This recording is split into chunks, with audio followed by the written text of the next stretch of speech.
As they stood in the snow near the foothills of the mountains, Karl checked his body for obvious changes and immediately noticed the differences. His power had made a notable jump, likely when Hawk advanced, at least 20% from where he was before, and the feeling of his power was slightly different, the same way that Hawk and Ray had changed when they advanced. How can you tell that without a test? Rose asked skeptically. She still viewed Karl with a level of distrust, but it didn't seem personal. She treated all men the same way, just not as obviously as with Karl. He feels like a commander-rank beast. If I wasn't familiar with him, I would think that one of the local monsters had just advanced. Prince Corbin explained. That was what one of the nearby elite groups had thought as well, and they came running into the area, searching for the beast that had just advanced, hoping to catch it while it was still vulnerable. During the aftermath, the way that Ray had been when she shed her chitin. Where did you all come from? We were informed that everyone else had evacuated from the mountains. We're just here to prevent the spread of the anomaly monsters. The team leader, a commander-rank warrior, asked. Karl's group was larger than usual, 9 people, and the Spellblade outfits suggested that it was 2 groups mashed together for safety. To the patrol, that meant their information that the region was clear of elites was incorrect, and they needed some answers. We were on a mission in the mountains. Dispatch code 025678. Prince Corbin replied. The team leader punched the code into his phone, sending a text message to someone, and promptly got a message back. I see the issue. You've been gone 10 days and were presumed lost when the monsters surged. It's good to have you back, Prince Corbin. The commander replied. Not it. Karl shouted as the man finished speaking. Not what? He asked, confused. I'm not taking the blame or doing the paperwork for this one. It's someone else's turn. Karl laughed. There were definitely going to be questions about what they were doing for 10 days, though it only felt like 2 in the minds of the group. I will call for an extraction team. Where will you all be returning to? The commander asked. My team will be going to the Golden Divine Academy, and I believe the others will be going to the capital. Alice announced. That would be a change. Karl hadn't been back to his room in ages, and he could use a nice long rest. They simply waited as the extraction helicopter came to pick them up. Karl knew there would be all sorts of questions when they got back to the academy. Like how he made it to Commander, how Dana made ascended so fast, where all this new gear came from, and what they were going to do with him now. That reminded Karl of the warning that Prince Corbin had given him. Once he was back, he would have to learn to stand up for himself. Even if he was still a student, he was also a commander rank. Elite and theoretically on the same social standing as the professors of the academy, or even Alice. He might not have the usual record and accolades to go with it, but he did hold the rank. Their ride was one lone helicopter, a smaller one, and not one of the larger cargo helicopters that would transport 50 elites at a time to multiple locations. Everyone piled in, and the co-pilot made a motion for them to buckle up. The large sliding doors on the sides were open, so they could attack out of the vehicle if there were flying threats or ranged attacks, but the pilot was keeping fairly close to the treetops. That wasn't normal, from what Karl knew. It was safer to be way up in the sky, where attacks from the ground couldn't get to you, and this only made sense if you were hiding from a threat in the air. They were unable to hear anything being said over the noise, but the helicopter was headed straight for the academy, if his sense of direction was correct.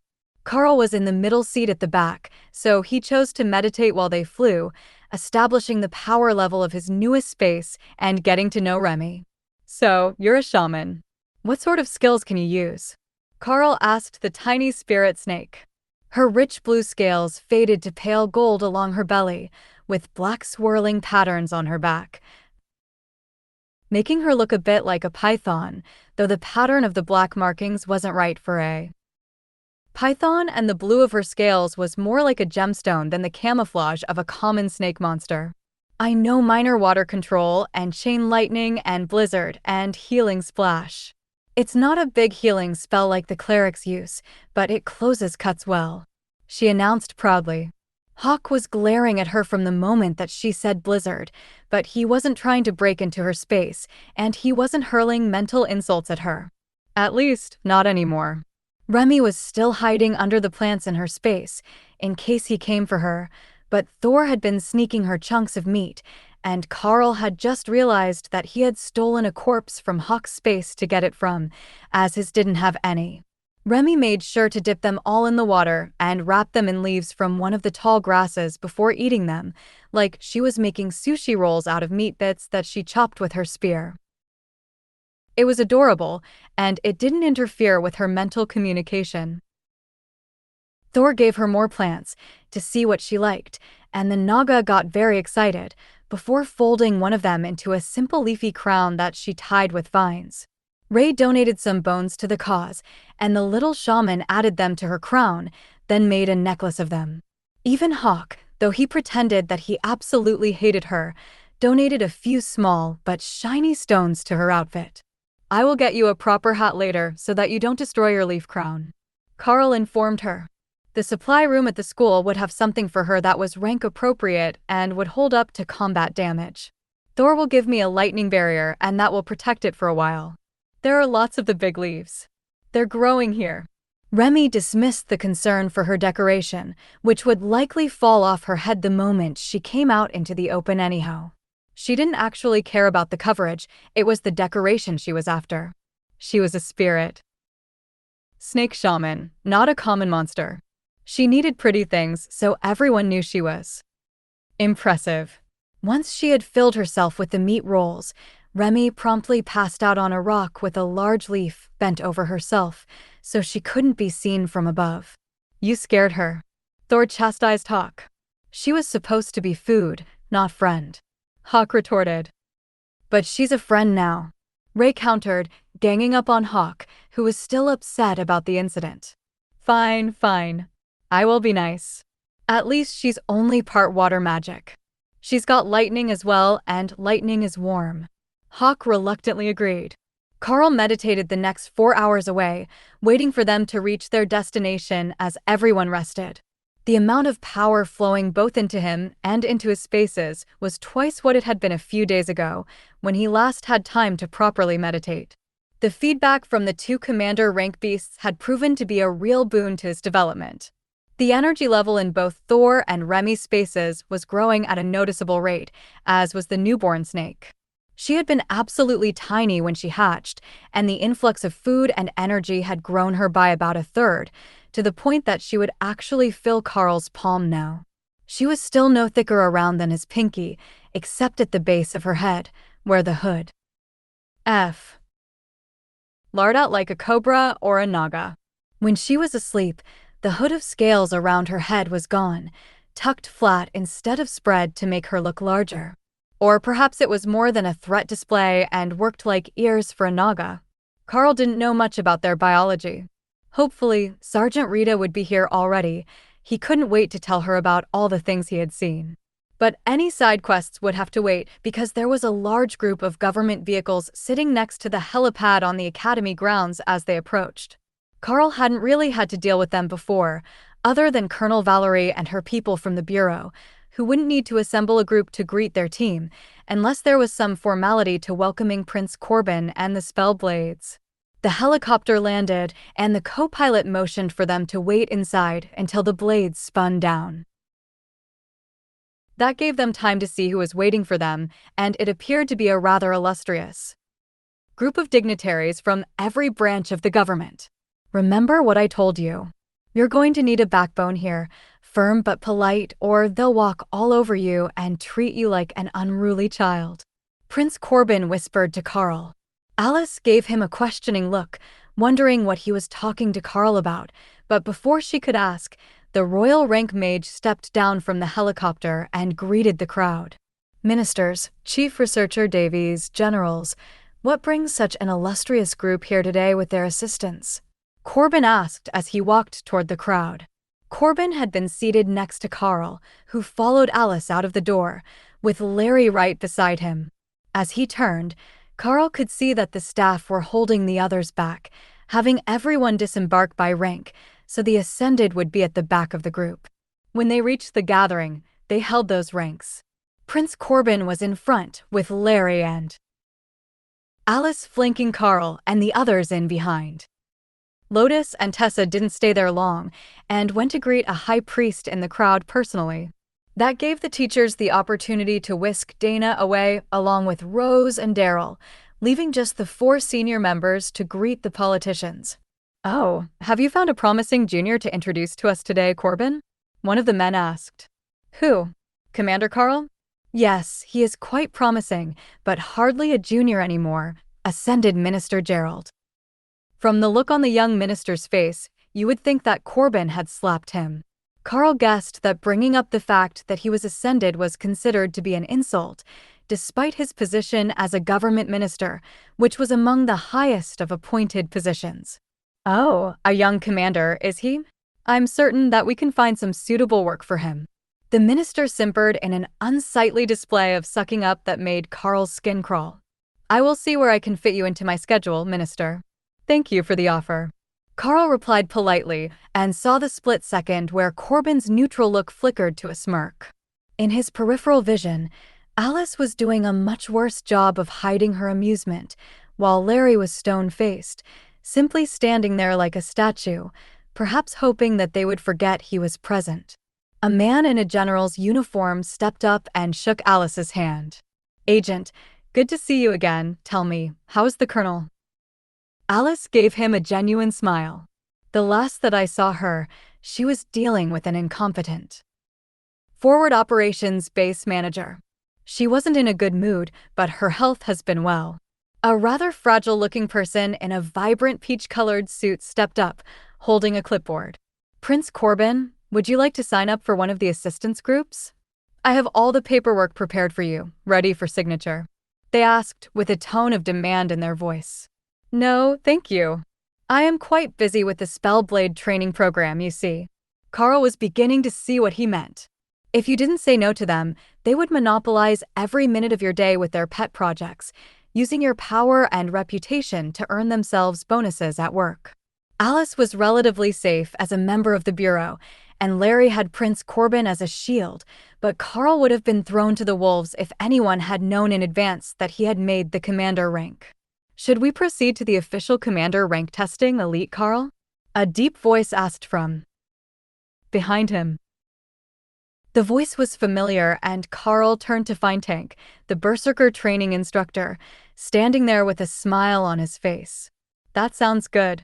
It's best to get the little formalities out of the way first." Karl agreed.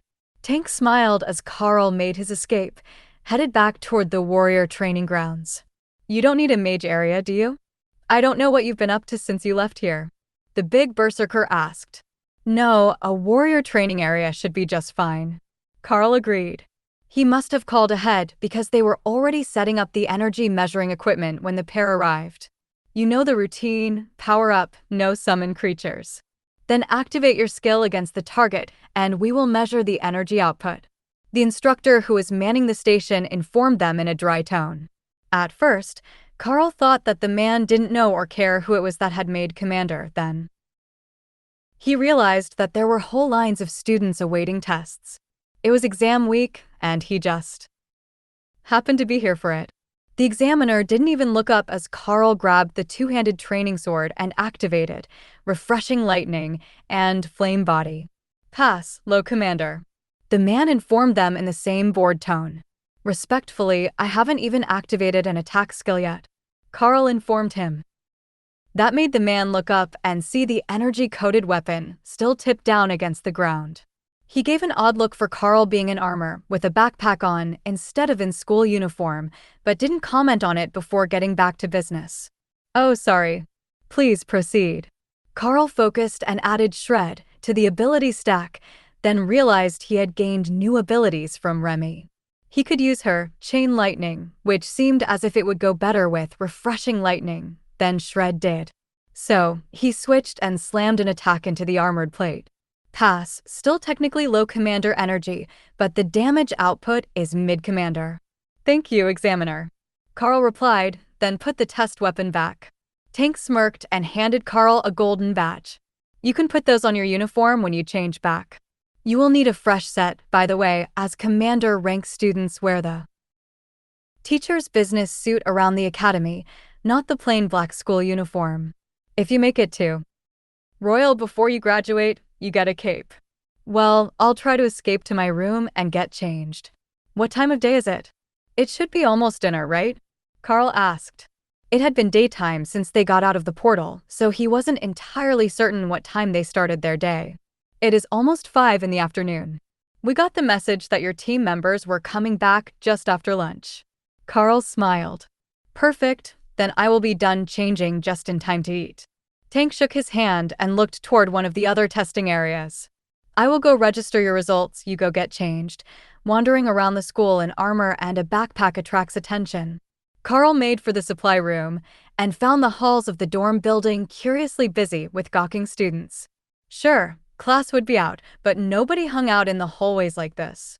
The rumors didn't take long to reach his ears that he was the next famous prodigy of the school, reaching commander in the first year, and that he was the reason all the government people were here for the exams. Of course, that was unlikely to be true. They had gone straight to trying to wrangle Prince Corbin into deals when they arrived, but that didn't change the students' rumor mill. Hi, I'll need a new uniform. Karl greeted the older man at the counter. Wrecked one during exams, did you? No worries, I've got plenty, he replied. Actually, I passed the commander rank test, so I need a change of uniform, Karl replied, holding up the golden school badge. Oh, easy peasy. They might be dusty, as I don't go through many, but they're always in stock. The old man took out 2 bags, then looked over Karl and changed them for 2 others. There you go, a new uniform plus a formal suit. These ones will bond once you wear them, so do take care of them, as they'll cost you to replace. The daily wear uniform is black, and the other one is the formal white for official events, the clerk explained. Thanks. I will see you again soon. I will need a few equipment pieces when I have a bit more time to talk, Karl replied, with a subtle nod toward the students openly eavesdropping. Of course. See you soon. Karl checked on the plants that filled his balcony and found them freshly watered, then changed and showered quickly before trying on the 2 new suits. As promised, they bonded the same way. That armor did, allowing him to dismiss them with a thought and get dressed again just as easily. Now, he wouldn't have to worry about the spare clothes in his bag, as he had something to change into other than armor for when they got back to town, but he did notice that there was one oddity about these 2 outfits. The badge, the golden emblem of his commander rank, bonded separately from the suits. He could take it out and show it to people without changing, or put it on whichever outfit he wanted. That was truly convenient. It still marked him as a student of the Golden Divine Academy, which should be no shock to anyone, given his youth. However, the mirror on the wall was showing him a much less childish face than he was used to. That babyish peach fuzz was becoming a proper beard, and the childish look was fading toward what he would call young adulthood. Like his beasts, the advancements had helped him through the adolescent awkward phase, and he was looking more like a proper adult. He quickly shaved and put a bit of pomade in his hair as he brushed it, keeping it in place now that it was beginning to grow out from the crew cut that he had finished middle school with. His parents would be proud of how far he had come, so Karl sent a message to them, as both would be out of the house at this hour of the day. When he went downstairs in his suit, none of the students recognized him right away. They simply nodded politely as he walked by, mistaking him for one of the part-time teacher's assistants that came and went. But the cafeteria ladies weren't nearly as easily fooled. Student Karl, welcome back. We've got some ascended rank bear meat in if your wee beastie would like to give it a try. Hawk wasn't feeling enthusiastic about the prospect with all the meat he already had, and Remy wasn't sure what a bear was, so Karl shook his head. We were lucky enough to stock up on meat while we were out, but I could use a double serving of your shepherd's pie and a coffee. The worker nodded happily and gestured toward the seating area. You can take a seat, we will bring it out. Or are you going to be in the staff lounge? I'll sit here. I must say, I'm getting all the special treatment today, Karl replied. You're all fancy now, you get the privileges. She laughed, then waved him over to the tables. The students were beginning to realize who he was, and the excitement to talk to him was building. To prevent utter chaos in the cafeteria, Karl picked a table in the corner where he would be able to talk without being surrounded. Having to turn around to answer questions from behind would be a pain, as well as blocking most of the room, so it seemed like the best option. At first, it was the generic congratulations on having made commander from people whose faces he barely recognized. Then some of the mages from Hawk's training class came in to have dinner and saw Karl in his suit with the gold badge. What the hell? How is that even fair? I haven't made it to Ascended yet, and he already made commander. One of the water mages complained. Karl felt Hawk's smugness in his mind at the man's comment. The victory over that particular bit of water was complete. What are you going to do now? I mean, once you are as good as the teachers, is there really much that you can learn in the academy? One of the other mages asked. There's always more to learn, and combat isn't the only subject that we need to know. Sure, I could and will likely spend a lot of time doing mercenary hunting jobs because I have beasts to feed, but the other courses, martial arts training and theory classes are all still valuable. Karl replied. The mage laughed. I suppose that's right. They'll expect big things of you now. But did you hear the news while you were away? There's a big thing happening with the Frost Giants nation. Apparently, they've been using some sort of ice magic to attack neighboring countries and spread their borders. I saw it on the news the other day. That got Karl's attention. When they were sent, the thought was that the anomaly was what was causing the cold in the region, but the anomaly ended up being some sort of dark elf village trial and a Naga dungeon. Neither of those was of the ice element, though there were frozen battlefields in some of the trials that they faced. Finding out that it was most likely the beginning of an attack by the frost giants along that border made sense of a number of things, like the fact that when they came out, the mountains had been evacuated and the people left behind were feared dead. With an ongoing conflict between them and the frost giants, it wouldn't be safe to go train there for the foreseeable future. The staff brought his dinner while Karl answered questions, and after a few minutes, Dana came to join him at the table. So far, nobody else had been brave enough to take a seat, but Dana looked more concerned about the meal on her plate, while her curly hair slowly dried and turned into a giant mass of frizz. We've been in the field too long. It's weird seeing a meal with no rice and beans, she commented as she began to eat. It was, actually. They were such a common staple in Lotus and Tessa's cooking that he didn't even think about it, but they were missing from the academy meals.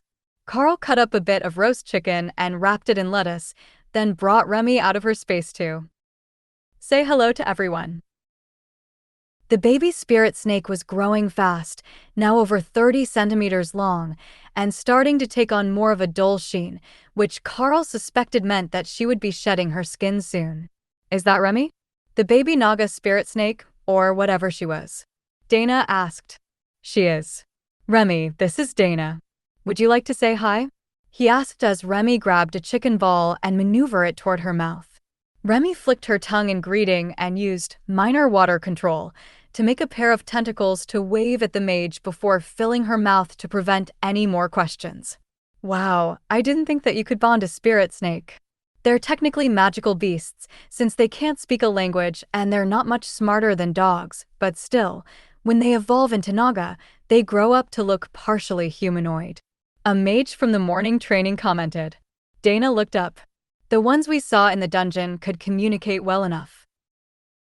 That startled the mage. They were speaking? Like hissing at each other to coordinate attacks?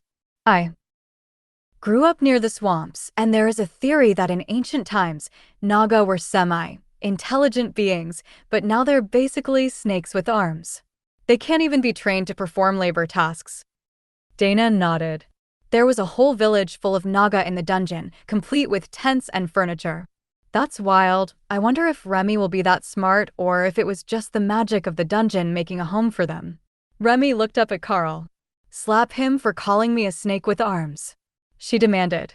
Karl chuckled, catching the mage's attention. She is quite insulted to hear the Naga called snakes with arms. But I can communicate with my beasts much more clearly than with regular animals, so being bonded to me most likely brings up their intelligence level. Hawk speaks in my mind, speaks in a human language which his body could never make, so it's hard for me to say how smart the other Naga actually are. But Remy, for certain, knows when people are insulting her. Remy nodded as she ate, and took out her spear to wave it at the mage using the water control tentacles. It should have been menacing, but given her size, it was smaller than a chopstick, and much of the effect was lost in translation. Got it, no insulting the tiny snake girl. Is she a warrior then? I see that she has a spear already. The warrior beside the mage asked. If Karl was going to be sending his pets to train with the other students again, he wanted to know how long he had before some crazy snake girl with a spear was coming to beat his classmates up. She's actually a shaman. The spear was a birthday gift. Karl replied. Dana hid her laughter with a mouthful of food. Yes, a birthday gift. On the day that she was born, from the dungeon that she was born in. Once dinner was done, Karl took Dana back up to his room to relax, away from all the excitement of the academy on exam day. Ray came out as soon as they opened the door, and went to improve her living space using the new design ideas she had gotten since they left, including the forts they had been sleeping in. She had the space, and she could attach them to the whole wall of the building, since she didn't care about anyone else's windows. Unfortunately for her, Karl caught that line of thought and stopped her before she could web up the entire side of the academy to make herself a mansion. She did upgrade their hammocks and check on the plants she had been waiting for. Some of them had been picked by whoever was watering the trees, but there was a lot of ripe fruit here for her to stuff in her space for later. That gave Ray a great idea. Hawk threw Remy into the space, and they got to keep her. Ray walked over to Dana, picked her up, and then vanished into her space, leaving Dana behind to drop back to the ground. 3 times in a row, she tried before giving up and complaining to Karl. If Thor gets to pick a Naga egg, why can't I pick a Dana? Karl and Thor both laughed, while Hawk rolled his eyes. Thor mumbled a response, half asleep in his pond. Karl is a beast master, not a Dana master. If you find a way to turn Dana into a puppy or a kitten, then you could probably keep her. Karl really wished they would stop giving each other strange ideas. Remy was already wondering if shaman magic could shapeshift people so they could invite friends over to show off their homes, and Ray was making plans to find a way to turn Dana into a tiger. Don't you think you should ask her before turning her into a tiger? Karl teased Ray, disrupting her train of thought. It's easier to ask forgiveness than permission. I read that in the ethics textbook. While he was fairly certain that Ray had misinterpreted something in that textbook, Karl left them to their own devices and pulled Dana down into the newly expanded hammock. It's good to be home. We can finally get some real rest, and maybe we might even sleep in. He whispered to the mage in his arms. Dana just laughed. Did you forget that Sergeant Rita and Jill are both here at the academy? We're guaranteed to be pulled out of bed at the crack of dawn. With all the stress of the long trip, they both drifted off to sleep early that night, still sharing a hammock. That was where they were found when Sergeant Rita and Jill came looking for their students the next morning. Karl woke up to the sound of careful footsteps on the balcony.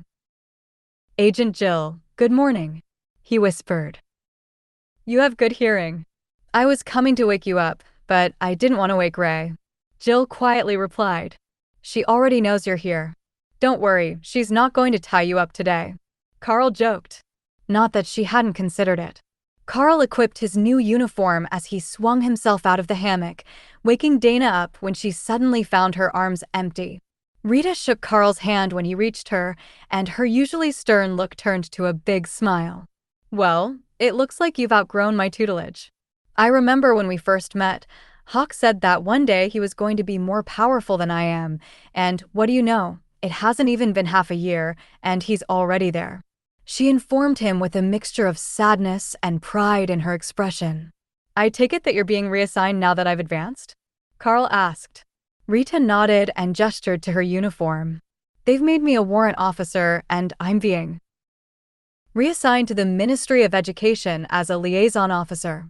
I will be tasked with helping rare classes and special cases make their early benchmarks in the hopes that I can replicate your success. How much time do we have, or have you already been reassigned? Karl asked. I meet my new student today, a transfer from out of the country who will be moving here. I think you might already know her. Rita replied. I might know a foreign transfer student? Karl asked, confused. He didn't know many people at all, so the odds of him meeting a random transfer student in advance were pretty low unless. It's Rose, isn't it? The ascended rank spell blade? Karl asked. Good try, but not quite. Rita stepped out into the hallway and came back in with a young teen girl who looked oddly familiar to Karl. He had seen her somewhere recently, but it was taking him a second to figure it out. The Seminary Academy. You were serving breakfast, Karl announced once he put the pieces together. But how does that make you a foreign transfer, sister? It's not that far to the Seminary Academy. The girl smiled. My name is Cora, and I'm not a sister of the orders. I grew up in a red dragon priestess-run orphanage, and I was in the process of transferring to work at one near here when you came through the Seminary Academy with Thor. Since I'd only missed the injection by a month, they decided last week to give me the shot early instead of waiting for next year.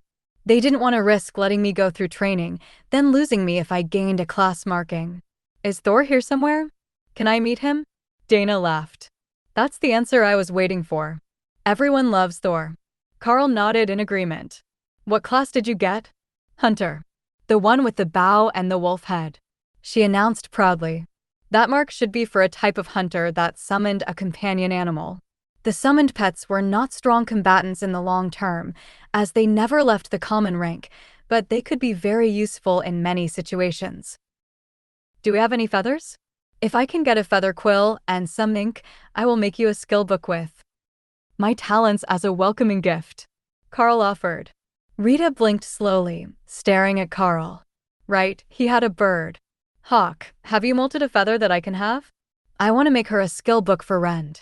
Hawk pointed to a feather sitting in his space, which Karl pulled out before realizing it wasn't one of his own. It was a feather from one of the damaged Naga necklaces that Hawk had been hoarding. Broken magical items had been useful before, so he didn't want to let them go to waste. All right, I have my quill, I have ink in the school supplies, I have paper, and this is an easy one, only 4 pages. I hope everyone can wait a minute. Karl explained. He quickly wrote out Rend and passed the thin manuscript to the newly minted hunter. It vanished from her hands as soon as she tried to open it, and Cora pulled Karl into a hug. Thank you so much. That is an incredible skill, and it's going to work so well with my night vision skill. Hawk made a happy noise. That was all that a true hunter needed. Rend and good eyesight. Windspeed Hawk knew that. All right, Commander Karl. I think we've taken enough of your time, and Jill needs to bring Dana to be tested for her ascended rank badges this morning. We will see you around the academy, but you are welcome to drop in to give lectures if you have some spare time, Rita announced. I will see you soon. The ladies all left, and Karl realized that maybe he really would be expected to give lectures about something. He was a commander rank elite. He knew his skills. Asking him to teach others who had similar skills didn't seem too outlandish, and they would likely give him school credits for it. Left alone in his room, it didn't take long to discover that he had no plans at all for the day.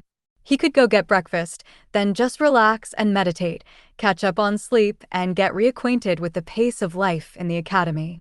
It didn't sound half bad, and Thor was on board with the idea that there was no harm in a little more sleep.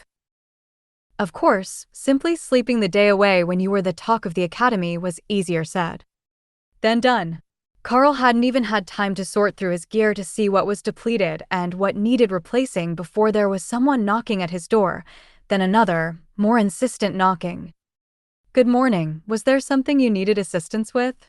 Karl asked the stern-looking woman at the door. She was wearing a visitor's pass, which she would have needed to get up the stairs without being redirected by the spell, and she was holding a briefcase in one hand and a clipboard in the other. Wonderful, you are still here. Come with me and we can get started, she announced. Started on what? Perhaps you can explain what you were talking about over breakfast. Karl responded. I'm afraid that our time is short, so if you would, we need to be going, she replied. Madam, I have no clue who you are or what you want. If you wish for me to go anywhere except to the dining hall for breakfast, you are going to need to provide more details. Karl retorted, exasperated by the stranger, who wasn't even authorized academy personnel. If she had been clergy, or from the Bureau of Elite Development, she would have gone to the headmaster and had herself put on the staff list, so she would have a staff badge and wouldn't need the visitor's pass to get around. It didn't take long to realize what she meant by time being limited, though. Karl could already hear running down the hallway, and it was hard-soled shoes, which only an office worker would wear. The students wore running shoes or boots, and the staff wore either soft-soled shoes or military boots, depending on their preference. The woman looked annoyed as a half-dozen more government workers ran up, all wearing visitor passes with their clipboards and briefcases. One night was more than enough time for their departments to find out about the new commander and come up with a plan to try to rope him in. Karl looked at the massed group of recruiters with his best fake smile. Wonderful, we can all go for breakfast together, and you can make your pitches, he announced, closing and locking his door behind him. He started to walk, and one of the men in the back, with a nasal voice that made even Thor wince, asked the question that was on all their minds. Who might we be competing against? Has anyone already made a pitch for your time? Karl turned to smile at him. Indeed. One high priestess of the Blue Dragon clerics, no fewer than 2 bishops, 1 Spellblade clan, and the Bureau of Elite Development have all beat you to the punch and are in consideration. If you don't think that you can compete with what they are likely to have offered, I won't be offended if you choose to withdraw politely. All but one of them looked a bit nervous at that list of names. They were from smaller special interests. They couldn't provide the sort of benefits that the church or the bureau could. The best that they could hope for was that one of their projects caught his interest. They had been counting on the fact that students are generally naive and unprepared to get him to sign on to a time-intensive commitment, but if he was already calling them out, then the bumpkin from the mines wasn't nearly as clueless as they were led to believe by his background report. That had to be that damnable bureau agent's fault. If she had prepped him for this situation before they returned, of course the bureau would have a head start. The fact that they were competing against the church was a given. The clergy used the blanket method. All-inclusive recruitment, everyone welcome.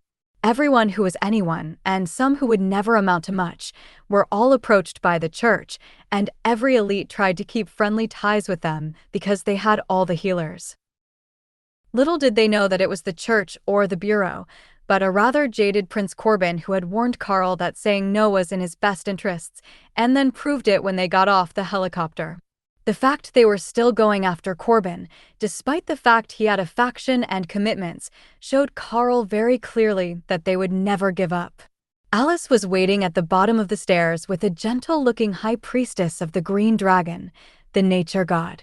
The high priestess smelled heavily of giggleweed smoke and incense, and her eyes were slightly glazed, but her smile was warm and friendly. Alice nodded to Karl as he came down. Do we have room for 2 more for breakfast? I didn't hear screaming, so I assumed that things went fairly smoothly upstairs. Karl chuckled. If I had gotten frustrated, I'm quite certain there would have been screaming, yes. I would love to have you and your friend join us for breakfast. High Priestess, you must be hungry. As hunger was a side effect of the herbs she had been smoking, that was guaranteed. But the High Priestess curtsied quite formally as she looked up at Karl. That sounds lovely. I have brought some tea. Alice led them to the staff dining hall, which was nearly empty already and away from prying ears. Once they were seated, Alice gestured for the staff to bring them all the breakfast special and drinks, then turned to get the morning chaos started. Colonel Valerie will be here in an hour, but she has asked me to inform you that she's looking to formally recruit you for the bureau. I don't know the terms, but it would be full-time agent status, with conditions, probably including finishing your classwork to cover the core subjects. A few of the others saw that as a chance to challenge the bureau agent. If they were just trying to hire him, that wasn't much of an offer. He made commander as a first-year student, not like Alice, who only made it to commander years after graduation. The green-robed high priestess sipped her coffee, then poured herself some hot water from the insulated pot on the table into a teapot and started to steep her tea.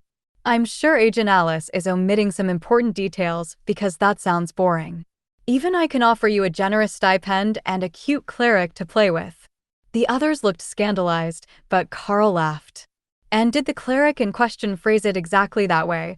Or did she say that she was bored this morning and wanted to go to the woods with Ray and play instead of whatever she's supposed to be doing?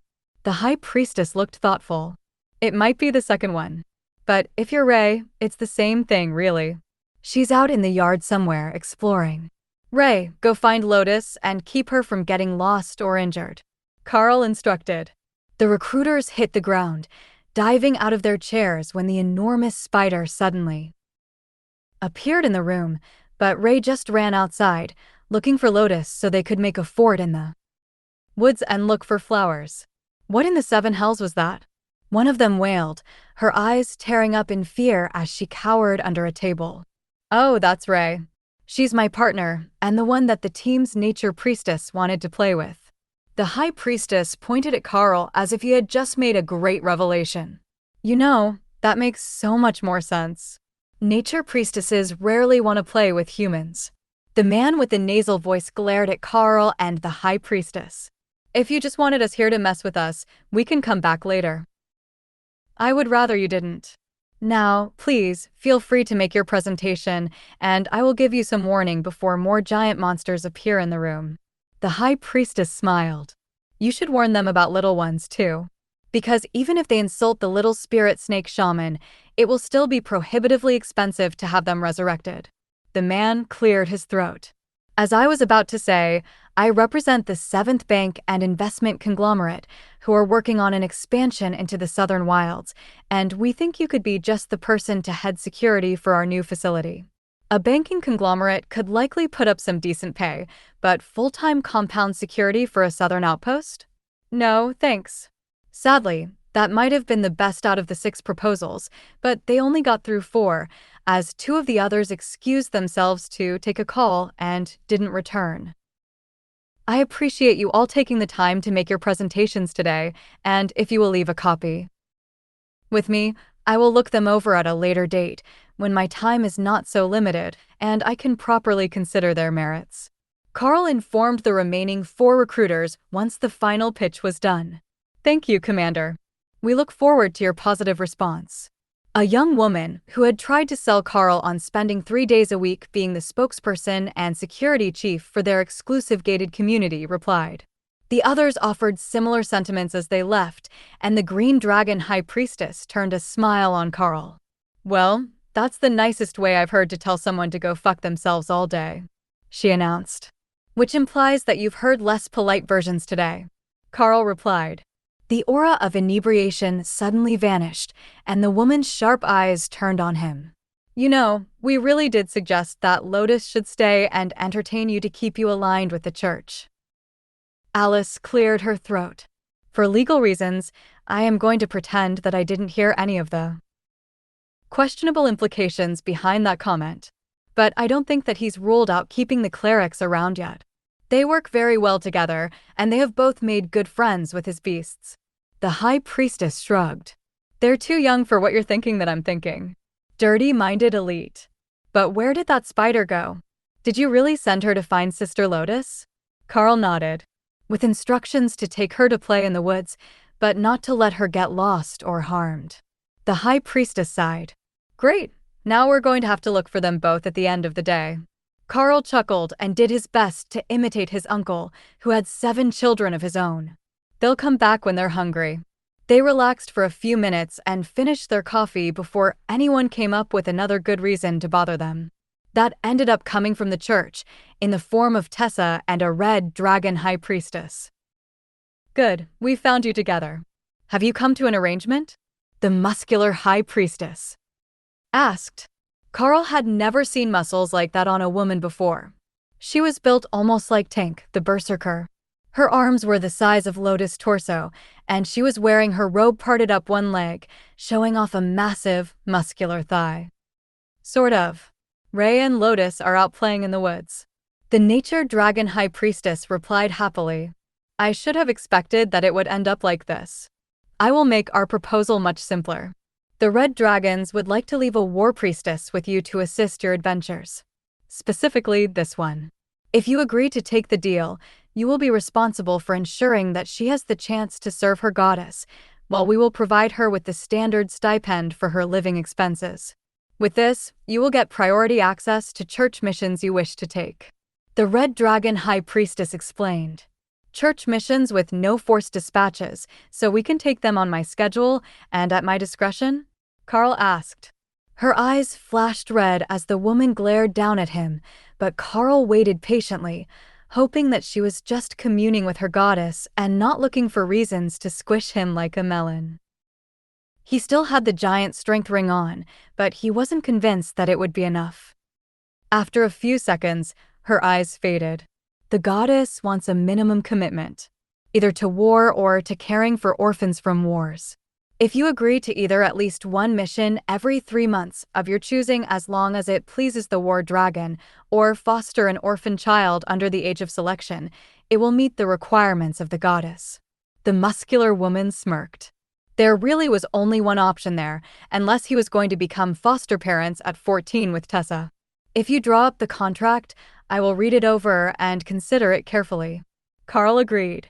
The high priestess' eyes flared red again as she nodded, and then she took a rolled contract in a red jade tube out of thin air. Karl took the tube from her hand and rolled it out. The details on the scroll were actually simple and specific. Karl agreed not to leave Tessa in danger except in life or death emergencies to ensure she was receiving proper treatment. Take at least one mission that pleased the Red Dragon every 3 months, and then the contract guaranteed that the Red Dragon's followers would provide her living expenses. Karl couldn't see a reason not to agree to the deal, but he read it over again, just to be certain that he didn't miss anything. The delay made Tessa laugh quietly. The Red Dragon wasn't big on tricks and doublespeak outside the battlefield. He hadn't noticed that Dana and Lotus had come back in while he was reading, or that Ray had returned to her space. What's all this then? Lotus asked as she saw Karl holding the scroll. The Red Dragon High Priestess shrugged. You want to play, so we came over first. And you were just going to leave us out of the deal? Party foul, Lotus announced. You want in on the deal? The Red Dragon High Priestess asked, intrigued by the unexpected actions of the Nature Priestess. They were notoriously flaky, and getting one to go along with a deal that lasted longer than one day was sometimes an issue. Lotus nodded happily, and her own high priestess gave her a stern look. This is a long-term agreement. It's not for 1 or 2 trips, it's a magical contract, so you will have to pay a penalty to break it in less than a year and a day. Lotus gave her a thumbs up, and the Red Dragon High Priestess turned to Karl. Is that everyone in agreement then? She asked. Agreed. Karl, Lotus, Tessa, and Dana all replied at the same time. The scroll flashed red, and a red ring appeared on the wrists of the 4 teammates. Dana smirked as Tessa and Lotus realized that she wasn't just here to watch, and that she had gotten herself attached to the deal. Now they couldn't leave her behind to train with the other students or to be reassigned to other missions. Karl looked at the 3 girls and smiled. Well, it looks like we will be working together for some time. It's a pleasure to have you. Lotus giggled. How about you show us to our room? I want to see the plants. Our room? I'm fairly certain that the Academy can manage to find you a room of your own. Karl reminded her. But it wouldn't have silk hammocks or a balcony full of magical plants. I don't really care where I sleep, but I want to see the room. Lotus countered. That was when Alice, Colonel Valerie, and what looked like half the staff of the Academy burst in. Stop, before you sign, let us see that contract. One of the professors shouted.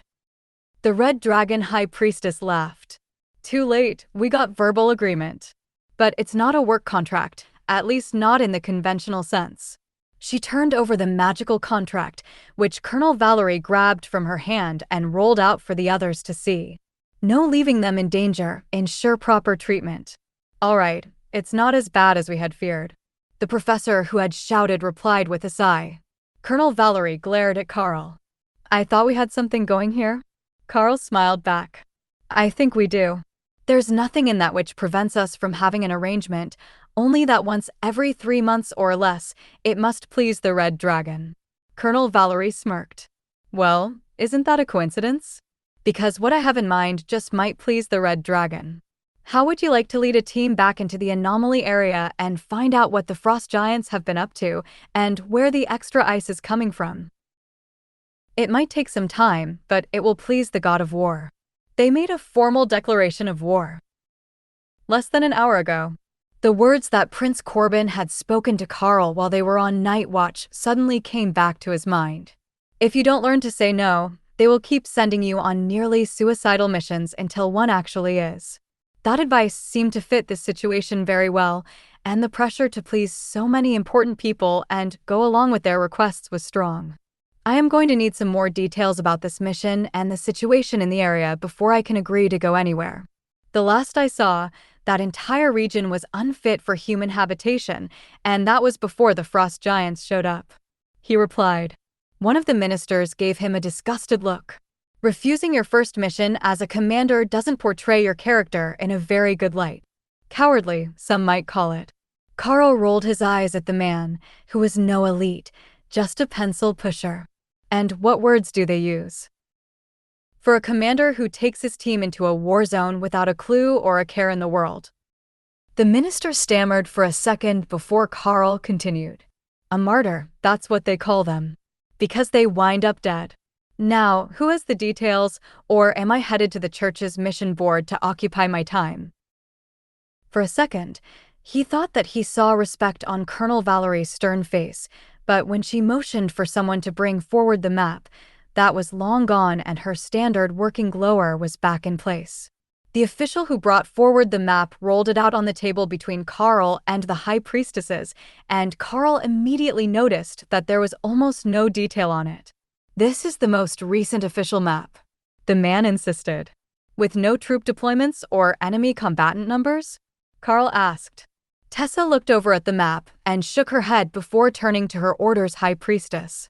Do we have numbers for this? If they're not cooperating, it might be better to go through you.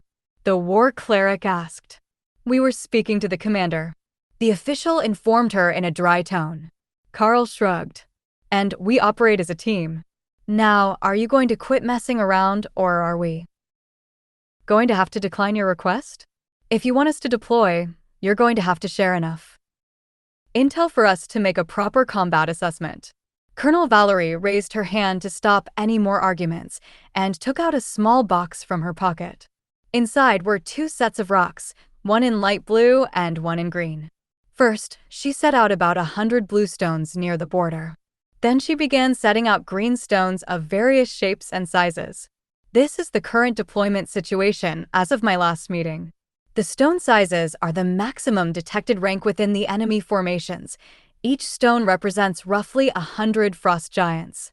The round green stones are elite teams, the diamonds are military elite companies, and the squares are conventional artillery batteries. Karl looked over the map and did some basic math. They were screwed.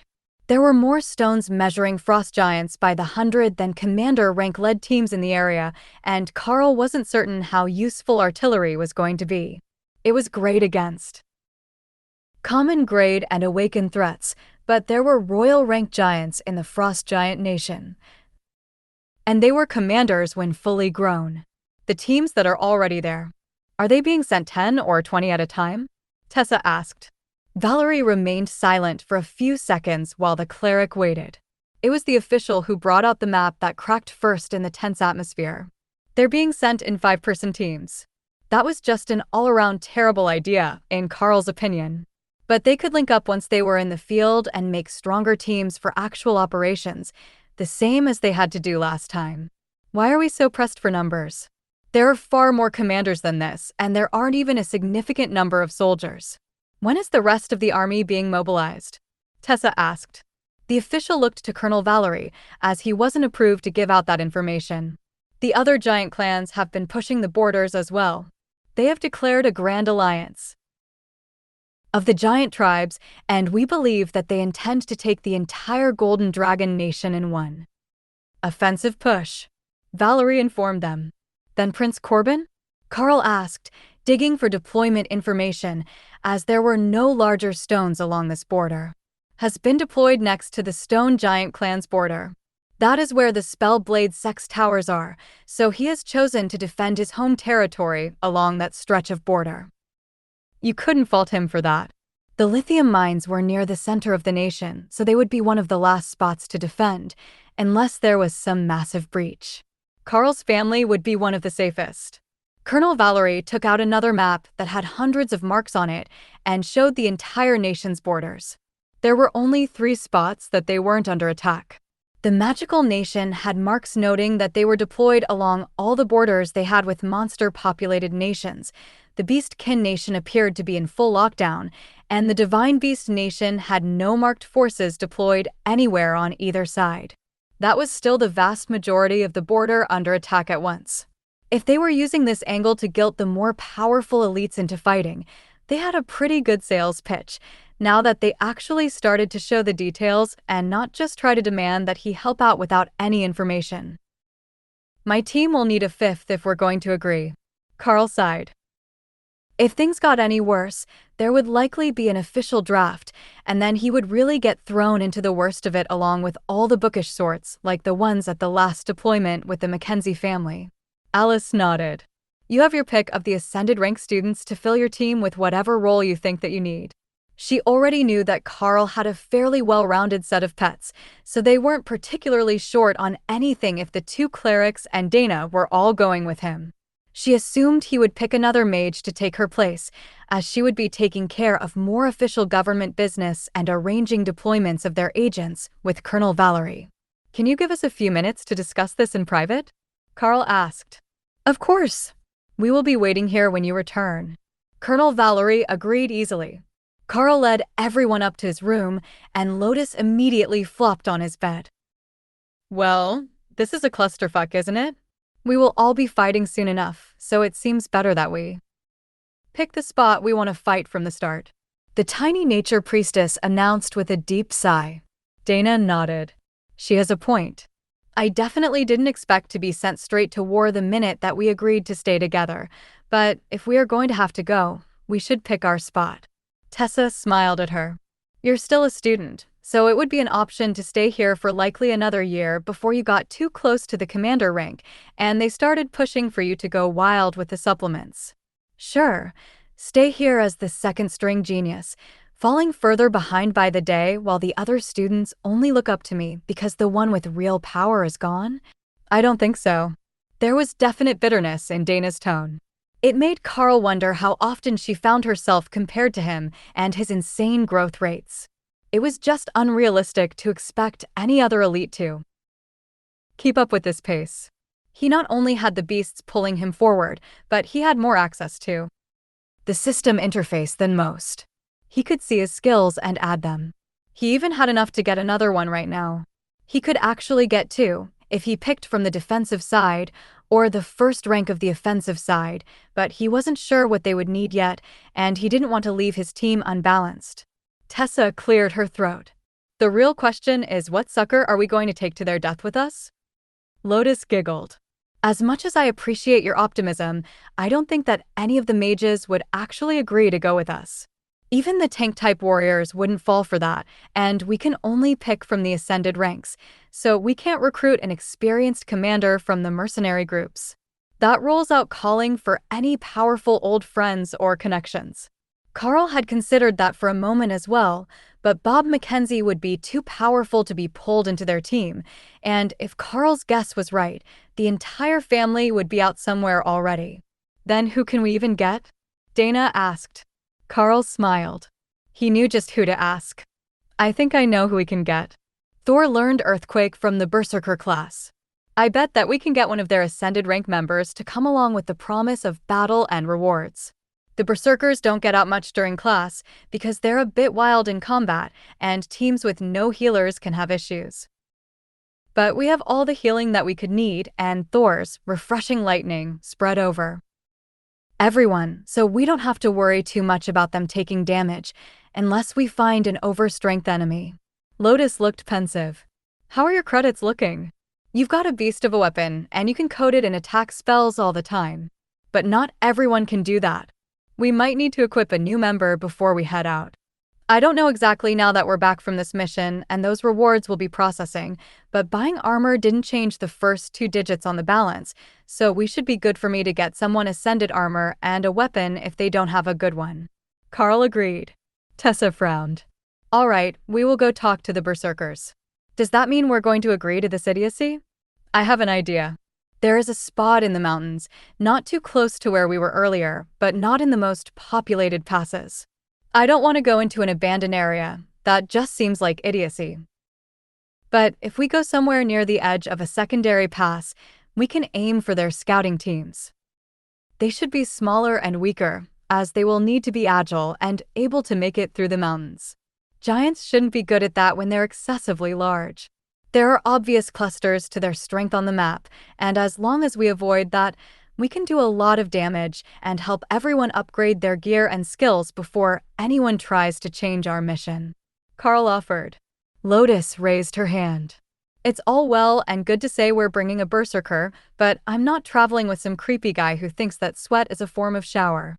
Dana smirked, knowing that described a lot of the berserkers, and Tessa nodded her agreement with Lotus' sentiment. Then I will leave it to you ladies to find our 5th member, while I deal with the details of the deployment.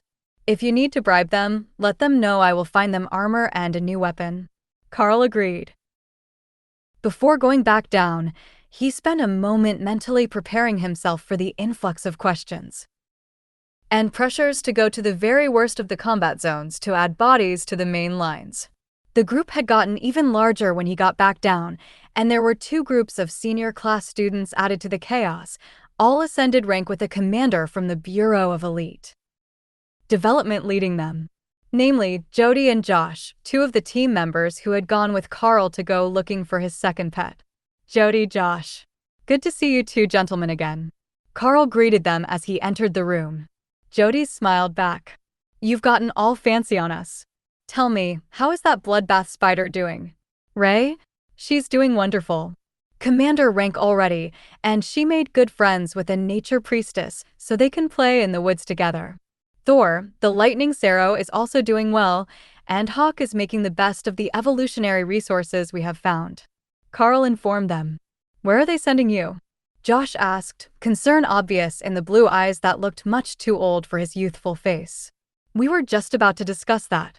I have a particular spot in mind where my group composition would be well suited to hunting scouts from the frost giants and to prevent the movement of surprise forces around the main battlefields. Karl explained. And what makes you think you have a choice in your deployment? An older bureaucrat, decades past his prime, demanded. Who are you to think that you get to tell me what to do? Will you be joining us on the front? I don't think so.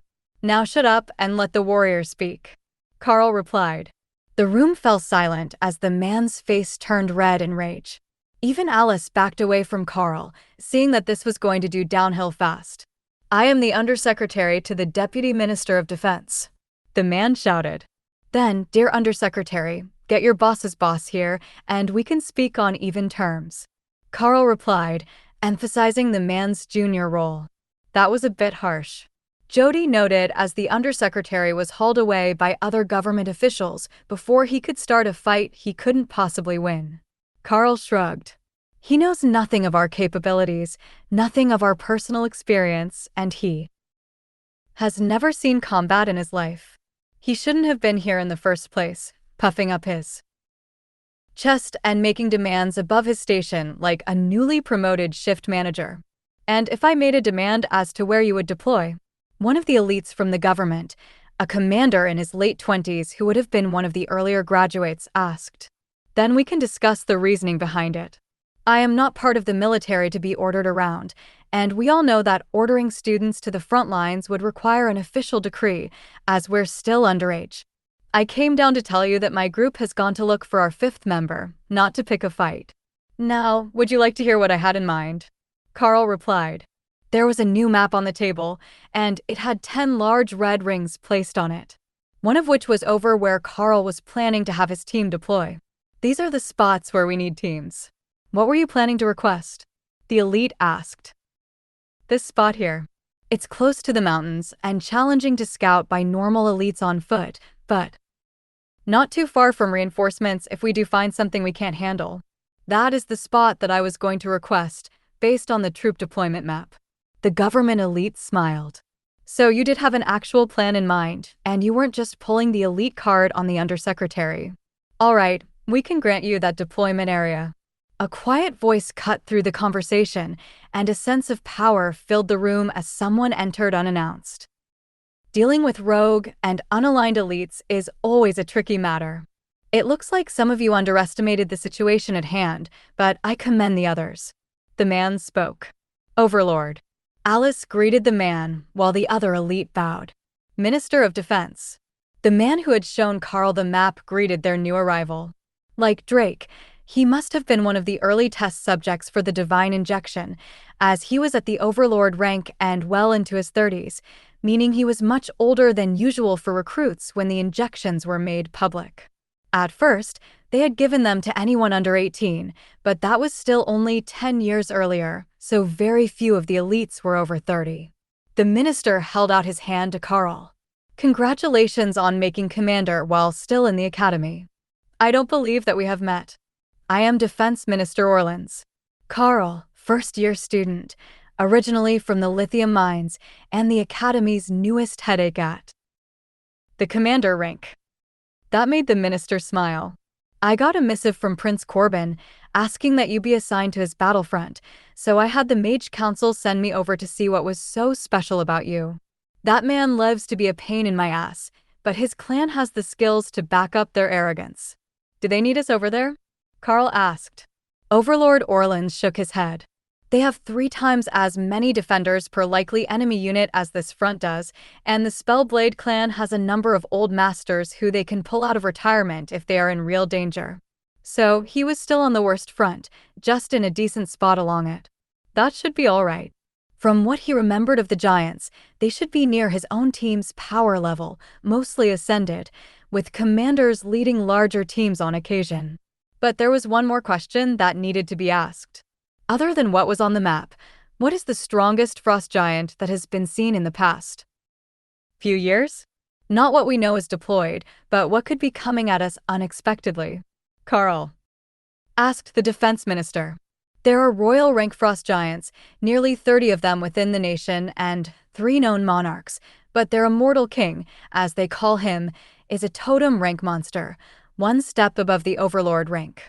He has been alive for hundreds of years, and we are unsure of his combat power these days, but there is a theory that they organized this alliance with the other giants to eliminate the threat of the humans before the immortal king succumbed to old age. The leaders of the other giant nations are similarly impressive, though the stone giants are taking the majority of our strongest warriors, as they have dozens of overlords in their ranks, and their average warriors can grow to royal rank in later adulthood. Karl nodded and made notes as Defense Minister Orleans outlined the issues. Now it made sense that there weren't any overlords on this front. They had all been deployed to keep the stone giants and hill giants at bay. The frost giants were more numerous, but not as domineering at their peak strength.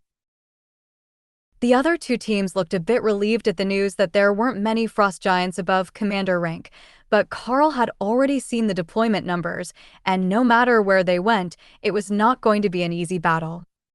What are the chances that they are going to stand down after a prolonged stalemate? Should we be aiming to push them back, or just to limit casualties on our side? Jody asked, distracting the minister from his explanation about the difference between giant nations. Limited losses are the aim right now. If they make a full offensive against the artillery lines, that might change. The artillery is powerful enough for the awakened giants, and will have some effect against the ascended beasts as well. But if they make a full push, none of our conventional weapons will be able to hold against them, and it will be up to the brothers of the church and their blessings to allow our line infantry to fight back. He was obviously trying to push them to do as much as they could to keep the giants from attacking, as the casualties involved in regular infantry fighting giants were guaranteed to be catastrophic.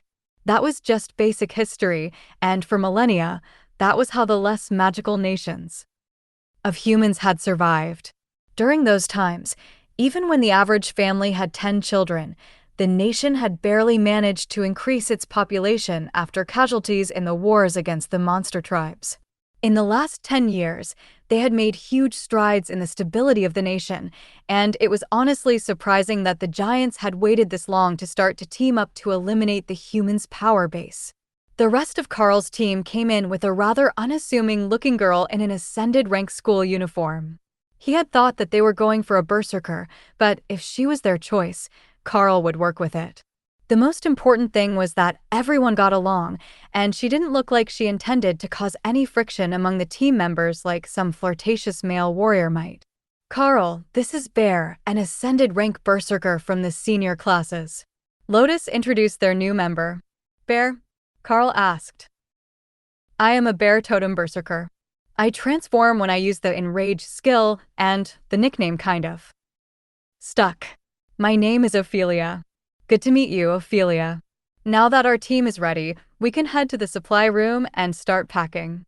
I have arranged our deployment point already, and the government sorts will inform us when our ride is ready. Karl explained. He led them out of the room, along with Dave, Jill, Alice, and Daniel. The 4 agents from the Bureau who had been looking after Karl and Dana were rightly concerned to be seeing them going to war so early into their training. But they were also going out to make sure that other promising talents had a bit of extra protection when they were in the worst spots. So, this would be the last they would be able to see each other for a little while, unless the situation near Karl changed. It looks like you've formed an enviable group. Take care of them while you're out, and we might see you soon. We're all being assigned to strike teams to rescue elites in trouble. That's one of the primary duties of the Bureau. It's difficult to have elites develop if they're dead. But you're in a good position, so as long as you don't get into the main lines of the Frost Giant army, you should be all right. Don't try to play hero and... I'm sure there was something else I wanted to say. Alice ranted. Daniel patted her on the back. They will be fine with Karl along.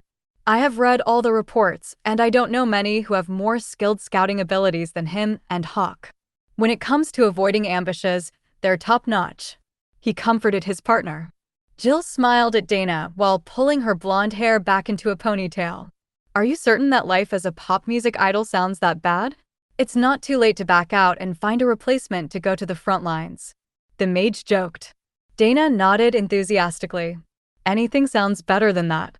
As Daniel said, we will be fine. I just hope that Jody and Josh will be. They're taking student teams out, and it sounded like they weren't going to get to pick the good locations. They will be all right. They're going to be attached to military units, so they're not out alone. The lines are dangerous, but there is support. Most of us have been there before. That's how Rita got all but her last promotion. It's not as bad as the historical battles were, Alice assured them. A call from inside the meeting room drew the agents away, and Karl led the team to the supply room, then looked at their newest member. Does your transformation preclude wearing armor? He asked. The berserker shook her head, knocking some of her straight brown hair loose from its tie. Not if it's bonded.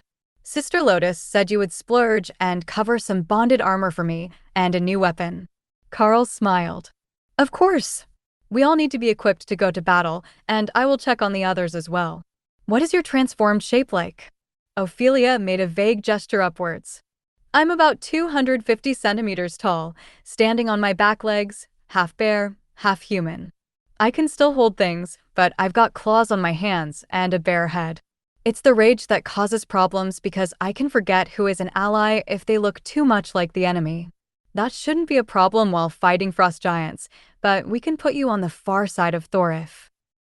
That makes you more comfortable. I don't think anyone has ever mistaken him for a frost giant. Karl laughed. There is another member? She asked. Karl turned to Lotus. Did you forget to give her details? The nature priestess just shrugged. We got the important parts. Karl sighed as he turned back to the berserker. Thor is a lightning Sero, one of the 4 beasts I am partnered with. He's full-grown, bright green, and provides everyone a lightning barrier that refreshes stamina, as well as providing basic healing. Then we have Hawk, our scout, who is a form of dragon hawk, and Ray the bloodbath spider, who usually fights with two spider golems made of vines at her side. She nodded along, then counted on her fingers. You said 4, that is 3. Karl called Remy out into his hand. The little blue and gold snake looked up at Bear, then activated minor water control to make herself a pair of arms to wave hello. Oh my goddess, she is adorable. But I can see why you don't count her as a combat pet. Why did you pick a common grade water snake? She asked. Remy is a Naga spirit snake. When she grows up, she has a high chance to evolve into a Naga, but she is an ascended rank shaman already. Her skills are limited due to her age, but she isn't entirely incapable.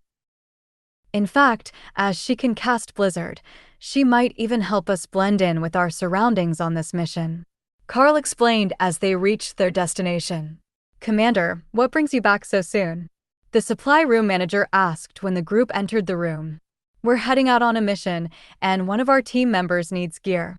Possibly two, if Sister Lotus has been worried about everyone but herself. Karl replied. We've got just what you need. Just give me a moment to pull up the inventory. The screen changed a few seconds later, and there was an assortment of plate armor displayed. This should all bond to the user, as Miss Ophelia will need. Now, were you fronting the credits, or did she need to take a battle credit loan? The staff member asked. I will be purchasing her new armor and a weapon to match. There are also a few items we will need for our packs, which Lotus will inform you of later.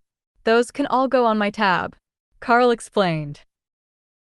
All right, I will let you sort out the repayment terms on your own. It's not like you're hurting for money. The way that you keep turning in reward materials. But speaking of which, do you have any more of the Timos? We're running low, and it has been in high demand since the first outing's members began to run out. Karl checked Thor's space and then Ray's space, where it was actually growing in abundance on the trees. He collected a few kilos of fresh moss and passed it over to the supply room clerk, along with some of the herbs that were growing within Thor's space and beginning to spread beyond their intended area. Here, you can put those on my account to help offset the cost. If you need more of anything that might be growing along the border with the frost giants, just let me know, and I will see if I can bring any of it back when I return. The staffer nodded as he sorted through the various amours that were available. This one has a flame enchantment on it. That will be good both for hunting frost giants and for keeping warm in the mountains. Did you have a mobile source of heat? The clerk asked. Karl smiled and activated flaming body over his hand. The clerk nodded. That will about do it. No need to worry about freezing when you can just set yourself on fire for fun. All right, why don't we have Miss Ophelia try this one on? If it bonds, she will be armored, and then we can move on to finding a suitable weapon. What are you using now? Will it hold up to the rigors of commander rank combat? Karl took out the two-handed blade, and the berserker gave it a look that Karl could only describe as lust. That was definitely her preferred weapon, but the energy leech effect that it had was really pushing Karl's beasts forward with all this fighting. His mental spaces were almost ready to be equalized again, and that should push Thor nearly to the commander rank, as the spaces naturally tried to push the beasts to the same point. The supply clerk frowned as he examined the blade. It's not particularly high quality, and I'm guessing that you use a skill to protect it from direct damage, but it's not going to hold up to your increasing abilities for much longer. The enchantment is strong, but the material quality is definitely on the lowest side of awakened, so even as sturdy as it is against physical strikes, too much skill power being channeled through it will damage the weapon. Karl sighed. It was a bonded weapon, but if he was going to outgrow it, he would have to find another weapon to use in general combat and leave it to passively draw the life force of their enemies. He had the bow now, so he could fight at longer ranges, but depending on the fight, he might still be needed as a frontline combatant. Possibly not, if they used Dana's golems with Thor, but they would have to adapt their strategies. I have this bow as well, but I'm more often needed to hold back the enemy, so I haven't had a chance to use it. Karl explained. The clerk assessed it with a trained gaze. That's a good one. Low commander rank, infinite arrows, and it will grant your strength modifier to the arrow damage. As I recall, you had a strength ring. Karl nodded. Indeed. It's a good item, but I could likely use another sword, as the only other one I have is also getting outdated. It was still strapped to his pack, but he rarely used the short sword for anything. It was just an emergency spare. The clerk went into the back and came back with a cart full of weapons. I don't have much at the commander rank, but I have one that has a lifesteal ability that should be similar to the one you're using. The rest of these are all for Miss Ophelia to choose from. Karl refrained from mentioning that it wasn't exactly a lifesteal effect that his existing blade granted, since they only had one similar quality weapon anyhow. If he had one that healed and one that granted life force to help them grow, that was twice as good. Karl went to pick it up to check it out, and energy sparked from his hand, forcing the weapon away and nearly knocking over the rack. The clerk hurriedly saved the weapons cart from tipping as he cursed. I was afraid of that. Some equipment will interfere with others and prevent you from bonding them. It could be that the two blades are too similar and the old one won't let you replace it. If that's the case, just keep a spare of some sort and use it until it shatters, he explained. The blade looked better than when Karl had gotten it. Much better, in fact. If he kept using it and letting it absorb energy, he might not need to replace it. It was falling behind his power level, but as long as it wasn't so far behind that his skills broke it, the blade should be fine to keep using. Bear chose a pair of matched axes which granted fire damage on hit, a perfect counter for frost giants and suited to her fighting style. They could be used both in her normal form and in her werbear transformation, and they bonded to her, so they could be safely stored when not in use. Everyone else had ascended rank or higher armor on already, though Dana wasn't particularly happy about her incredibly ornate mage robes from the Naga dungeon. They were good robes, though, and she wasn't willing to give them up for an inferior option just because of the style. What is your frontline combat formation? The backroom clerk who brought out most of the weapons asked. Thor, who is near peak ascended rank, and 2 ascended stone golems with the durable constructs bonus. Then we have 2 commander rank attack golems. Karl explained to the aging veteran. The man considered it for a while, then nodded. So, you count on the weaker golems to hold the line, while the more powerful ones are able to go all out on damage. That's not a bad plan. You've got 4 constructs with the group, after all.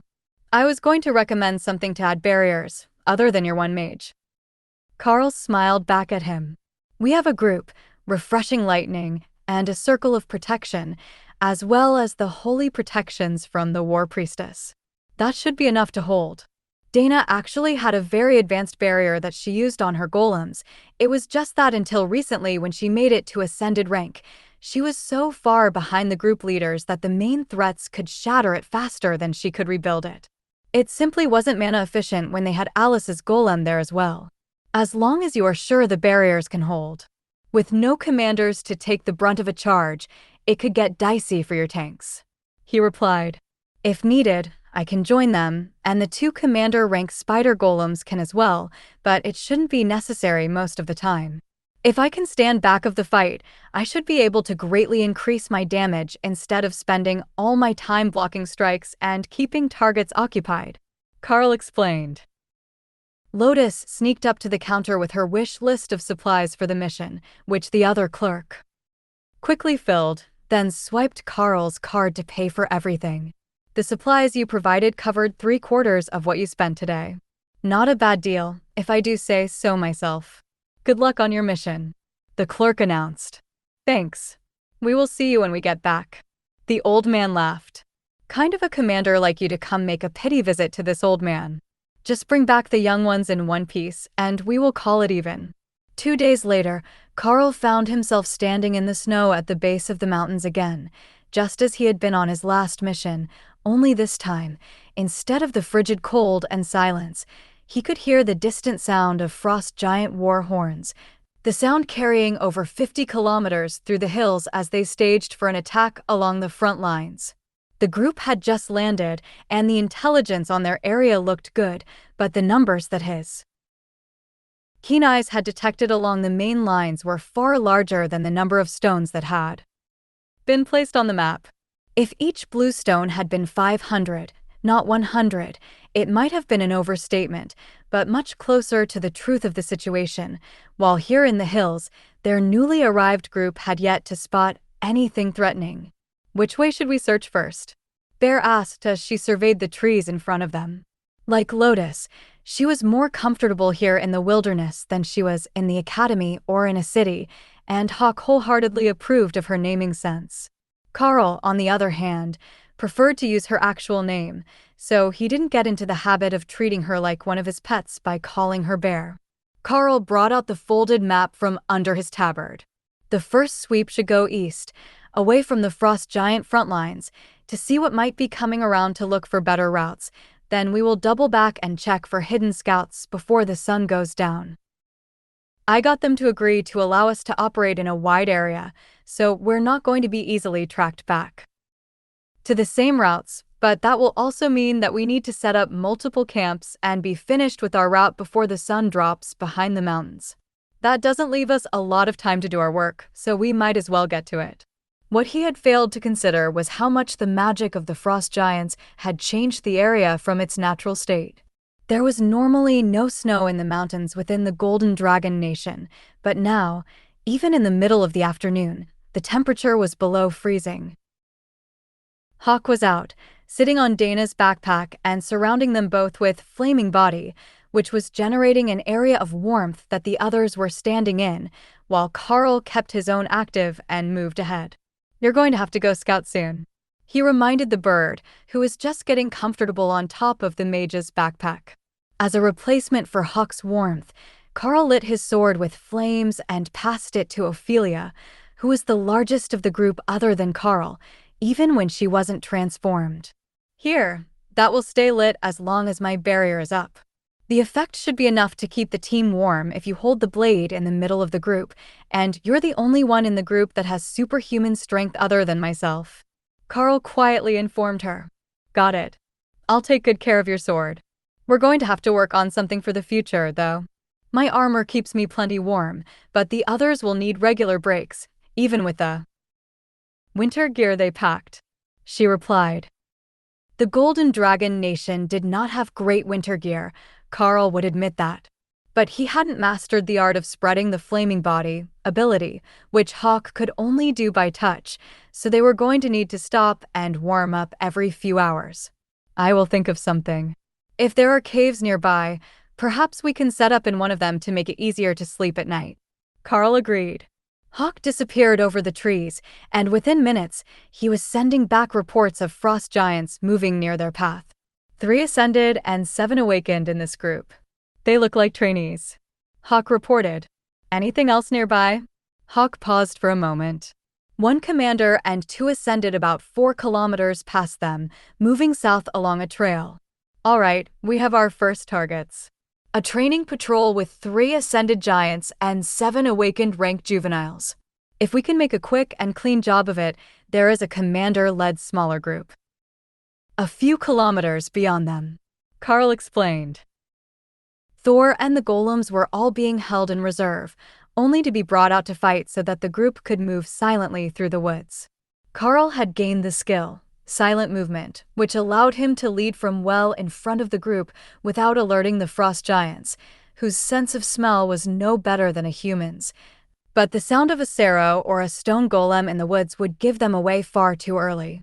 Karl paused and motioned for the group to come forward when the patrol came in sight. Ray will move up on the left flank with her golems. Ophelia, prepare to rage and charge with Thor and Dana's golems toward the pack. Sisters, you're with Dana. Just get close enough to keep them in healing range. I will circle right and keep them from running when they realize they're in trouble, Karl whispered. He didn't have much training with a bow, but this one didn't need it. Once you activated it and drew the magical string, it gave you a mental impression of where the arrow would strike. Karl silently raced through the trees, getting in position as Tessa rode Thor into battle, with Ophelia in her half-bear form running alongside them. The golems were still a bit slow and would arrive a second or two later, but that gave Karl time to prepare for his first-ever combat shot with the crystalline bow. The bowstring appeared as Karl made the drawing motion, and the solid crystal flexed as he aimed the shot. Since it was a day for firsts, Karl decided to use Remy's chain lightning, the one skill he gained from bonding the Naga spirit snake. It made the arrow crackle with energy, and Karl released, hitting the closest giant square in the chest as it turned to scan the area. Skill he gained from bonding the Naga spirit snake. It made the arrow crackle with energy, and Karl released, hitting the lightning spread through the entire group, leaving them shaking and partially paralyzed, as if they had been hit with a taser, which allowed Thor's charge to shatter a giant's femur, while Tessa's flanged mace glowed with golden light and crushed its sternum. Ray was there before the giants had realized what was going on, and Ophelia only had time for one swing of Karl's sword, cutting deep into a frost giant's chest before everything was dead. Karl went to rejoin the group, and Tessa gave him an enthusiastic thumbs up. Was that a new skill from Remy? I like it. Stunning the enemy makes the fight so much easier. The war cleric congratulated him as Ray began to rifle through the bodies, emptying them of loot before stealing the bodies for her art exhibit. One each went to Hawk and Remy, so they couldn't complain, but the rest were scheduled to be strung up in the trees for Ray's diorama. I didn't know that it would stun them. I was just going for the damage. That arrow hit a lot harder than I expected, though. It punched through armor and all the way through the frost giant. Sure, it was awakened, but still. Karl replied. There was a lot of blood on the snow, but Remy had a plan to fix that. Once the group started to move toward the second group, the commander with the two ascended frost giants, she cast a blizzard over the battlefield, freezing the blue blood and covering it in a fresh layer of snow. That was enough to satisfy her that nobody would suspect that there was a battle until they actually stepped on the location and revealed the blood. She wasn't a cleanup specialist, but hiding your kills from sight was just good practice in her mind. The second group was facing away from them when Karl reached their position, so he didn't wait for the others and unleashed an arrow into the leader's back. The chain lightning spread, slowing the others, but the commander shrugged it off. It bellowed in rage and turned just in time to catch an arrow to the chest, which caused a fountain of blood before the third arrow struck home only a few centimeters from the second. By now, the other two were twitching on the ground, and the spider golems raced in to finish the job. Make it quick and hide your tracks. That shout brought more patrols this way. Hawk warned as Ray borrowed the bodies and Karl picked up what couldn't be brought into her space. Remy, work your magic on the battlefield. Ophelia, these are for you. Vambraces of giant strength. I've got 2 strength-type items already, so these are all yours. You will make good use of them in combat. Karl whispered as he motioned for the group to retreat from the forming blizzard. Hawk led them away for a few minutes, then directed them to turn left to hit another of the weaker patrols. The stronger groups had gone toward the shout, while the weaker one had carried on their mission. Hit and run was the name of the game that day, and Karl was intending to do as much damage and make as many groups go missing as possible. The second awaken group went down even more smoothly than the first had, as Karl got used to his bow, and the others got used to working together without Prince Corbin or Alice around. Being without the spell blades and their rapid movements and magic changed the way the group had gotten used to fighting, as did having Karl in the distance instead of right up close. Interestingly, while Ophelia couldn't store the blade the way that Karl did, it had no resistance to her using it in combat, and it happily transferred Karl the energy from the monsters that died near it. That was far better than he had expected, and with Karl's newfound ability to stun or slow the frost giants, the use of a single large weapon wasn't a hindrance to the survivability of the berserker. Remy had refused to come out and see things with her own eyes. She was a monster, but a cold-blooded one, and she would have to burn mana to keep from freezing. She could extend her powers out just enough to cast Blizzard when needed, and that was enough for her as she hid in the tropical heat of her swamp. Thinking about that made Karl realize that the others were getting cold, so he instructed Hawk to find them somewhere to hide and reheat. Go north. There is a small cave in the mountains there. It looks dry and unoccupied. Hawk instructed. Follow me. There is a cave ahead, and we will rest for a while and warm up before we head out again. This cold is unnatural, and I don't want anyone getting frostbite, Karl instructed. Hawk settled into a tree outside as they hid in the cave behind one of Dana's barriers. It didn't have the illusion factor that Prince Corbin's did, but there had been vines partially obscuring the cave entrance, and the barrier would keep any nearby monsters from smelling them inside. Karl turned up the heat from the sword to warm the small cave, and took out his map to note the battles that they had been in. The instructions were to make reports no more than once a day and only right before you moved on from a location, in case the frost giants had found a way to track. Communications. They weren't known to have any such technology, or really any technology at all, but if they had gotten their hands on one of the military radio phones, they might be able to decrypt all the nearby messages or even track the source of the signal. That could be disastrous for the teams who were operating in the field, so the standard procedure was to send the message then move on, leaving the area where they might be able to track the team to. Of course, this didn't matter to the main lines, as they weren't hiding from anyone, but for Karl's team, anonymity was their friend.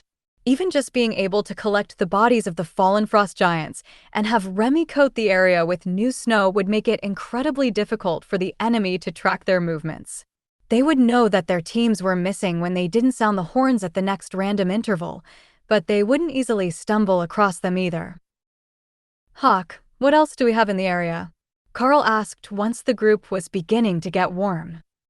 Again, nothing close. You've only got an hour and a half until it is dark, and the closest group is over 6 kilometers from you now. All right, you can come into your space to rest or stay in the tree, whichever you prefer. We will stay here the night and then go hunting again in the morning. Karl agreed. Short day, everyone.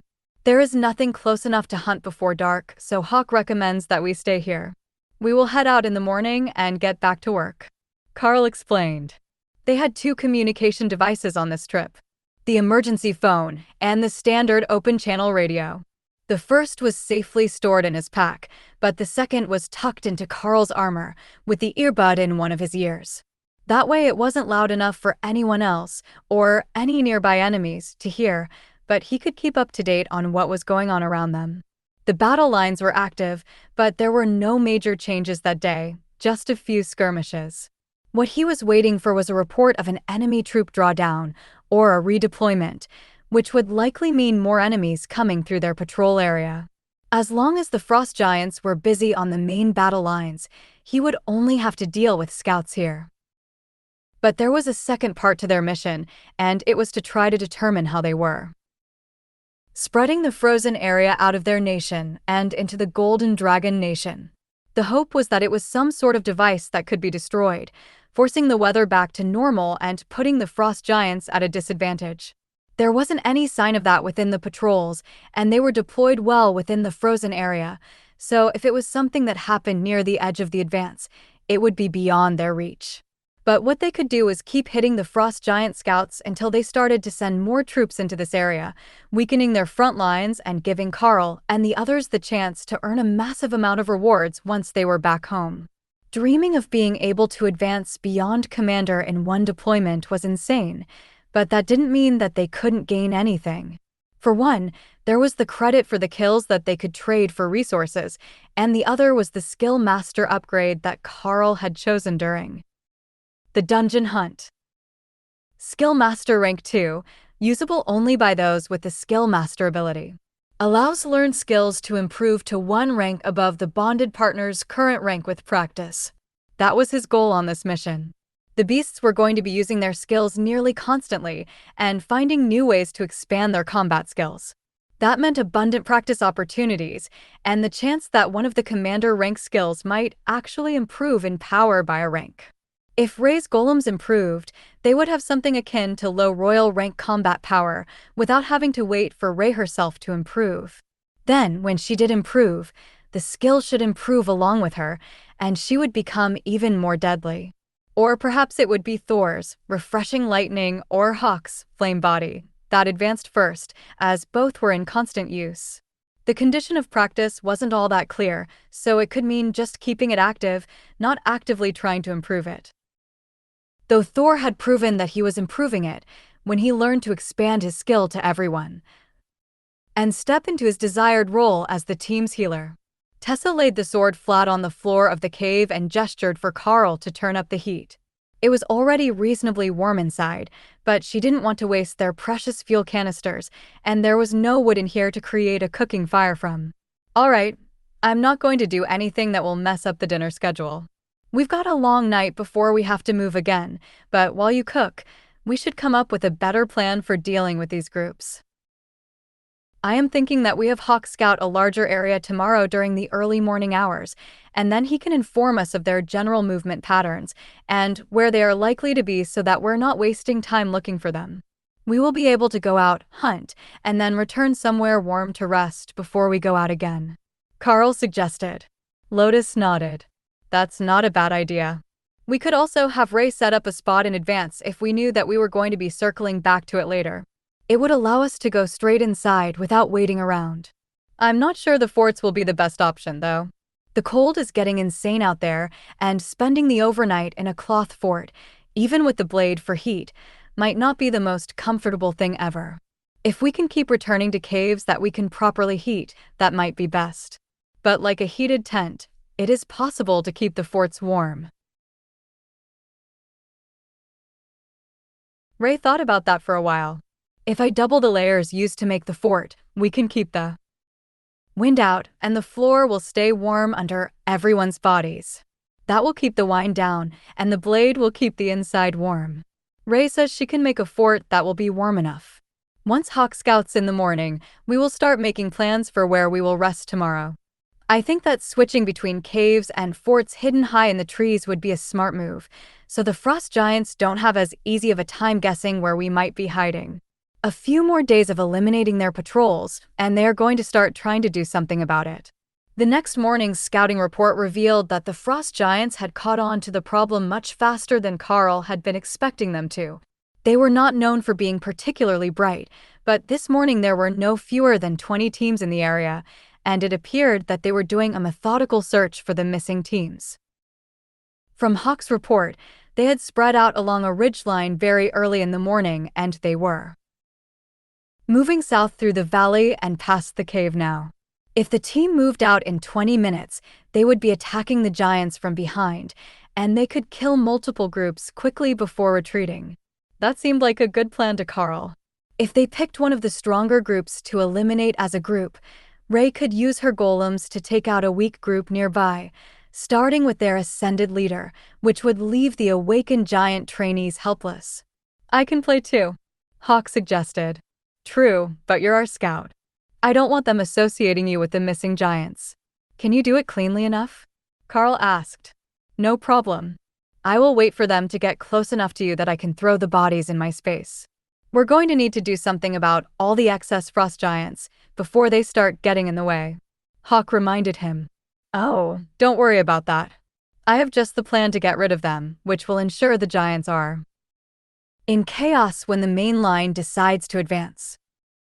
Karl led the group out of the cave toward the closest powerful group, which was flanked by two weaker groups. The patrol line went on like that all the way across the valley they were working in. One group with a commander leading it, and then two groups of ascended and awakened. That should realistically give the commander and his smaller group time to react to any attacks on the weaker groups, but with Karl's divide and conquer strategy, it was about to become a feeding program for the beasts.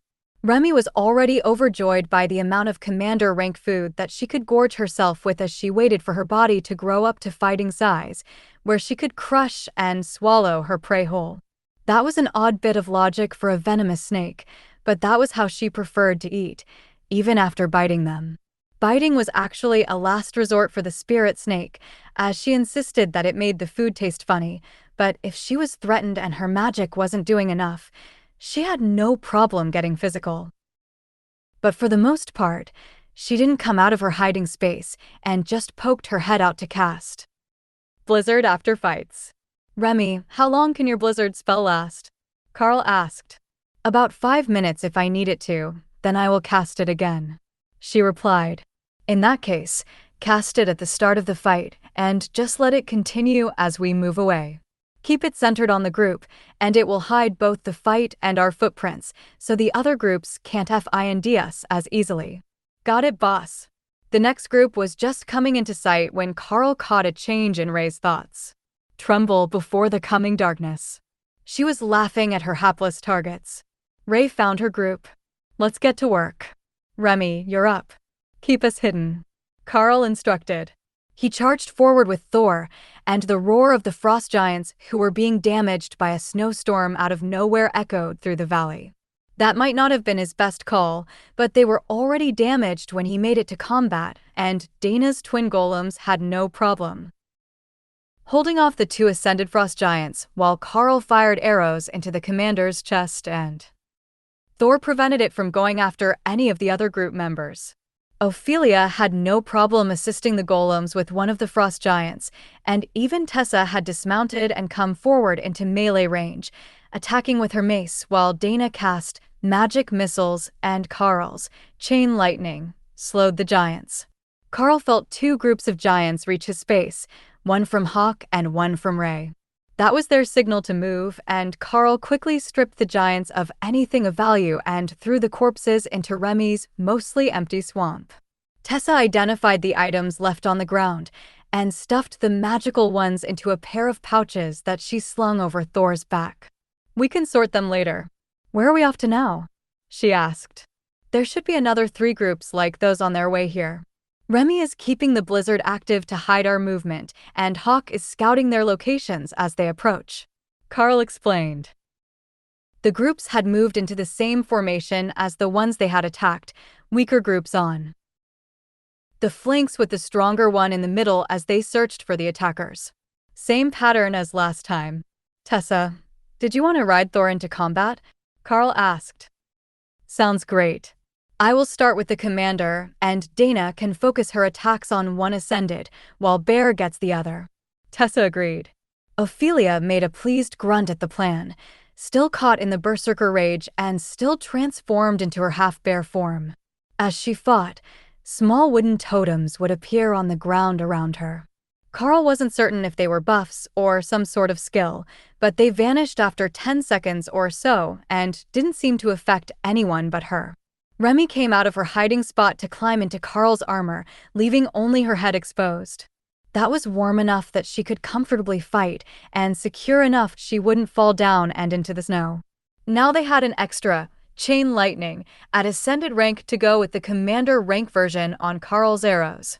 With the blizzard, damage being so negligible to creatures with cold damage resistance, the giants had barely begun to understand that they were in serious trouble before they were paralyzed and cut down. 2 more batches of bodies entered the space, and Karl sent Hawk scouting down the line, getting a location for any other groups that might have been alerted to the battles. They're all still moving forward. Should I bring some this way, or do we ambush them the same way again? Ray asked as Hawk reported the location of the groups. Same pattern. Wait for us to get in position. Karl instructed. But you're so slow.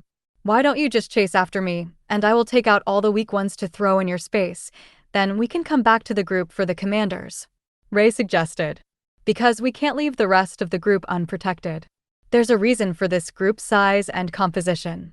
Karl reminded her. If I could just access the space from more than 100 meters, this would be way easier. Ray complained, eager to keep hunting.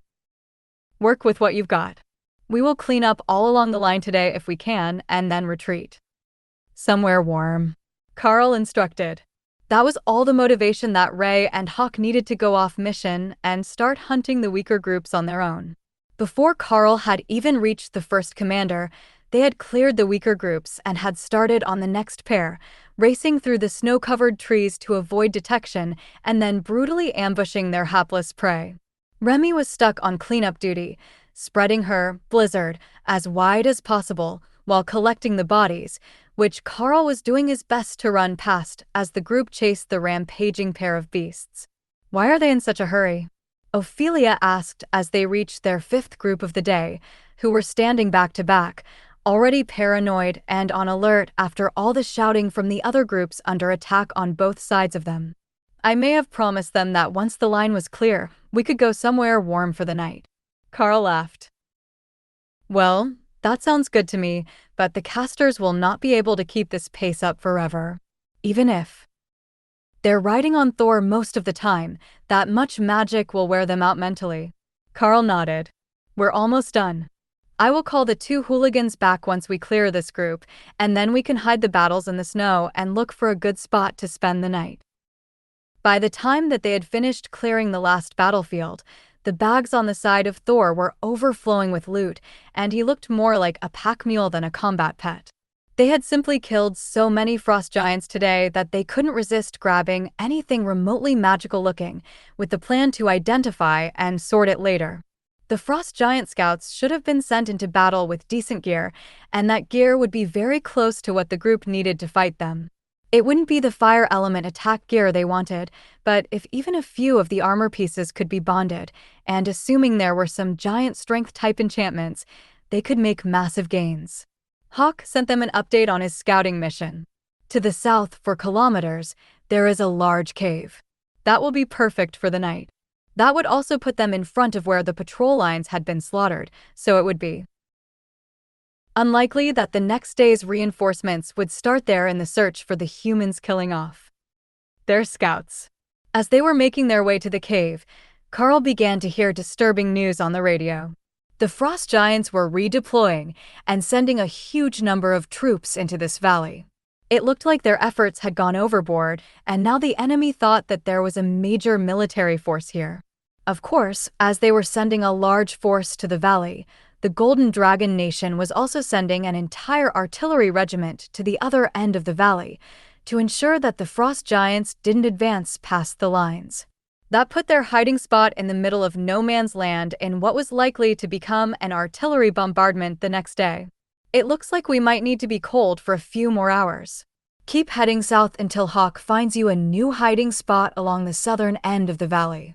The army is redeploying artillery here, and I don't want to get caught in the middle of a bombardment. Karl explained once he had a full grasp of the situation. You make it sound like you won't be leading. Lotus noted. For the next hour or so, I won't be. I will follow Hawk's guidance back to you, and you've got Ray and Thor for extra protection. I've got Remy with me to hide my movement. I'm going to put out a distraction to slow the frost giants' advance. Karl explained. All right, see you soon. None of us can run fast enough to keep up with you anyhow. Tessa joked. That was true, and he had silent movement, so he didn't need to worry about making a commotion. What's the plan? Are we going to ambush them from out of a blizzard and just boom pow smack down a bunch of giants? Remy asked as Karl ran toward the point where the giants should be entering the valley. Not exactly. You see how we've got all sorts of extra ascended and awakened rank frost giant bodies? We're going to pile them all up at that end of the valley and set a bonfire for the giants to keep warm by.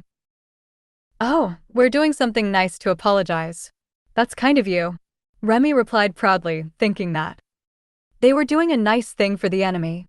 Frost giants are terrified of fire, and the heat causes them pain. Sorry, Remy. For a moment, she was disappointed that they weren't doing a nice thing. Then she decided that it wasn't worth being sad for monsters that would lose a fight to a bird. Well, they get back most of their dead, so they can't be too mad, right? Even if it's not their usual ritual. That is true, they're getting most of the bodies back.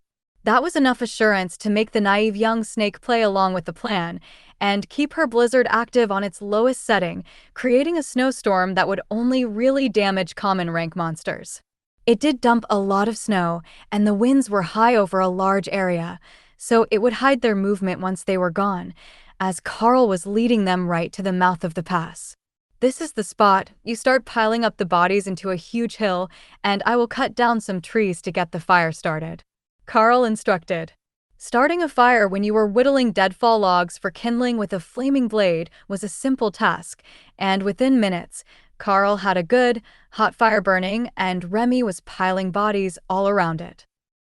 As Karl hacked down more trees to place in a second layer around the outside, The smoke was billowing up into the clouds, thick and black, and it would be impossible to miss the smell, which reminded Karl entirely too much of wet work socks drying by the fire without being cleaned first.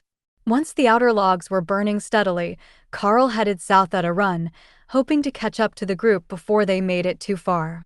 Remy's blizzard was reactivated as soon as they were out of range of the bonfire, hiding their tracks. But even the howling winds couldn't hide the rage of the frost giants when they realized that the fire they had come to destroy wasn't a human army camp, but a massive funeral pyre. The army wasn't sure what to make of the situation, so Karl sent a brief message, letting them know that it was a diversion. Regional Command, I can confirm that the fire is set by our side. Repeat, the fire is a distraction to slow the frost giant advance. Karl informed them. Understood. Report all sightings for ongoing bombardment as the line is extended. That was terrible news. He had deliberately picked a deployment spot well away from the main battle line, but they had already expanded to meet him only a few days into his mission. Worse, there was no real reason for it, other than a single day worth of increased activity. There was something going on behind the scenes that he wasn't aware of, and it wasn't making logical sense based on what he had seen of enemy deployment strategies during their flight in. If they were going to bombard the area, he couldn't scout it. But the mountain ranges further from the line were too inhospitable for either humans or frost giants to traverse in large numbers. The best bet was for Karl to take his team behind the enemy lines, where he would still be within his appointed zone, and they could attack frost giant supply caravans. Hawk would like that. They farmed monstrous boars and giant goats. Hawk, where are you leading the team? Karl asked as they began to turn toward the human. Military unit. There are soldiers everywhere. Unless we're going to take a cave near their camp without talking to them? Tessa thinks we should say hello before we move on. Hawk replied. All right, I will catch up to you before you reach them. Karl had Remy stop the blizzard when they got close enough to see Hawk above the trees, and then caught up to the group just before they reached the outer patrols of the incoming military camp. Once the beasts, except for Thor, who still had a pair of massive packs full of magical items, were all safely back in their spaces, he led them out into the open, where soldiers were surrounding the camp, all carrying swords glowing with the holy light of a cleric's blessing. So, not elites, but regular infantry, relying on holy magic to be able to injure anything that came their way. That could make it difficult to get back out of the camp, as they weren't going to want to lose the protection of a commander-ranked elite and his team, especially just for Karl and the others to go scouting in another region. Identification. The patrol guard requested, with a hint of reverent respect in his tone. Commander Karl, 95988. Deployed to the region with my team to control scout movements away from the main lines. Karl replied. And how did that go? The patrol leader asked. We're up by about 70 frost giants for the day. Lotus cut in with a smile on her face. The man froze as if she had slapped him. Did you say there were 70 frost giants in the zone today alone? I will need you to report to the battalion commander ASAP. I don't think that they're aware of the threat level. Karl and the team were quickly escorted to the battalion commander's tent, where they found a commander-rank soldier with his secretary bent over his desk when the scout burst in unannounced. Karl stopped the team and let the scout be the only one to go inside while the tent flap swung closed, and Tessa did her best not to laugh out loud. Damn it, knock. The man shouted as the secretary, who was in civilian clothing, hurriedly rearranged her skirt. It's a cloth door, sir. We have a report that you need to hear. A commander-led mercenary scout team took out roughly 70 frost giants in the zone just today. It has given us reason to believe that the deployment orders understated the severity of the threat. The scout announced in a dry tone as Karl and the team waited outside. Hawk and Ray had kept a bunch of the heads for just this reason, and they quickly piled them up. Outside the command tent, creating a 5-meter-tall mound of giant skulls still dripping with blood. The scout and his commander stepped outside and saw the massive pile of heads, then turned in shock to Karl. Where the hell did those come from? The commander demanded. I have a skill to keep body parts from defeated monsters in a separate space for the day. I use it to provide proof of kills, as we are on commission, not salary. Karl informed him. Someone count those and do a rank check on them. The commander shouted. Nobody was hurrying to do that duty, but they would get to it. Karl was certain. The battalion commander gestured inside. Please, come in. I need a report on the situation, and anything you know about that fire burning at the other end of the valley. Karl took a seat across from the other commander, while the rest of the team sat in the chairs along the wall. The fire is easy.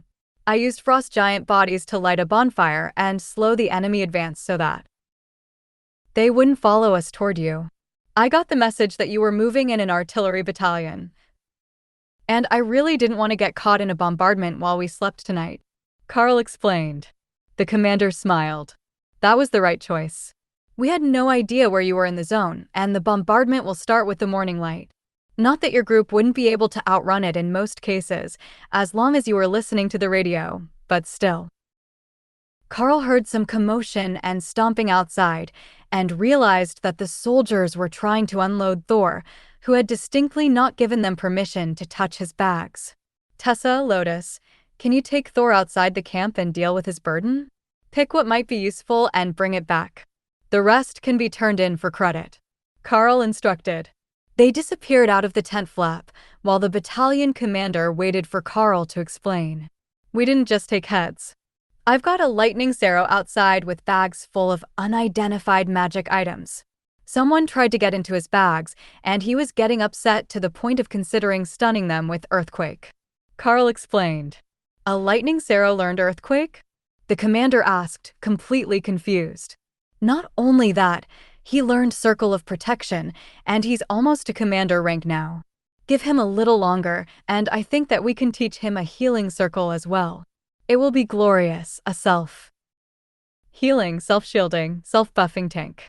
Karl agreed. The commander shook his head in dismay.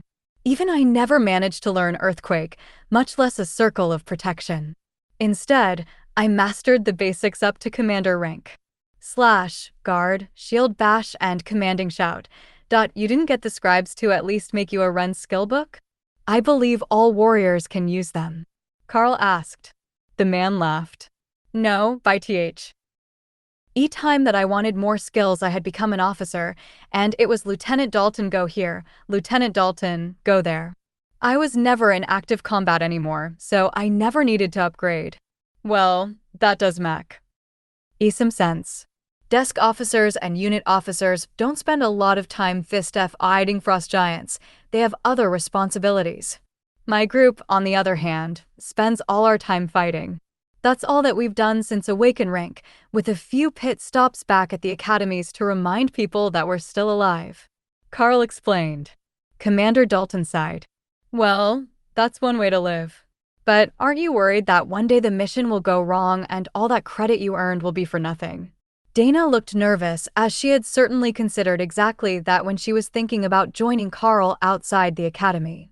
But Ophelia was a berserker, and ending in glorious battle when you were too old or crippled to fight was basically a life goal for her class.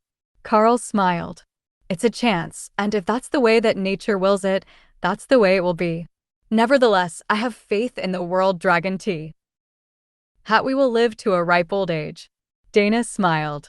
That was precisely the sort of non-answer that Lotus would have given. The two clerics came back in with one large bag of stuff, and Thor retreated to his space. Done already? Karl asked. Yep. There were and why a few truly good things in there, since we were already stocked up. We have a ring and boots for Bear, Lotus, and I have taken a bracelet each, and there is a brooch for Dana. The other boots are for you, if you can use them. Tessa explained. They were commander rank leather boots with fur trim at the top and an increase to his cold damage resistance. But most importantly, they were warm.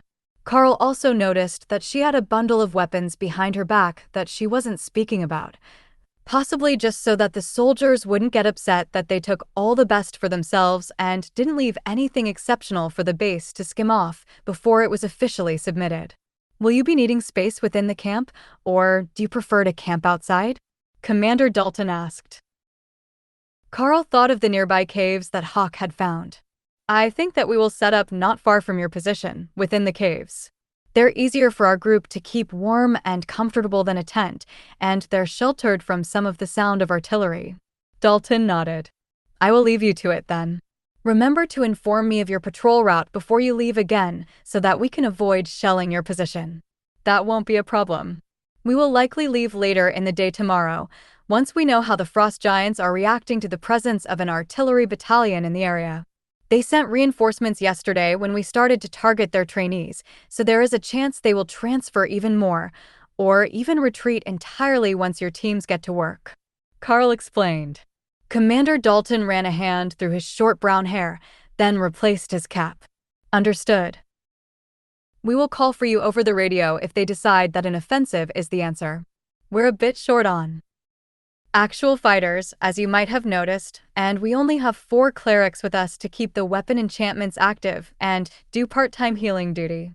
Karl nodded. All right, if we're still around, we will see what we can do.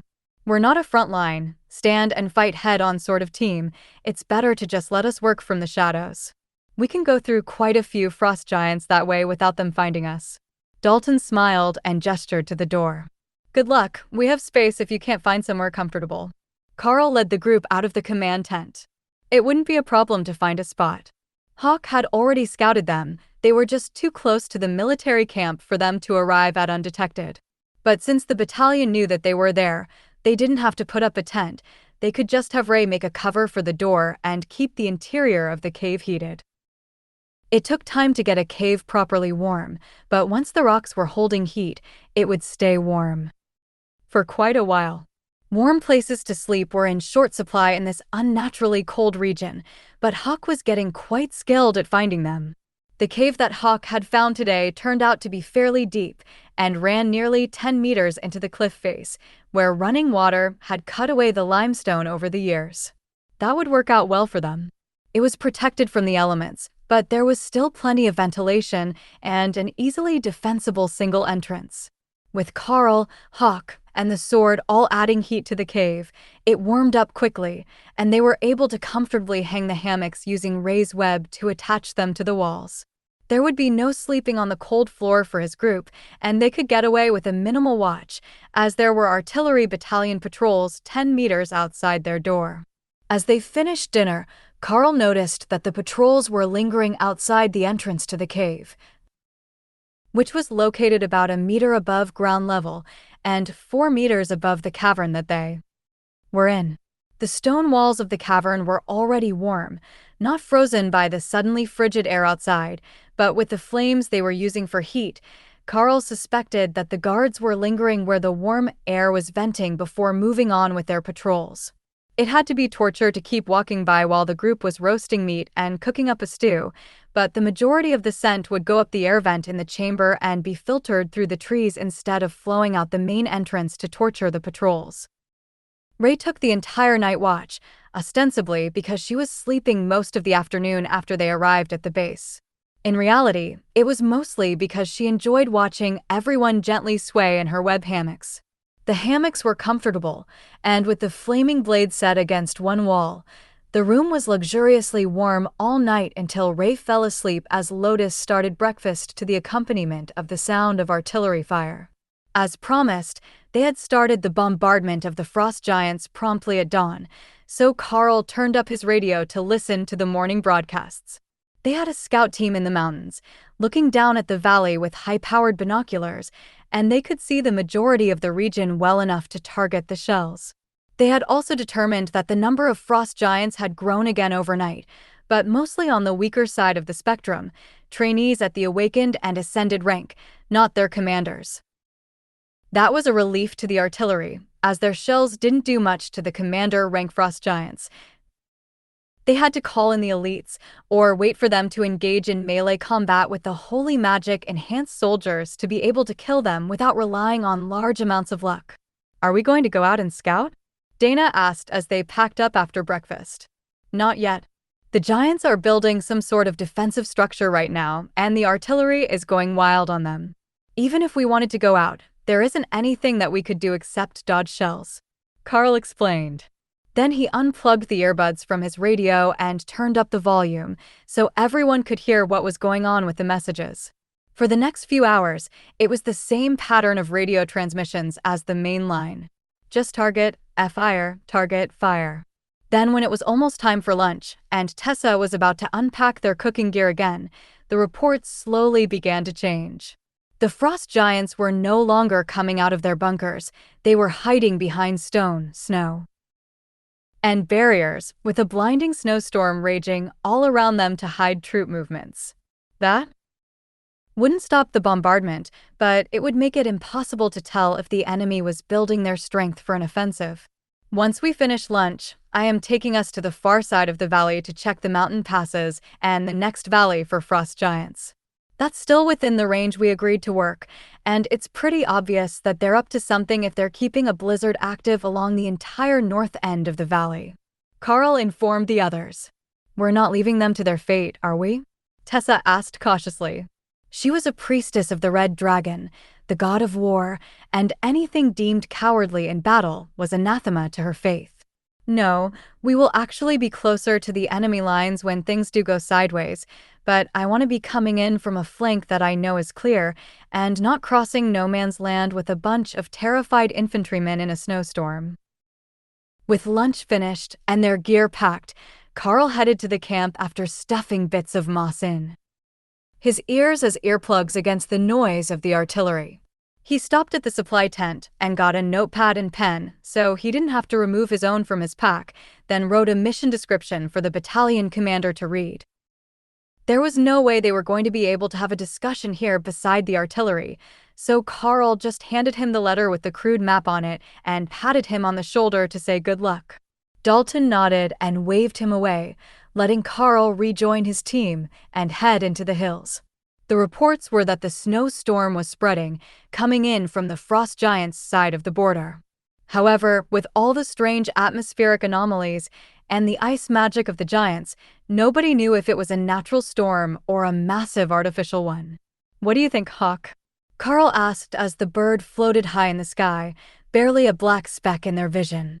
It's a natural storm. The wind is carrying the clouds this way, and I can feel the cold moisture already. But that doesn't mean there's nothing in it. I keep seeing shadows, but they're too far for me to tell what might be casting them. Keep an eye on them and let me know when you can tell what is casting shadows in the snow. Storm. It might be nothing, it might be something important. Chances are, human eyes can't tell that there are even shadows to begin with. Karl reminded him. Their route quickly took them into the hills, and that was where their smooth progress ended. The paths were narrow and steep, winding along the side of cliffs, while a river gorge made up the bottom of the canyon. Do you think that something might try to move down the river? I mean, they could freeze it over, right? Dana asked, directing her question at Lotus, who would be more knowledgeable about the weather than anyone else here. They probably can with their ice magic.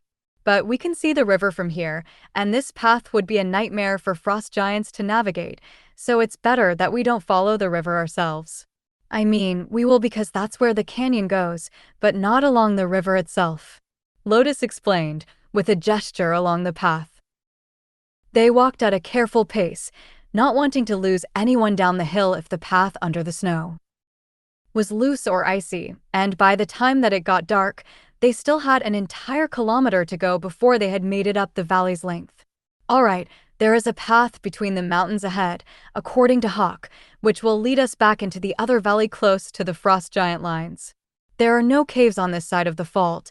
It's slate and not limestone like the other side of the hill, but Ray can make us a double-walled tent in the trees, and we will call it a night. Karl instructed. Ray was happy to run ahead of the group and test her theories on a double-walled fort. You couldn't see out of it, so her and Hawk were on night duties in the cold again, but it would be warm and sheltered from the increasingly frigid winds. They were just about to finish their scans and head into the fort when Hawk sent a final sunset update. I can see what's casting the shadows. It's frost giants in white suits, hundreds of them.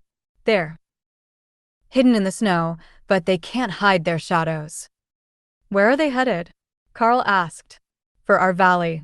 The one that the artillery is making a mess of right now. An exceptionally loud mess, Karl noted, now that they were so close to the edge of the bombardment zone. I will call it in. Battalion Command, This is Team 95988. We have spotted reinforcements on the other side of the mountains, headed for your bombardment zone. 200 plus frost giants in snow camo outfits. Strength unknown. Karl broadcast.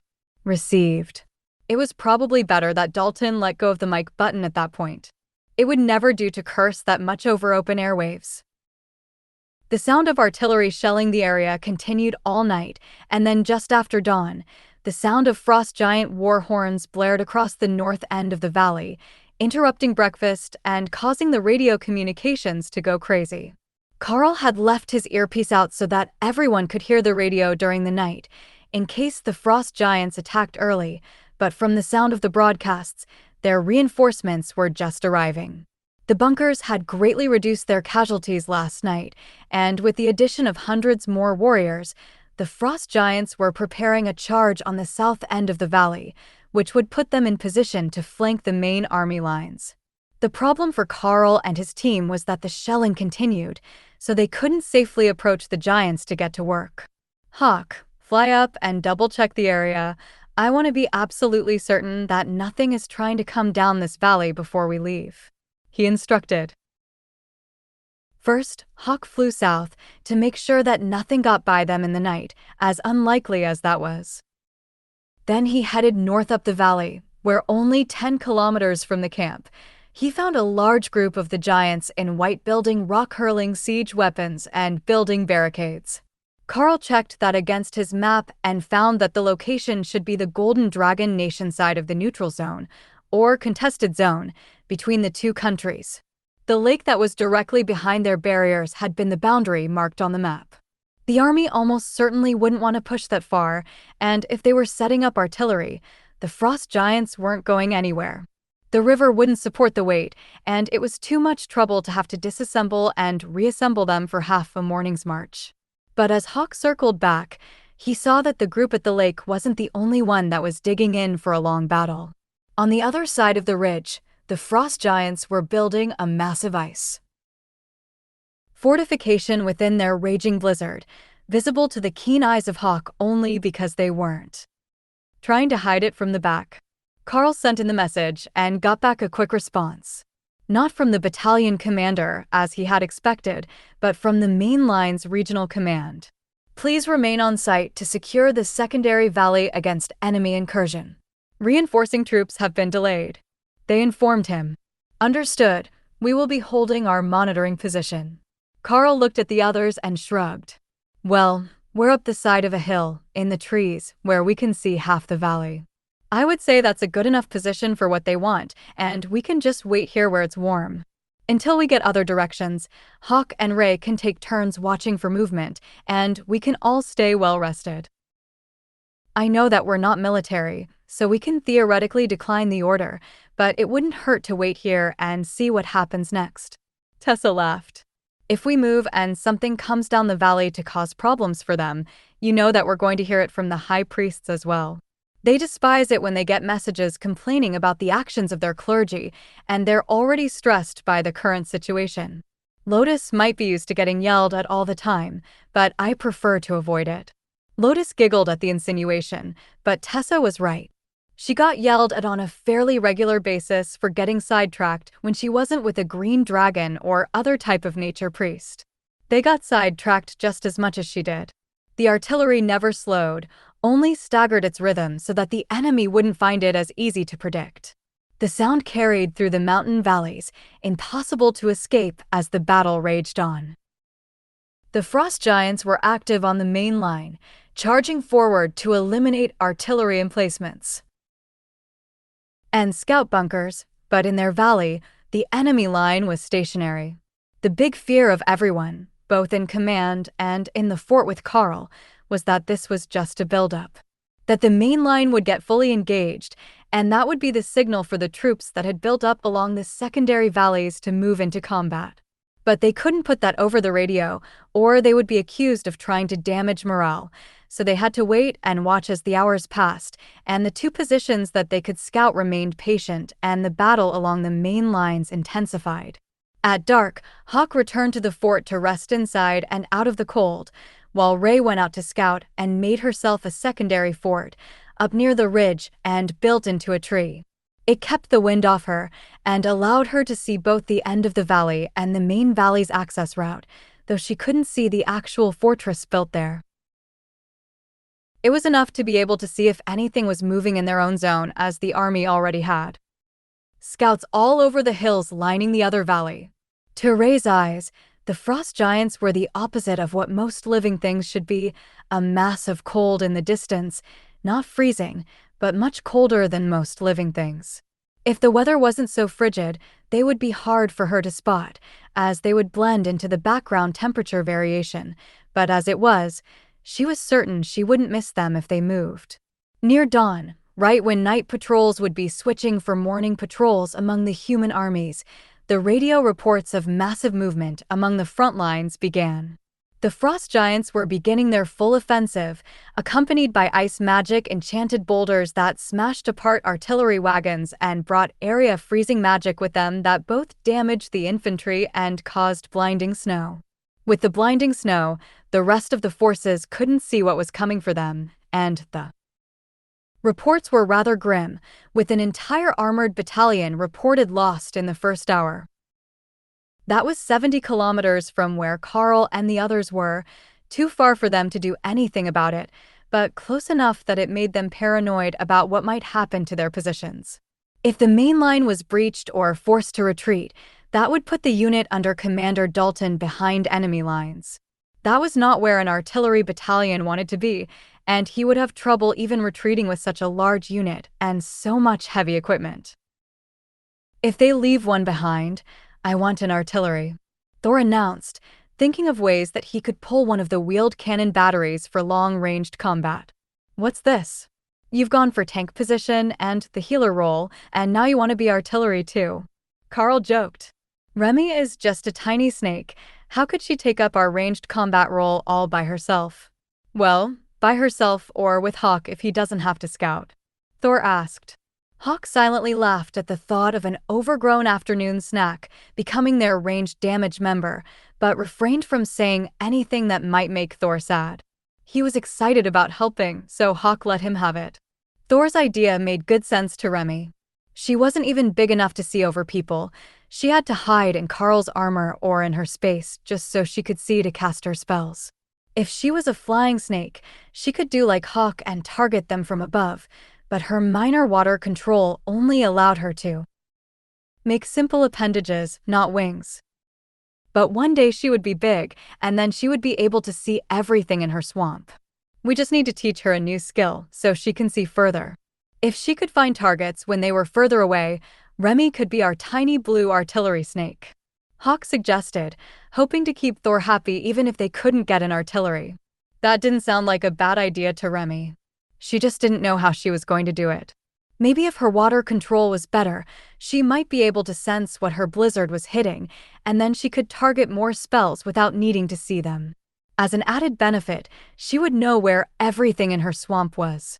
She just had to find someone who knew how to teach her that skill. Or have Karl torture one of the frost giants until they told him. The frost giants should know. Only nobody spoke frost giant. Learning was hard, Remy decided. For the first few hours it almost seemed like they were going to be able to repel the frost giant attack, but then the units that had arrived in the snow made their move. 300 white-robed and hooded commander-rank frost giants appeared from the storm and rampaged through the main lines of the Golden Dragon Army's formation. All secondary units, this is a general retreat. All secondary units, this is a general retreat. Form at Checkpoint Bravo for counterattack. The radio repeated. Hawk, is that causing Commander Dalton to move? Karl asked. They are already packing up their gear. It doesn't look like they are planning to leave a cannon for Thor, but we might get lucky. Hawk replied. Cannon, cannon, cannon. Thor cheered, while Ray and Remy laughed at his optimism. That doesn't sound good. Tessa sighed as the radio went silent to allow the units to relay their progress. It's not. The armored battalion is retreating. We could probably make it back to them if we ran. Assuming that the frost giants aren't moving. But if they come down this valley and we're not here, things will get bad very fast for the infantry. Karl replied. While a general retreat order did give them permission to leave, the fact they were the only ones blocking an entire valley meant that it might also lead to mass casualties. Tessa's eyes glowed red for a moment before she smiled. How much attention do you think that the frost giants are paying to their border patrol? I get the feeling that they have good stuff just waiting there for us to take it. Her eyes were glowing with the influence of the red dragon, and everyone in the group knew that meant the odds were excellent that she was right. Either there was good loot or a strategically beneficial fight. The war god wouldn't be interested if there were neither of them present. I will send Hawk to see what the next valley is doing before we move. If they're advancing, we will move north toward the border. If we're lucky, it might make them hesitate and save some of the artillery battalion. Karl agreed. Hawk soared out over the mountain peaks, looking down over the next valley, where the frost giants were beginning to get up out of their bunkers now that the artillery had stopped. They were forming up for a charge, which would be faster than the infantry, which didn't have enough transport trucks to leave except on foot. They're forming up for a charge. If we leave now, they should be about halfway down the valley when the alarm goes up that we're attacking the border defense teams. Karl informed the others.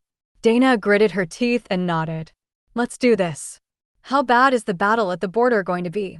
Karl thought back to what Hawk had seen. Bad, but nothing that we can't handle. Just keep your shields up so that the ranged team members don't eat a boulder to the face from the catapults. They all grabbed their packs and Karl led them down to the river. There was a bend just 50 meters from the frost giant lines, which would hide them from view until they were close enough to attack. That was when he would start the charge, and with a bit of luck, their shields would hold long enough.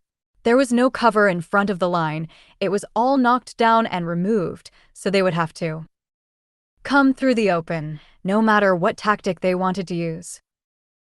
Lotus caught a ride on Ray, while Dana hopped up behind Tessa on Thor, which brought the speed of the group up to Thor's full running speed.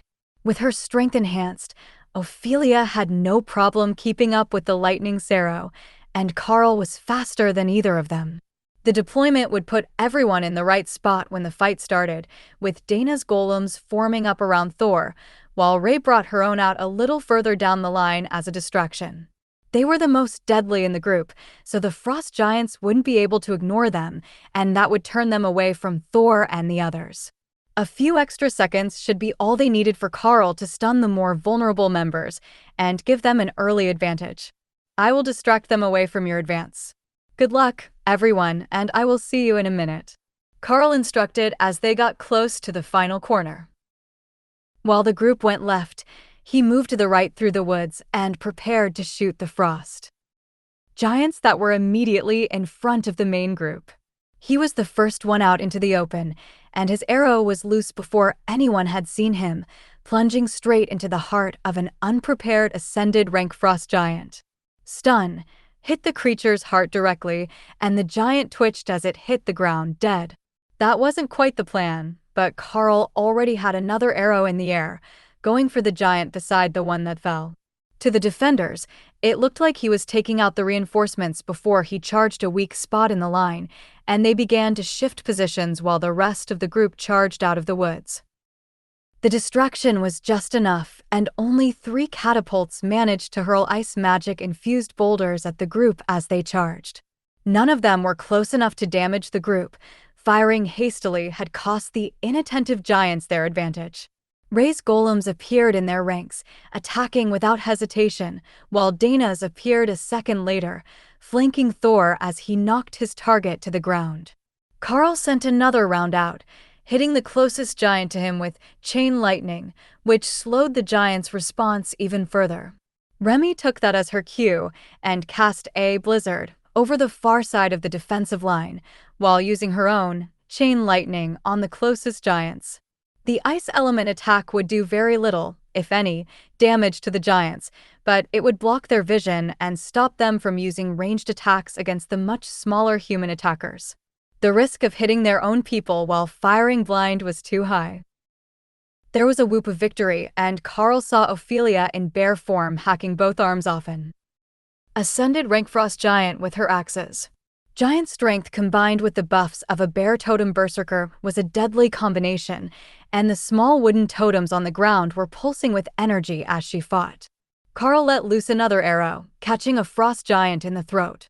It fumbled at the arrow as the lightning arced between it and those nearby, but the next arrow went straight to its chest, ending its struggle and leaving the others nearby staggering in pain.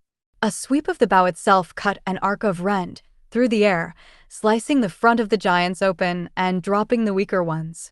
For a moment, Karl had a clearing around him, so he turned his arrows on the frost giant commander, headed for Thor.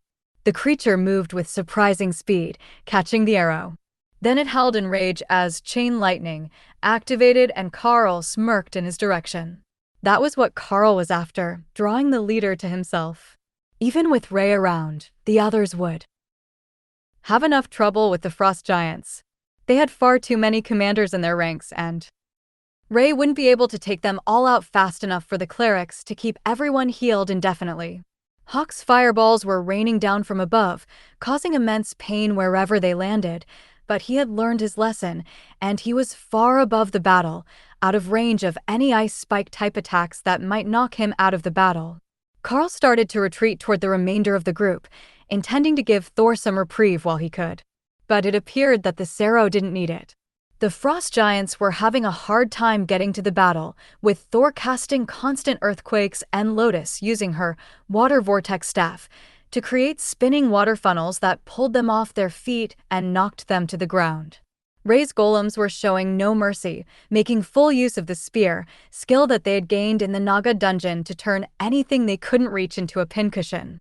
As it was their only active skill, they didn't seem to have any issues firing them while fighting. 8 eyes that never blinked were a spider's great advantage, as they could see everything going on around them in a 270-degree arc, and fire spears at anything showing vulnerability. That's nearly 2 minutes to rejoin us, Lotus noted as Karl rejoined the group. But I saw you a minute ago, so it still counts, she added. Tessa's eyes were glowing red as she buffed the group with holy magic, adding damage to all their attacks, even Karl's lightning and the golem's blades. With the golems in place, Karl didn't have to switch back to his sword, but it was still transferring energy to the group from its spot on Ophelia's back, while she used her twin axes to block and attack at the same time. The giants were beginning to reform their lines, and Karl was considering giving the order to retreat as they worked together for a group spell. His stun couldn't deal with that many of them, and he wasn't certain what they were casting. He fired as fast as he could, targeting different areas of the group, but at the last second, a surge of golden holy energy surrounded them all, and the power radiating off Thor surged.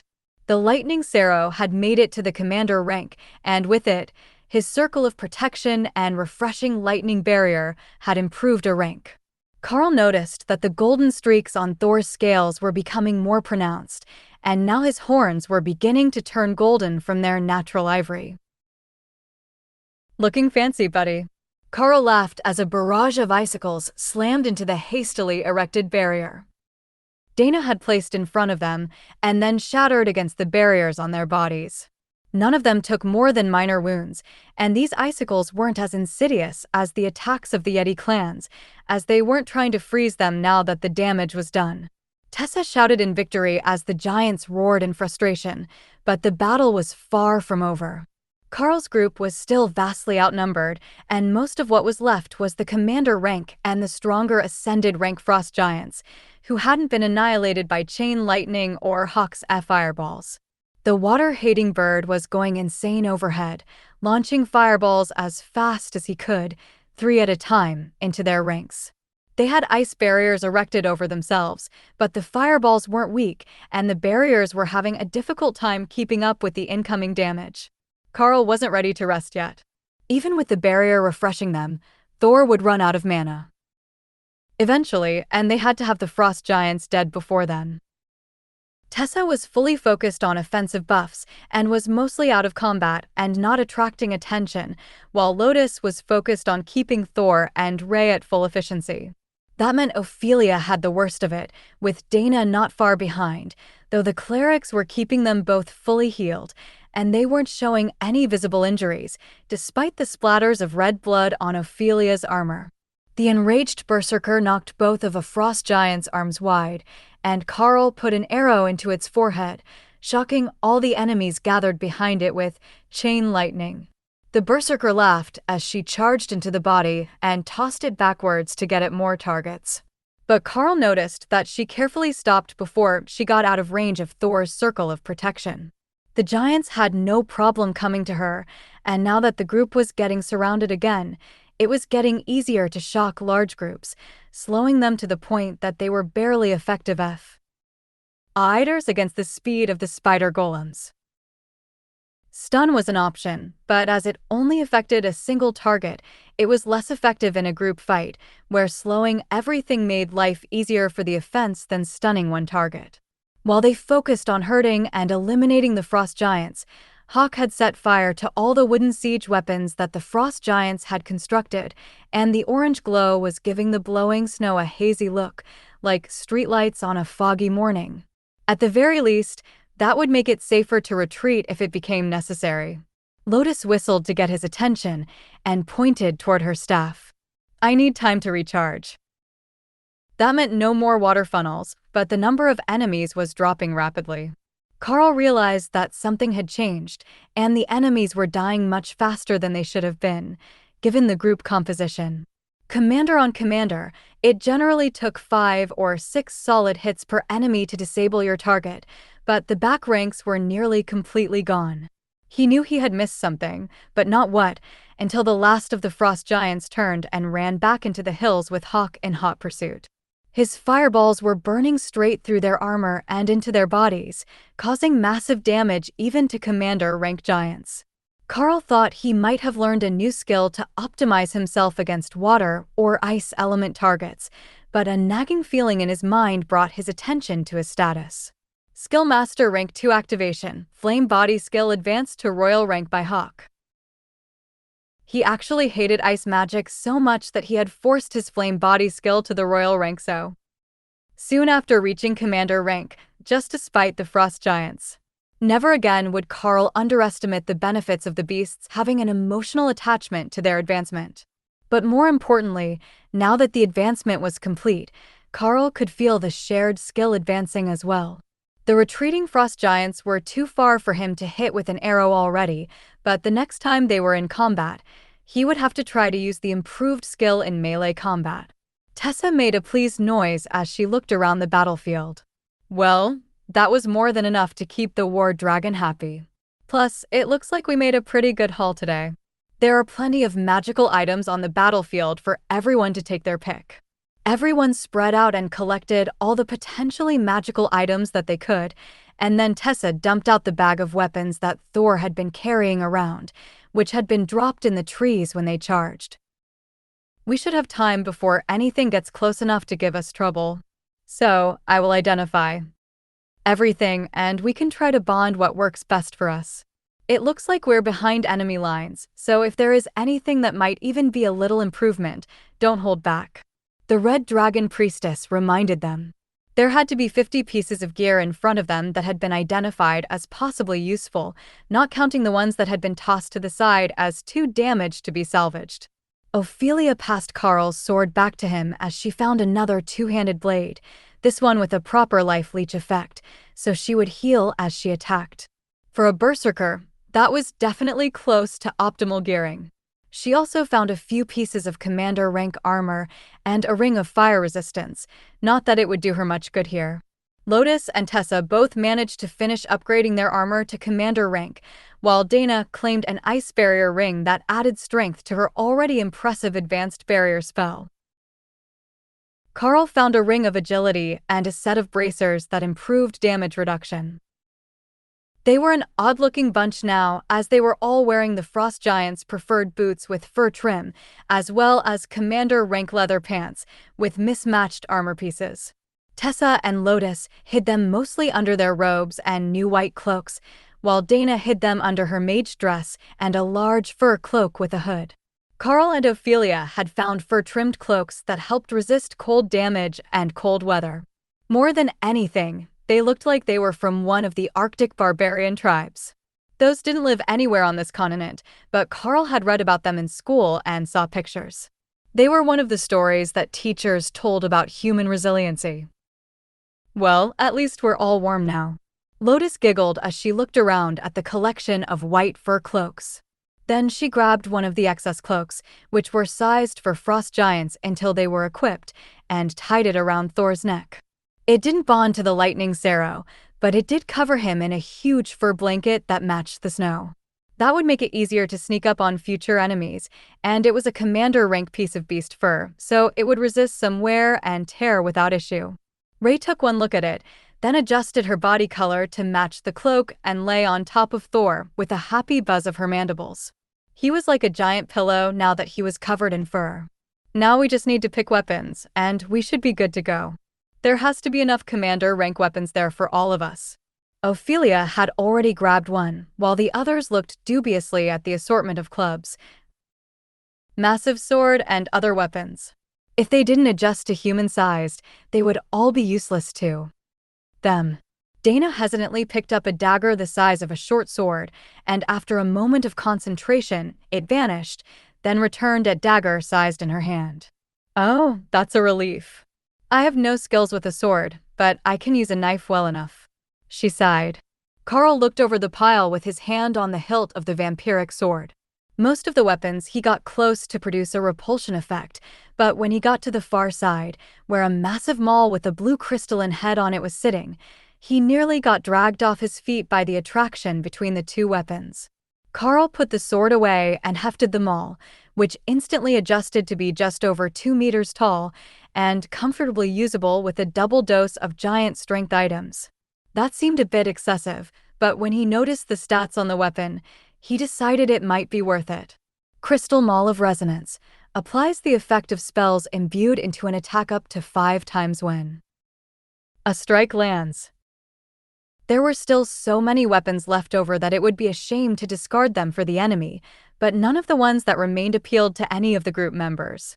Why don't we have Ray make a fort back in the trees, and we can load the excess into that, so we can come back for it later. We can't keep carrying everything we find, there is just too much.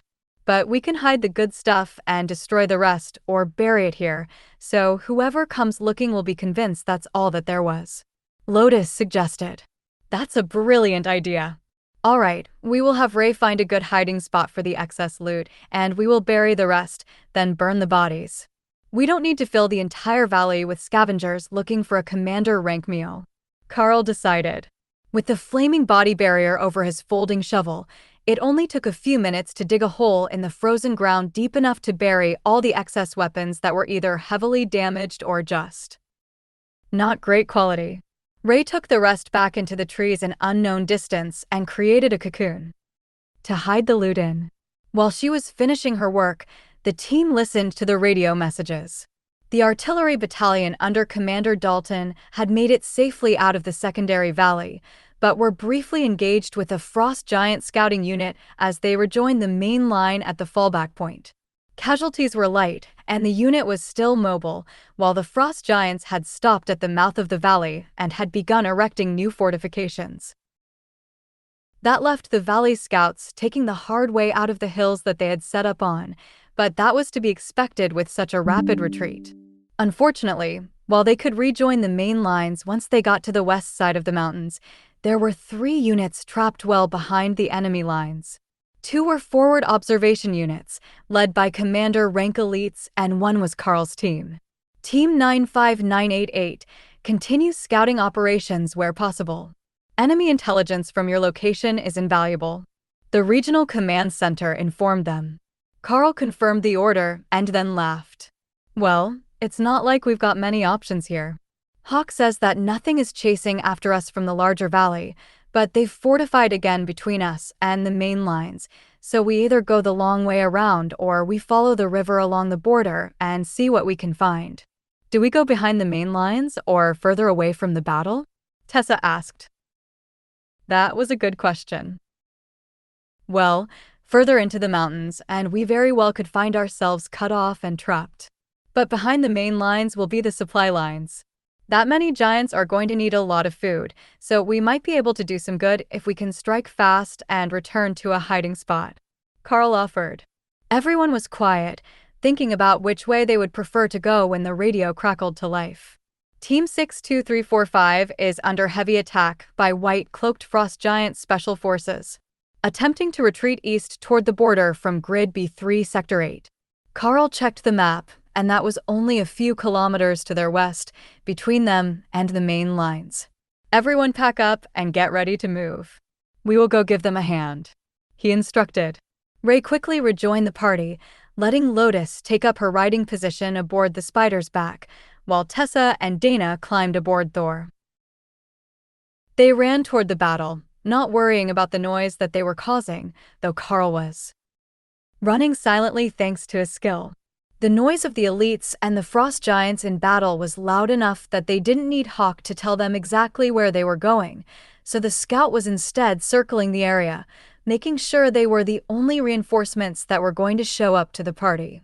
It looks like it's just two scout groups fighting it out, Hawk informed them as Karl got close to the battle. Perfect. Now, it's time to see what your advanced flaming body can do with the shiny crystal hammer I just got, Karl replied. Charging 5 spells into it at once took more energy than he had been expecting, but the weapon was primed and ready to go when they entered the clearing, and found that the human team was 1 high priest in white robes and 4 mages.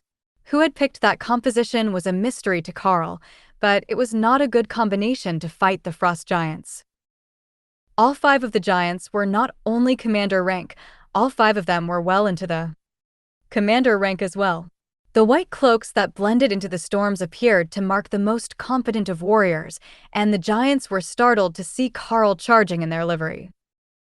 One of the mages had 5 blue orbs active, firing magic missiles at a furious rate, a trick that was rather familiar to Karl. One of the mages at the academy knew that spell, and she had shown it off during the first week they were training Hawk with the mages.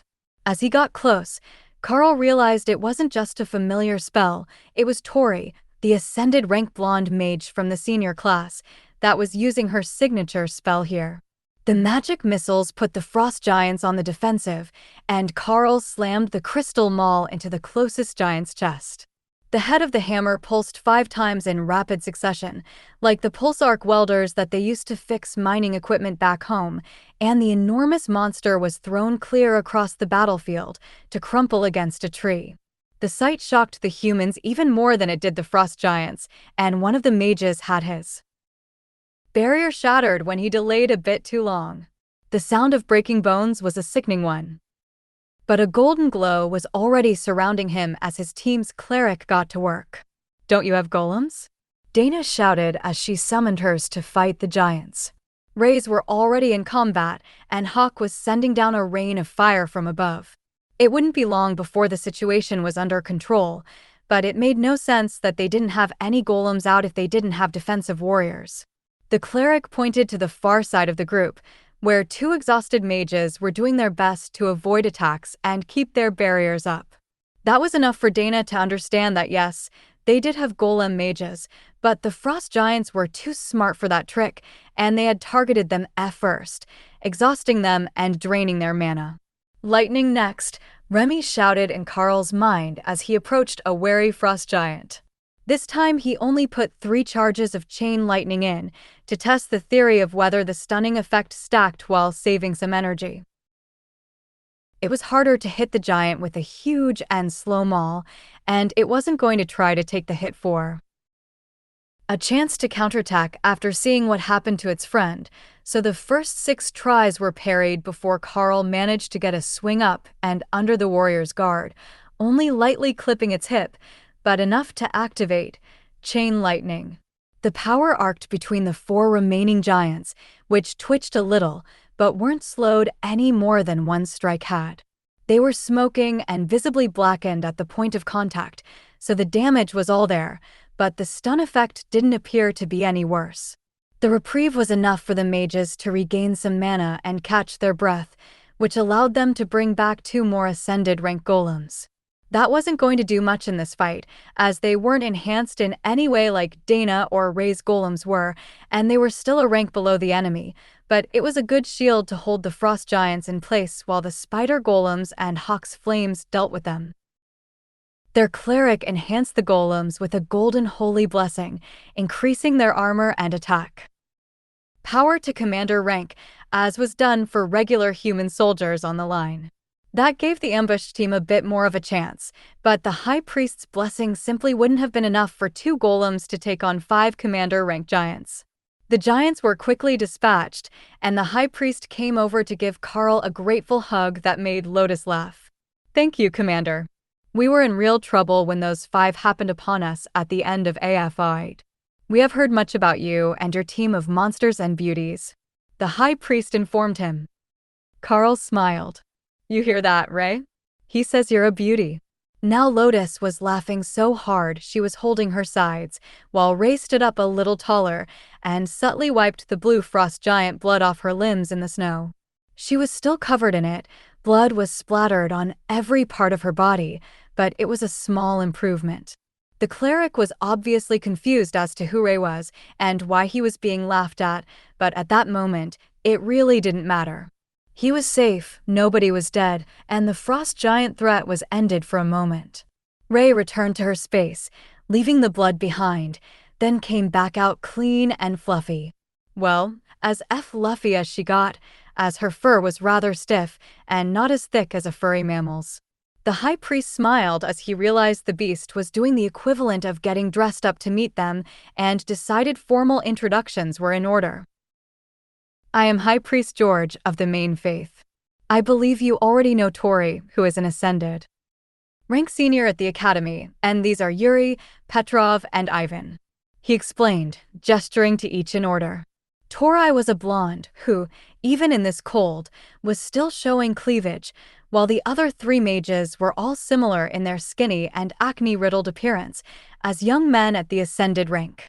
They should be past the youthful acne phase, but for them, it had lingered well into their 20s. Karl, Dana, Ophelia, Sister Tessa, and Sister Lotus. Karl introduced. For a second, Karl thought that Tori looked jealous, but she was in the mirror of his position, the only woman in an all-male group, instead of the only man in an all-female group. Maybe it was the group composition she was jealous of. Hawk came down to land on Dana's backpack, and the mage gently stroked his head while Lotus climbed up on Ray's back. Karl looked at the other group, who were still recovering from the battle and too exhausted to go far. "What are your plans? Are you going to head back to the main lines, or are you going to remain out here behind the lines and keep hunting?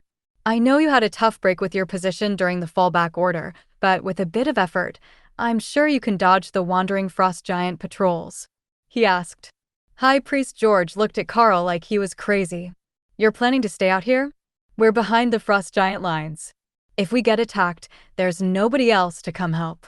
We didn't know you were nearby, but the other groups are together on the far side of the line, a whole day's walk from here." Karl nodded. "Yeah, we've got things to do out here, and we have been asked to see if we can find out what is causing the change in temperature before we head back. If you have any ideas, that would be great, but the temperature seems to be dropping before the frost giants appear, so it has to be some sort of area effect." The mages all looked a little traumatized, and Karl knew that they wanted to just go home and not be out here anymore. That may or may not be an option for them, but at the least, he could help them get to the human lines. "Why don't we help escort you south, and then you can make a run across the open ground between the lines. The frost giants shouldn't chase you, and you'll be back in the safety of the main force," he suggested.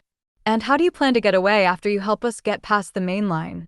They're not going to just let you walk by?" Tori asked. Karl smiled, and the mages shuddered a little at the aura of a predator that he gave off. "I think that we can handle ourselves long enough to get out of sight." The other group shared a concerned look, then shook their heads before High Priest George answered. "I think it's better to merge the groups until there is a better opportunity to rejoin the main force. We will assist with your mission, and the extra numbers should make it safer for everyone." Karl wasn't convinced that was true. The other group didn't look all that confident, but telling them that would probably lead to a bout of severe depression and someone doing something stupid to prove themselves in combat. All right, welcome to the party. What is everyone's specialty? I recall that Tori uses orbs that fire multiple magic missiles, but what is everyone else good at? He asked. One of the mages, Yuri, Karl thought, gave him a rueful smile. We're all fire element specialists who know the golem spell. In theory, it should be as good as having 3 warriors with us, but that group just demolished the golems. Dana frowned. They're a whole rank higher than you. Do any of you know durable constructs or an upgraded barrier spell instead of the basic one? They all shook their heads in shame. Karl shrugged. All right, I see where the issue is. The Special Forces team, as you called them, simply outmatched you, even though you had the right basic stats for the mission. We can't teach you new spells right now, but with 3 more golems and 3 more fire spells, we should not have any troubles with future teams. Of course, he had a royal rank, flaming body, ability of his own, plus Hawk's fireballs. While the skill was a rank higher, his own mana output wasn't quite up to the standard of a royal rank mage or beast using it. So, the maximum output was limited, but it had greater penetration and mana efficiency than the commander rank version had managed. What was that ability that you used to toss a frost giant across a clearing? George asked. It's this fancy new hammer I got from some frost giants. It can stack an ability on it multiple times. It's brutal on the mana usage, but when multiple instances hit at once with the force of them all and my upgraded strength, they fly pretty well. Tori looked Karl over. You don't look like the sort that got big strength increases from your class. Karl just shrugged, but Dana laughed. He didn't. He's got 2 giant strength items on, and he could probably body slam a frost giant without using a skill. She explained. Speaking of which, check those bodies. The commander rank giants usually have good stuff on them. Karl added. Tessa pointed to the bodies. And take the cloaks.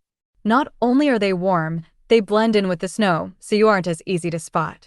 If things get dangerous, we will bring up a snowstorm of our own to hide in. Even Thor was wearing one, while Ray and her golems blended in with the snow on their own. From 100 meters away, it was difficult to see Karl's group, even on a clear day with no blowing snow. The cloak went well with the white cleric robes that George was wearing and the 4 mages. Quickly got theirs on and put up the hoods to gather a bit of warmth to themselves. We were going to head away from the main lines to attack supply lines and keep the main lines from receiving their food deliveries. Are you ready for that? Or should we allow you a bit more time to recover your mana and stamina? Karl asked. George gave them a confused look. Is regenerating stamina so easy? Once you're tired, you're tired. Or do these sisters know refreshing spells? Both of them, plus the lightning Sero, actually. Thor, can you extend your lightning over the whole group? They could use the help. Karl replied. Thor didn't really trust strangers, but Karl had asked, so he covered them in lightning and then detached it from himself. If the barrier broke, it broke. He wouldn't use his own energy, keeping it active until he trusted these new humans who weren't part of the pack. Thor was usually much more welcoming, and he liked to bump up against people and beg for attention, so the wariness put Karl on guard. If there was something wrong with this group, he wanted to understand what it was before it got them all in trouble. After another minute's rest, the group was ready to move again, and Karl took the point position with his bow in hand, then sent Hawk to scout. Find us a supply convoy small enough that our group could fight it alone. Just in case. He directed their scout. Got it. There is one with these pigs, the size of Thor. Do you think they taste good? Hawk asked. There is only one way to find out. All right, we have our target. It's a small supply convoy bringing boars to the frost giants. If we can intercept enough of those, it should destabilize their lines. Karl explained to the newcomers. Tori nodded in understanding, while the others got sour looks, while the high priest looked a bit defeated. That was strange. Attacking supply convoys was a great way to resupply your own group, so most people should want to fight them instead of active military units. Their progress through the woods was slow, as the 3 male mages were dragging their feet, unwilling to go forward into battle, but not brave enough to say anything. That continued for about FEV minutes before Karl had enough of it. Look, if you don't want to go into combat, that's on you. You don't have to join our mission. But I'm not going to stand for dragging feet and dawdling.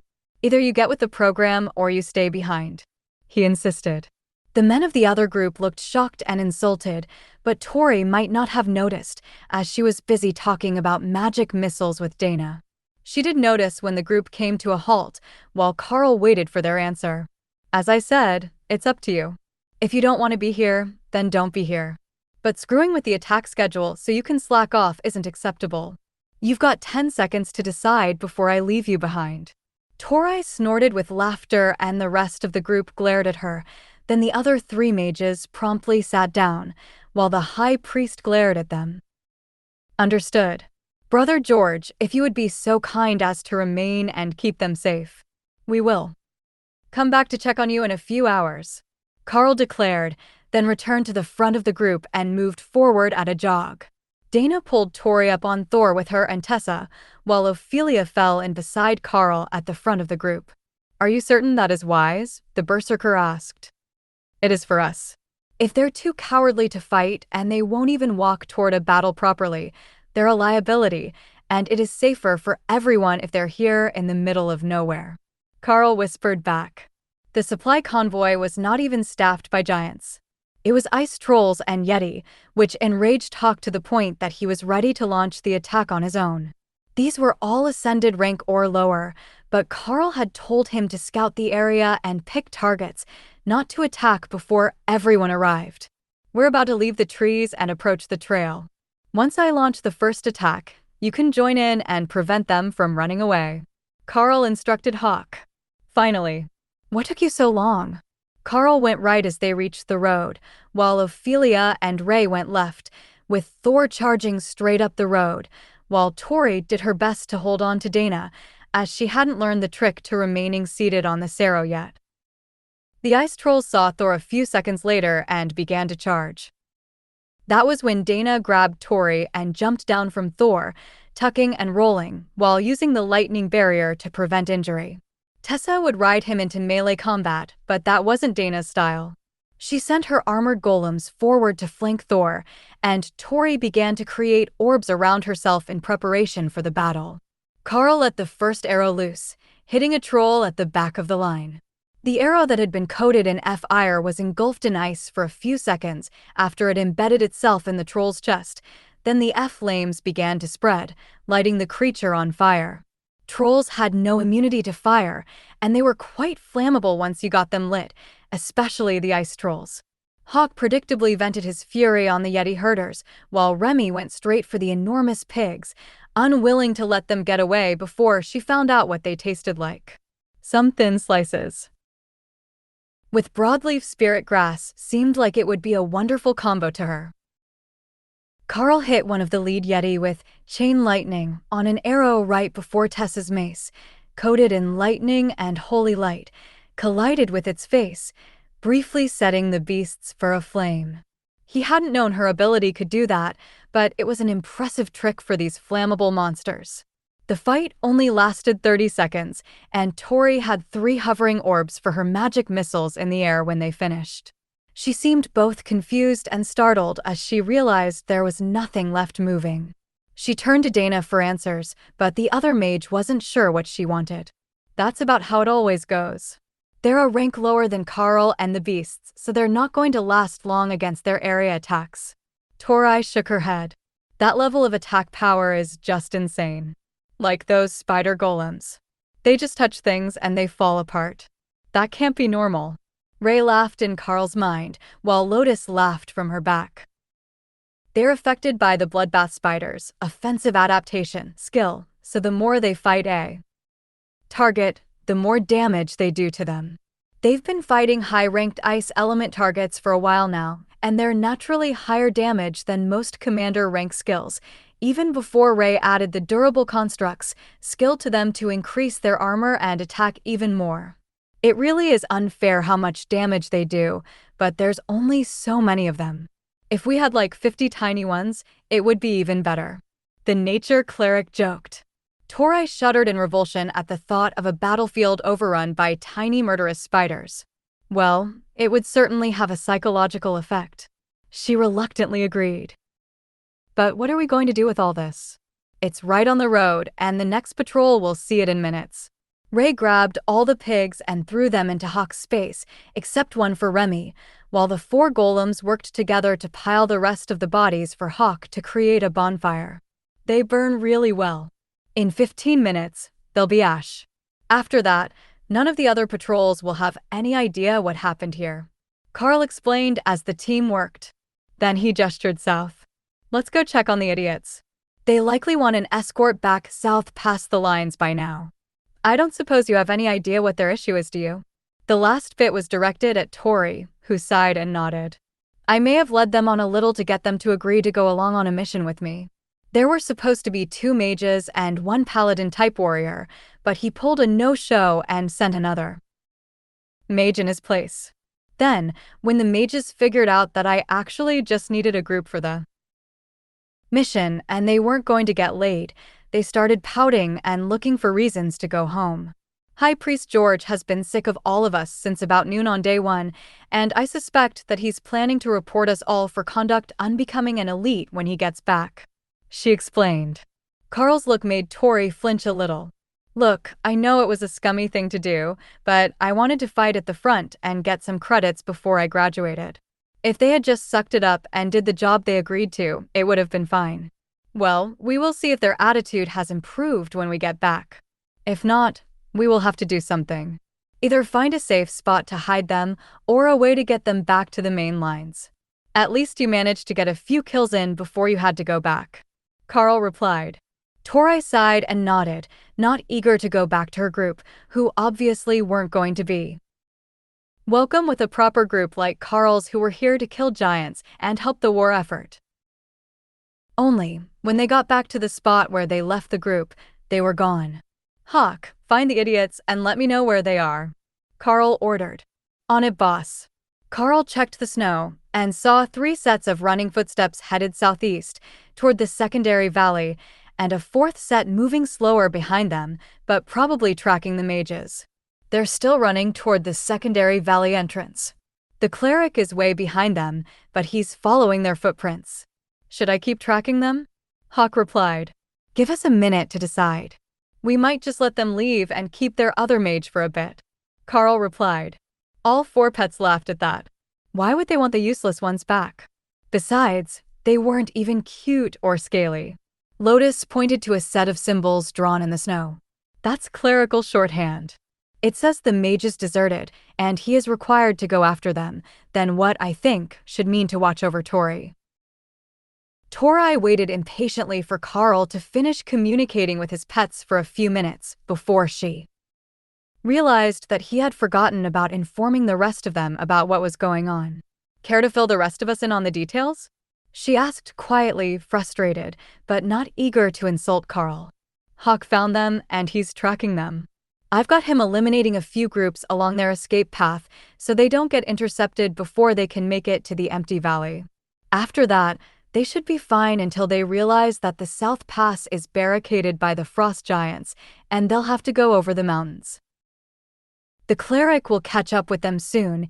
He's pacing himself, and the mages are nearly exhausted again. Karl explained as he listened to the updates from Hawk's side. Tori shook her head in dismay. What are they thinking? We signed up through the army for a deployment. If they come running back without the rest of their group, they're going to have to explain what happened. Or maybe they're expecting us all to die out here behind the lines. The words seemed to cause a revelation as they left her mouth. They were behind the enemy lines. Everything around them could be considered hostile, and nobody would be coming to help. Hitting the supply lines would provoke a response from the hungry frost giants, and there were only 6 of them now. Even if the others were pretty useless, they still wanted to stay alive, and they should fight for that reason alone. They might think that we're in trouble, but unless they happen to find a scout team that hasn't retreated yet, they'll be the ones with issues very soon. It gets incredibly cold in that valley, and they're going to need shelter. If they're not smart enough to scout for a cave before dark, they're in for a rough night, and a fire will attract giants. Karl assured her. Tori looked confused. How do you keep warm then? Karl laughed, and Dana patted her on the shoulder. We start a fire. Well, a magical one. We've got a good night watch schedule, so we're unlikely to get ambushed. Speaking of ambushed, should we go see if anything has found our present while Hawk takes care of the lost mages? Lotus suggested. That's not a bad idea. They should have multiple convoys coming down the road, and we can stock up today. I will radio in about the situation, and then we will move back to the road. Karl agreed. Region Command, this is Team 95988. We have obtained one additional ascended member from Team 62345. Other members of 62,345 are headed south through the secondary valley. We have eliminated the Special Forces team, plus one food supply convoy. Positioning for continued hunts. Karl informed them. Understood 95988. Your increased member count is noted. Tori looked at him. That's it? Yep. They don't really need to hear all the details. They'll either get them in the debriefing or they won't matter at all. Knowing that we have 6 people, 5 of which are ascended and combat capable, is enough for them to make plans and record our reports. Now that they know we're here and hunting, they will plan for the Giants to be short a few convoys, which will lead to some rationing after a week or so of continued attacks. Karl agreed. But you don't sound like you just want to hit a few convoys. From what I have seen of your team, you intend to keep destroying their supply lines until they go berserk and start sending teams that you can't fight anymore. Tori pointed out. Lotus smiled. She's a quick learner. How is Hawk doing with the path clearing for the men? Karl mentally checked in and found that the High Priest had just caught up to the mages inside the valley, and he was encouraging them to get up and get southwest into the hills before dark. It looks like the High Priest knows what he's doing. They should be fine. Hawk is on his way back. Let's get in position near the road so that we aren't too far away to hit the next group to pass. Everyone who couldn't run fast enough took up their seats on the 2 mounts, while Karl and Ophelia jogged through the trees. I found another group. Turn left, they're further than we expected. Hawk instructed. Karl turned at the same time as the 2 beasts, leaving a confused Ophelia to chase him. The next convoy made it further than expected. They didn't slow for the fire. We're going to catch them before we go back for the next one, so that the main force doesn't get any convoys from this direction today. Karl explained. Got it. How big is the group? Ophelia asked as they ran. About the same as the last one, but they've got some wounded. I think they were attacked by monsters. Karl explained. That means they're likely missing pigs as well. Ray noted. Hawk did a quick count and gave a mental screech when he realized that the group only had 17 instead of 20 pigs. Someone stole his pigs. Karl laughed. I think the rule is finders keepers. They're not yours until you find them. Well, I've found them now and there are 3 missing. Hawk complained, placing the blame directly on the wounded guards that he could see below him. Ophelia gave Karl a curious look. You're smiling. What's so funny? The group got attacked on the way here, and they lost 3 pigs. Hawk is mad at them for losing his pigs before he got there. The berserker burst into laughter as they ran. He is a very single-minded individual. That's all right. We will rescue the rest of them for him. He can stow them in his space and snack on them as he pleases. The best part was that Hawk likely wouldn't even eat them. The pigs were massive, a giant variety, but they were only awakened rank for the most part, and Hawk preferred small amounts of energy-dense food to keep his growth steady. The herd was rushing along, barely paying attention to their surroundings, when Karl's first arrow struck and Hawk began to bombard them for losing his pigs. The herders were already exhausted from the previous battle they had been in, and couldn't put up more than a token resistance. The last of the bodies were still twitching when Ray started to strip them of their equipment, bringing efficiency to the cleanup process. Ophelia pointed at the pile as she shifted back from her werbear form to human. We've got 2 staves if anyone wants them. That seems like a mage and cleric sort of thing. Tessa identified them, then tossed them to Tori and Dana. They are both for reducing spell cost, so it doesn't matter much who takes which one. They've got a lot of added mana on them as well, since they're ascended rank staves. Tori looked startled as Tessa dug through the leather clothing that the Yeti had been wearing. Nope, all scrap quality. Alright, we can toss this on the pile, and none of the other weapons are magical, she explained. The pigs were already in Hawk's space, so the bird lit fire to the pile of bodies, starting with the trolls. That would hide most of the signs they had been here while they ran up the road to find the next group of supplies. Karl had no idea how many groups they were sending a day, but 2 didn't seem like enough for all. The frost giants on the main line. So, Hawk was sent back out to check up the road for the next group. Only, there was nothing for the next 20 kilometers. The road was clear, and the pigs weren't fast enough that they should be further than that. He did find the signs of the battle that had claimed the missing animals, which were already nearly stripped down by a war bear and her cubs. Now that he knew what had done it, Hawk wasn't mad anymore. He instinctively liked the species and didn't begrudge them a good meal. Alright, Hawk says there are no more groups nearby. Let's find a good spot for the night and get settled in. We can hunt more supply convoys tomorrow, Karl announced. Hawk found them another good cave for the night, large enough to be comfortable, but small enough to be easily heated with the door blocked by Ray's silk. Tonight, they went one step further, since they were in a snow-covered area, and they had Remy keep a blizzard spell active for half an hour after the entry was covered, obliterating their tracks and piling snow over the entry points. This cave had 3, which wasn't optimal, but they were all small enough that the frost giants couldn't get in. That was the important part, as nobody expected the escorts for the supply convoys to be wandering in the woods and looking for hiding spots where ambushers might be waiting for them. Lotus and Tessa started cooking, which got Tori panicked again, but the 2 clerics only laughed. Hawk is still out scouting and Ray is in the tree outside. If there is anything coming for us, we will know. There is no reason not to eat well while we're out in the field, and it saves us from having to return to refill our rations every 10 days. In fact, we haven't touched any of the ones in our packs, so they're likely frozen solid right now, Tessa explained. Tori nodded. That's what happened to ours yesterday. Even after the heater stopped working, the food was still almost cold, but not frozen anymore. We even had to get the priest to create water, so we could have something to drink, as we couldn't thaw our canteens. Your other mages had fire magic. Why not just get some heat going?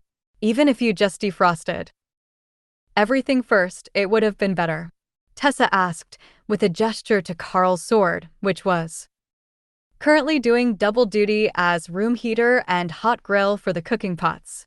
The blonde mage giggled and flashed a suggestive smirk at Karl. Well, nobody in the other team was packing the same sort of impressive weapon that you've kept hidden away. Dana and Tessa gave her matching disgusted looks, while Karl chuckled and Tori shook her head with a rueful smile. Sorry, it's become a force of habit. My mother always told me, use what you've got to get what you need, and I might have gone a little bit overboard with the technique. Tessa's frown faded into a malicious smirk, and she laughed as she tossed cut vegetables into the pot. Might have gone a bit overboard? You nearly got killed because your group only came along hoping to get laid. They didn't even have any intention of doing their jobs. That's more than a little overboard. But we won't hold it against you as long as you are trying to act right. Our group has a magical contract to travel together for the next year, and we don't need drama or infighting. Besides, if you lose the favor of the beasts, you'll lose the strongest defensive magic that we have right now. We're happy to have extra hands in battle, but the easy girl routine doesn't make friends with the clergy. Tori looked somewhere between mortified and humiliated, and Karl thought that she might actually bolt out of the cave in embarrassment, but after a moment, she began to calm and wiped a tear from her eyes as she nodded at the war cleric. I understand. Thank you for keeping me around. You have my word. By the time that we get back to one of the bases, I will have it together. Karl, I apologize for how I am. Dana, I apologize for flirting with your man. Now it was Dana's turn to blush bright red, but she didn't say anything to refute the accusation. Lotus put strips of sliced pig meat on a pan, causing a sizzling that distracted everyone. I'm glad we got all that out of the way early. Now, the food is almost ready, and then we will set the night watches. I will take the first, who is second? She asked with an impish grin on her face. I will. Dana agreed. And I will take the third shift. Karl decided. That would put him on watch when everyone woke up for breakfast, which was the best time to send Hawk out to start their morning scouting missions. Karl got Ray to attach all the hammocks to the cave walls with her silk, and then turned down the flames on the blade a little, so the back of the cave would stay comfortably warm, but they wouldn't melt the snow that had built up around the exits after Remy's blizzard. Hammocks? That's different. Tori mumbled as they got set up. We didn't bring an extra, but it's warmer if you share and zip 2 sleeping bags together. One goes over you, and one under the hammock. Shared body heat makes for a comfortable night. Lotus suggested. Ophelia nodded happily. Then you're with me. I'm the odd one out, and I was planning to sleep in bare form, but we can share. Tori was skeptical about the idea, but once it was time for bed and she unequipped her boots to climb into bed, she learned that there was a reason nobody else had volunteered to welcome Ophelia by swapping spots.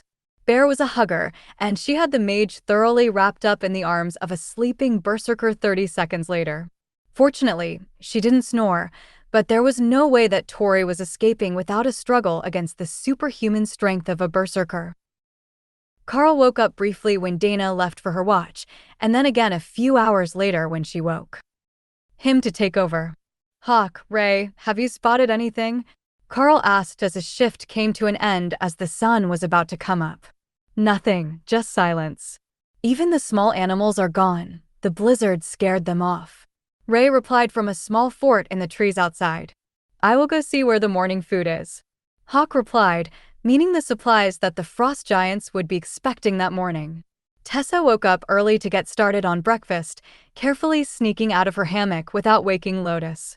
Of course, that didn't last long, as once the small priestess began to get cold without the extra warmth, she was awake as well, but it gave Tessa enough time to get the cooking utensils set out and the oatmeal heating.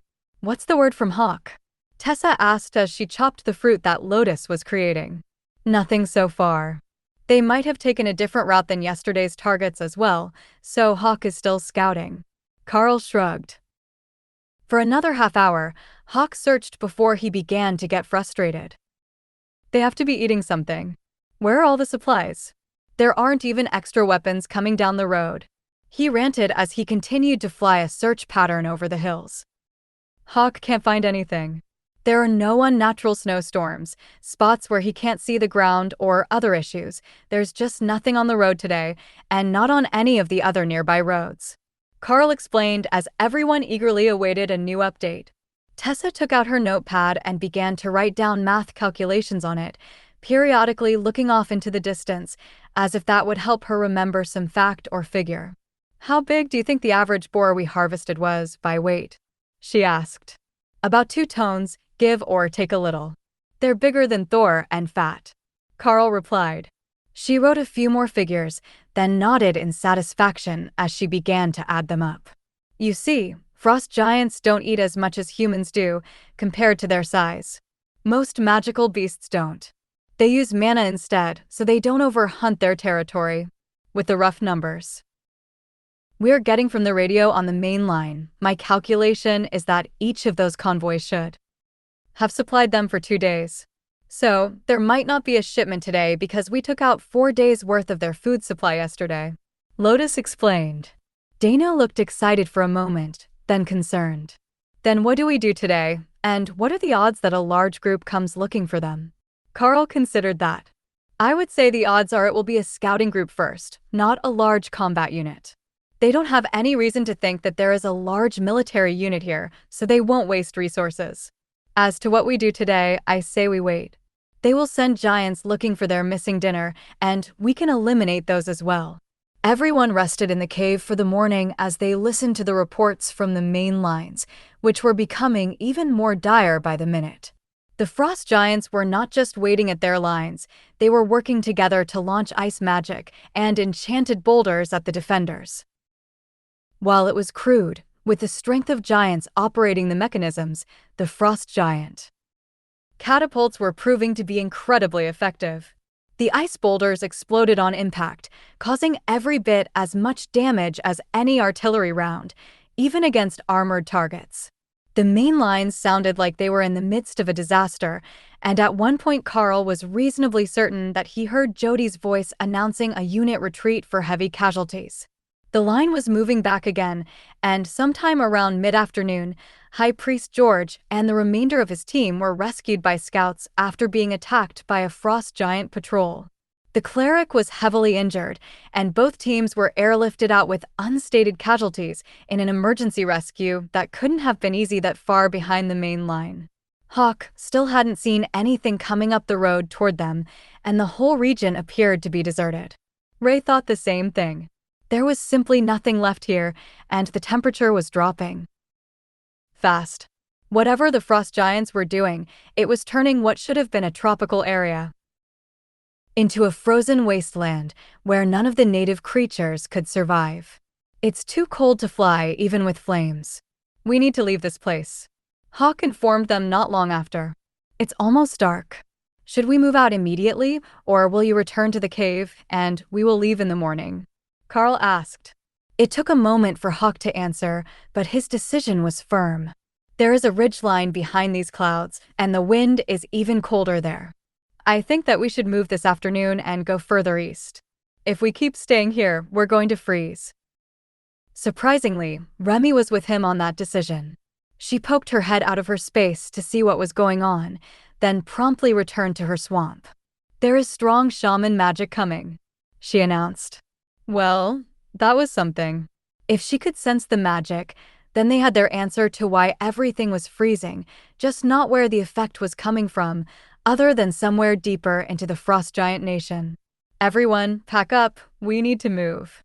There is a wave of ice magic coming our way, and it's not suitable for any living creature, according to Hawk. That could explain why they're not sending anyone to look for the missing animals. They don't expect anything to remain alive after that wave of cold passes over us. Karl explained. Where are we headed? Lotus asked. The nearest edge of the wave is southeast of here, so we're going to head that way and hope that we can properly outrun it. If we can't, we will have to find a cave or make a strong fort to hole up in until it has passed and the temperature is back to just cold. Karl explained. They were getting very well practiced with loading their packs, and only the hammocks and sleeping bags had come out, other than the cooking utensils. Within minutes, they were loaded up, and Karl called Thor and Ray to give everyone a ride, while Hawk came down to land on his backpack and warm up. The temperature up high is so cold that the ice magic is wearing down my flames, Hawk explained. I will report it to the others. Urgent message for the command group and all mobile units. This is Team 95988. There is a wave of ice magic behind the incoming storm, powerful enough to snuff out fire magic barriers. We are relocating outside the designated zone to escape the path of the magic, and I recommend that all units unable to reach a secured camp seek immediate shelter, as the storm will be at the main lines within the next 2 hours. The already chaotic messages over the radio intensified as the frontline command group realized that there was more going on than just a minor cold snap. They began issuing orders and getting troops moved, which Karl was immediately grateful for. They could have second-guessed him or delayed, but they chose to believe his report and act on it immediately, which should save some lives when the ice magic reached the battle. The frost giants would predictably charge when the cold front moved through, forcing the humans to fight in the magical cold, but at least they wouldn't be trapped out alone in it. Well, most of them wouldn't. There were still some scouts too far out to reach the lines, and they were reporting their moves to caverns, which they intended to barricade and hide in until the storm had passed. The one great downside to ice magic was its lack of penetration. Unlike fire magic, which would try to burn through a solid surface, ice magic would coat it and freeze it. So, if you could seal your shelter well enough, the magic would naturally seal it, and you could heat the inside while the surface froze. That's why the frost giants would attack during the cold snap. With the humans frozen into their shelters by a wall of ice, They were sitting targets and could be easily smashed along with their tents and houses. Ophelia had to transform into werbear form to withstand the cold even now, and the others had their cloaks pulled tight around themselves as the beasts began to run through the snow, getting as far away from the incoming wave of magic as possible.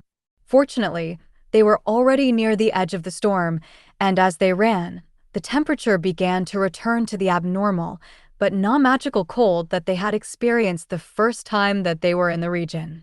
By the time that it started getting near sunset, they were well away from the storm front, which had already long since passed them, and the temperature was close to freezing again.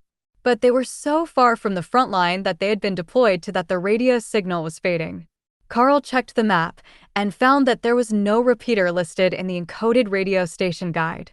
So he just put the radio on scan, looking for a closer signal. It stopped on the first rotation through the channel, and a clear voice came through the speaker, giving instructions for a counterattack. The incoming signal level was so strong that they had to be close to the source, but the number of unit movement orders that were being given made it sound like they had come across another section of the line. Karl was sure they hadn't come that far. The next portion should be more than 100 kilometers from their deployment point, but once he mentally calculated their movement, he realized they might only be 30 kilometers from them now. He took a moment to place himself on the map, and then sent in a report to this new commander. Zone 17, this is Team 95988. We have relocated to avoid a magical cold front, placing us in your zone. Be aware, we have tamed beasts with our team. Karl reported, along with the map code for their location. Wonderful timing 95988. Are you a commander-led team? We have a fire mission that has evaded our scouts near your position. I can offer additional mission rewards if you can eliminate them. Before dark, the confident voice replied, along with a map location code. Karl checked the map. It would be close, but they were much faster moving than most teams. Understood, we are on it now. He altered their direction toward a mountain, which was the logical spot to spend the night anyhow, as it had larger trees, as well as a chance of caves. As soon as he did, Ophelia gave him a concerned look. You're not going to ask what we're up against? She asked. They can't see it, so they couldn't tell us for certain anyhow. But if they are willing to send one commander-led team, it's most likely a special forces team. Karl replied. Hawk took to the sky, looking for their target and reveling in the somewhat warmer air that didn't make him strain to keep his flames warm. I've got them. 20 frost giants, for commanders that I can see, and 10 catapults hidden behind a ridgeline. I can see the army lines too. I think the giants are firing blind into our troops. Hawk reported. With that news, it made perfect sense that the main lines were sending them on an urgent mission to eliminate the giants before dark, when the boulders would be hidden by the dark until they were almost in the camp. What this bit of the line was doing so far forward was a mystery, but if they were doing better than the other main line portion, it was good work on their part that got them to that position. 20 giant artillery team with 4 commanders leading them. Does the same routine as before work for everyone? Karl called to the mages riding on Thor's back. Tessa gave him the thumbs up, and Dana nodded, while Tori began to form the magic missile-firing orbs that she used as her primary offensive ability. Spreading out the mana cost made the battle much easier on her, and if she had a bunch of them charged when they arrived, she could eliminate a number of the weaker targets right away. 200 meters, just over the next ridge. Hawk reported. Get ready, we're charging after the ridge. Karl informed the team. He took out his bow and prepared to fire while running. The giants were at the bottom of a hill, which sucked for the defenders, but kept them out of sight of the Golden Dragon Nation scouts. Being uphill allowed Karl to let loose his first arrow just as Thor and Ray began to charge down the slope. He wasn't particularly skilled at shooting and running, but it was possible, and he was still hitting them with chain lightning, while Thor closed on the artillery emplacement. Tori rolled off his back when they got near the bottom, and Dana stood up to cast her golems in the frost giant ranks before jumping clear of Thor's back as well. Ray and Lotus had vanished into the trees, but the spider golems were going for the commanders already, leaving only Ophelia a few seconds out of combat when Thor came crashing through the catapults with a happy braying noise. Smashing poles. He cheered as the frost giants roared in frustration. Karl closed in, so he could provide support for Ophelia, who was going to need someone to watch her back in a battle this crowded, but he kept his bow out for now.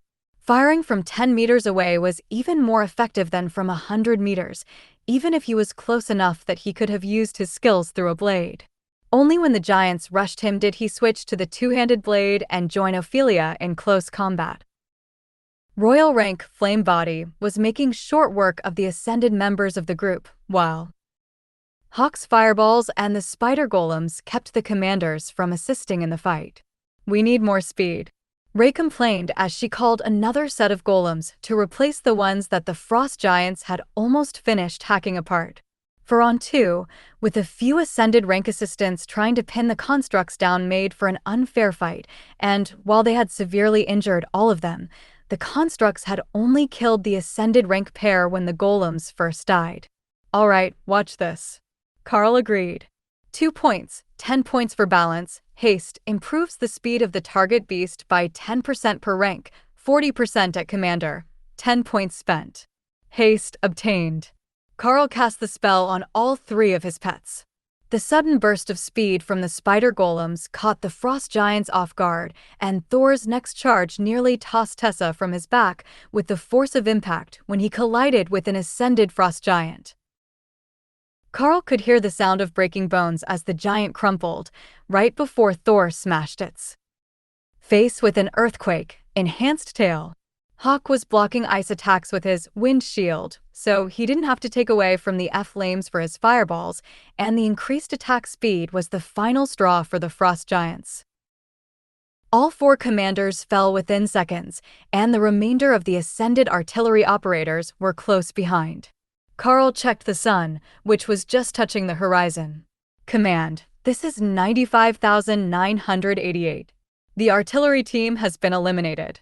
I will collect my rewards later," Karl joked. There was a short pause, then a new female voice came over the radio. 95988, confirm count of the artillery team. 20 members. Total, including 4 commanders. 10 frost giant catapults were destroyed on location as well. The voice sounded shocked when it spoke next. "Excellent work, Commander. We recommend relocation before dark." "Understood.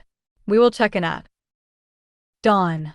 It might be easier to say we're finding a spot than to actually rest in one. There are 4 other groups of frost giants in the area. Hawk informed Karl as he returned to scouting duty. "Hawk reports 4 more groups in the region right now. We're going to have to deal with them now if we don't want to fight them all night."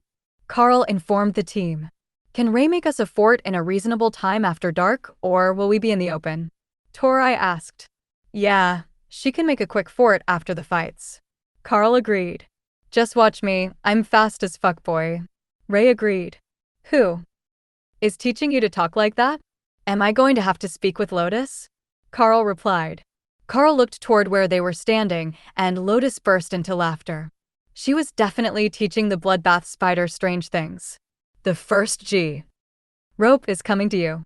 Tell Thor to bugle so they don't miss you," Hawk instructed. Thor didn't wait and let out a happy nasal bugle, which brought the sound of smashing trees from 2 different directions. "Oh, we got 2. Efficient." "Huh." Kay added. "I don't think I need to explain. Everyone in position to block a charge by frost giants. This way will let us get rid of most of them before it's fully dark. I can fight just fine in the dark, but I know nobody else can," Karl explained. He didn't know how well the SD giants could fight in the dark, but it probably wasn't any worse than what the mages would be working with, even if he used his blade to light the battlefield. Or one of the clerics could do it. They had light spells, and their weapon and armor enchantments could make a bright golden glow. The giants didn't hesitate as they charged, but they were scout teams, only 1 commander and 2 ascended rank frost giants in each group. That wasn't even a warm-up for the spider golems, and Tori had stacked up a whole new batch of orbs before they arrived, so she could mass bombard them. "Watch your stamina usage," If you're too exhausted to walk after a battle, it will be a pain. If Thor gets injured, he needs to rest in a separate space, so everyone ends up walking. Karl explained as he saw the barrage of spells chasing after his arrow. The NKS, I will keep it in mind. Did we have more fights tonight? Torai replied. 2 more. Hawk is scouting them now, so we can set up a nice secure camp. Go southeast toward the main lines over the ridge. There is a group there, and I will get the training group to the north. Hawk decided. Karl led them over the ridge, expecting to find another large group of frost giants, but what they came across was a blended unit, with one commander rank frost giant walking crouched over to look smaller, and 10 yeti wearing frost giant cloaks. So they looked like juvenile giants, not high ascended rank elite yeti warriors. Karl was going to launch the attack right away, but Rey decided it was no fun if she didn't get to taunt Hawk first. Fear not, valiant Hawk, we will avenge you, she announced in her best grieving tone. What are you talking about? I'm not dying to some stupid trainees, Hawk retorted. No, we found an entire team of elite yeti, dressed up as baby giants, Rey informed him. I will make these die right away. Don't start without me. 2 minutes, just give me 2 minutes, he pleaded. We're starting now, Rey taunted as she moved into position. Behave, you two. We will save a few for you when you get here, Karl insisted. It's yeti elites dressed as baby giants. Be prepared, they're high ascended or possibly early commander rank, and they can use quite a bit of magic, Karl warned. True to his word, Hawk eliminated the training group in a matter of seconds, and he was already on his way back to take vengeance on the yetis. Karl led the group close enough that he could get a general sense of how powerful the targets were, and found that they might have underestimated the power of the targets. What he had thought were high-ascended rank yeti were all commanders, making this a 10-commander attack force. Now that he had added the haste skill, they would be dealing much more damage for every minute of the fight, but they were still at a disadvantage in both numbers and rank. Terrorize added 40% damage, and haste gave them 40% more speed, but that still might not be enough to deal with 10 commanders at once. The problem was that as soon as he attacked, those yetis were going to start casting spells, which would exhaust Thor as he tried to keep everyone's barriers up. Once the barriers were down, everyone was in trouble, so Thor would have to be pulled back from the front lines to focus on the defense of the golems. What they needed to do was eliminate the targets as fast as possible before they could do too much damage. It was that, or find a way to ambush the target with golems and let them fight to destruction, then send more, preferably without being noticed. If they could take down a few targets, it would even the odds enough that Karl would be more comfortable fighting. All right, I have a plan. Everyone stay back for now, and I will call when it's time to join. Rey, hide in the trees out of sight and summon your golems into the group. Let them fight it out, but don't let yourself be noticed until I give the signal. Once the golems are fighting, I will start firing arrows from the other side, using chain lightning to slow them down. The goal is to eliminate 2 or 3 of them right away, then charge in. 10 commanders is too much, but if we can take that down to 6 in an ambush, it will be manageable, Karl explained. Tessa pointed up. You might want to be quick, because Hawk isn't going to wait once he gets back. That's fine. If they think that this is a monster attack, they won't be ready for the mages when you approach. Thor, try not to get yourself too engulfed in the fight. The golems are going to need your lightning to hold up against the yeti ice magic, Karl added. Thor nodded and stomped the ground in annoyance, but he understood the order. All right, I'm off. Rey, I will attack as soon as the golems appear. Karl rushed to get in position, so their ambush could be sprung before Hawk made it back, while Rey vanished into the woods after grabbing Dana instead of Lotus. He activated Terrorize in advance, as it would spread to the golems naturally, and then settled in behind a large bush, where his arrows would be fired without exposing his location. The first grunt of warning marked the appearance of the golems, and the entire patrol turned their backs on Karl, who began firing as fast as superhumanly possible. 3 arrows were in the air at the same time, whistling toward their targets, and all charged with chain lightning, while the spider golems leapt into combat with stone golems on their backs. Commander rank strength was enough that the burden hardly slowed them down, and the move put all 4 golems in close combat just as Karl's first wave of arrows hit. Lightning arced through the Yeti clan, but missed the frost giant, who had been just a bit too far forward of the main group. But it had better danger sense than the others, and when they had turned right, it had turned left, allowing it to see Karl's arrows flying and guess where he was hiding. The next 3 gave away his position for certain, but wounded 3 more Yetis while keeping the others slowed. That was good enough, and Karl whistled, calling Thor like he would an overgrown pup. The Cerro began charging across the field, needing time to cover the hundreds of meters, but overhead, Hawk was faster. A barrage of fireballs rained down on the Yeti clan, ignoring the frost giant that was headed for Karl. One-on-one, he was confident that he could win that fight, so destroying the frost armor and eliminating the ice bolts of the Yetis were more important priorities. Remy brought up a blizzard, killing visibility, so the enemy wouldn't know that Thor was coming, and to confuse them as to why they were taking damage, using the enemy's own tricks against them. Seemed like the best tactic to the spirit snake, even if it did annoy Hawk, who thought that the 10 meters off the ground that it extended was much too close to where he was flying. Couldn't you teach her to cast Firestorm instead of Blizzard? Hawk complained. Sure, as soon as we see it, I will have her work on learning it. Just be glad that Lotus isn't using her staff of water vortex. Karl spoke too soon.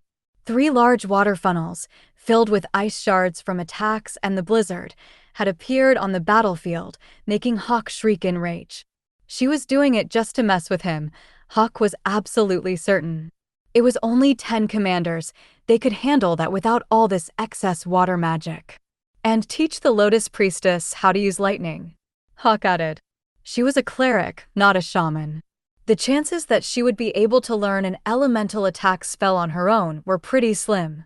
Maybe she could learn the nature golems. Those seemed like the sort of thing that a green dragon priestess might be able to learn. But once the water vortex spell was active, Lotus had begun to focus on creating binding vines to slow the Yetis, while Tessa cast attack buffs and healed the golems of the damage they took between Thor's activations of the refreshing lightning barrier. As the frost giant approached, Karl switched from arrows to his new maul and charged 5 layers of flame body on it, ready to swat the enemy leader into oblivion. The giant paused when he sensed the power of the weapon and the commander rank elite in the trees, but only long enough to switch weapons from the large club he was carrying to 2 smaller swords. That would be a problem for Karl, as he still needed to actually land a hit on the beast, but Remy was ready with the assist. Her chain lightning caught the giant unaware, as it was only watching Karl for signs of a skill activation. That slowed it for a split second as the maul streaked toward its target. The giant crossed its blades, stopping the upward swing of the maul towards its tender bits, but Karl simply shoved forward with the strike. It wasn't enough to cause any sort of damage with the weapon itself, but the skills activated on contact. The giant saw the opening and its blades flashed, striking the barriers over both of Karl's arms as the maul made contact with the frost giant's lower stomach. Both combatants were knocked to the ground, and Karl was bleeding heavily from his left arm, where the second blow had landed after the barrier was weakened. He brought refreshing lightning back up as Remy used healing splash to close his wound, and the giant got to its feet, swatting out the smoldering wound in its chest with a handful of snow. Now they were both more wary as they circled each other, buying time for reinforcements to reach their position. The battle was getting brutal behind them, as the Yeti clan realized just how flammable they could be against the targeted vengeance of Hawk's flames. Karl sidestepped a strike and smashed the maul into the frost giant's right hand, sending chain lightning coursing through its body, which caused it to drop one blade. The other was quickly discarded, and the giant went in for the crushing blows, intending to grab Karl and simply rip him into pieces. But Flaming Body came to the rescue, coating Karl in fire as the giant grabbed his chest. It instinctively flinched, and the maul smashed into its face, charged with fire. Bones splintered, and the giant dropped dead before vanishing into Remy's swamp. There was a small pile of items left where its body was, unable to be transferred, but Karl was more interested in the actual fight. Lotus was using a refresh spell on Thor to keep his endurance up, while Thor did his best to keep the refreshing lightning up, and the golems tore apart the Yeti clan to the accompaniment of dozens of magic missiles. Both Dana and Tori were using them, while Ophelia kept the Yetis away from the mages. They were winning, and half the clan was already down, while the rest bled out onto the snow as they fought.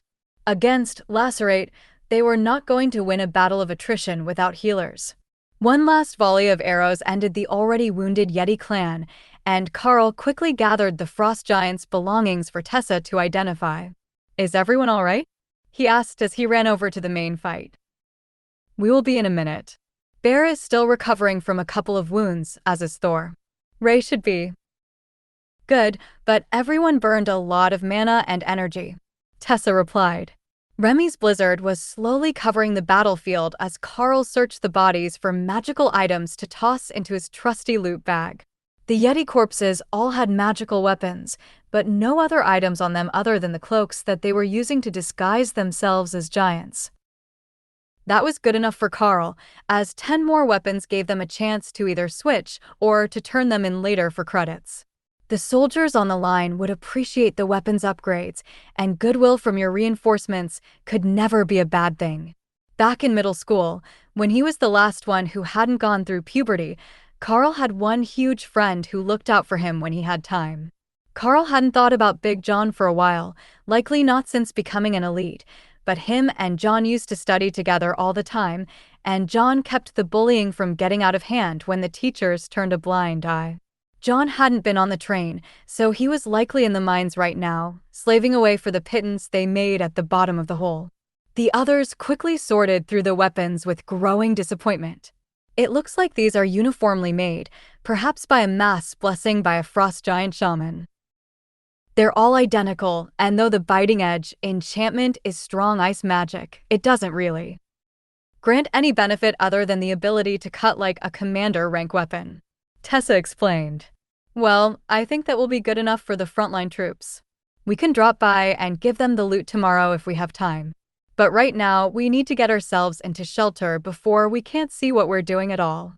"Hawk, lead the way," Karl replied. "There is a good spot not far from here, a small cave, but big enough for everyone to hide inside." Hawk decided, not wanting to be stuck outside all night again, in case another cold front came through.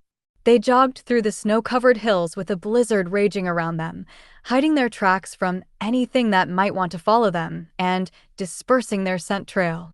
In this battlefield, it was quickly becoming their best ally and a great safeguard against surprise attacks. The fact that there was no surviving local monster population helped as well. Everything that lived here had run away, and the Frost Giant army could only send so many troops to cover an entire border. The cave turned out to be much larger than Hawk had thought it was.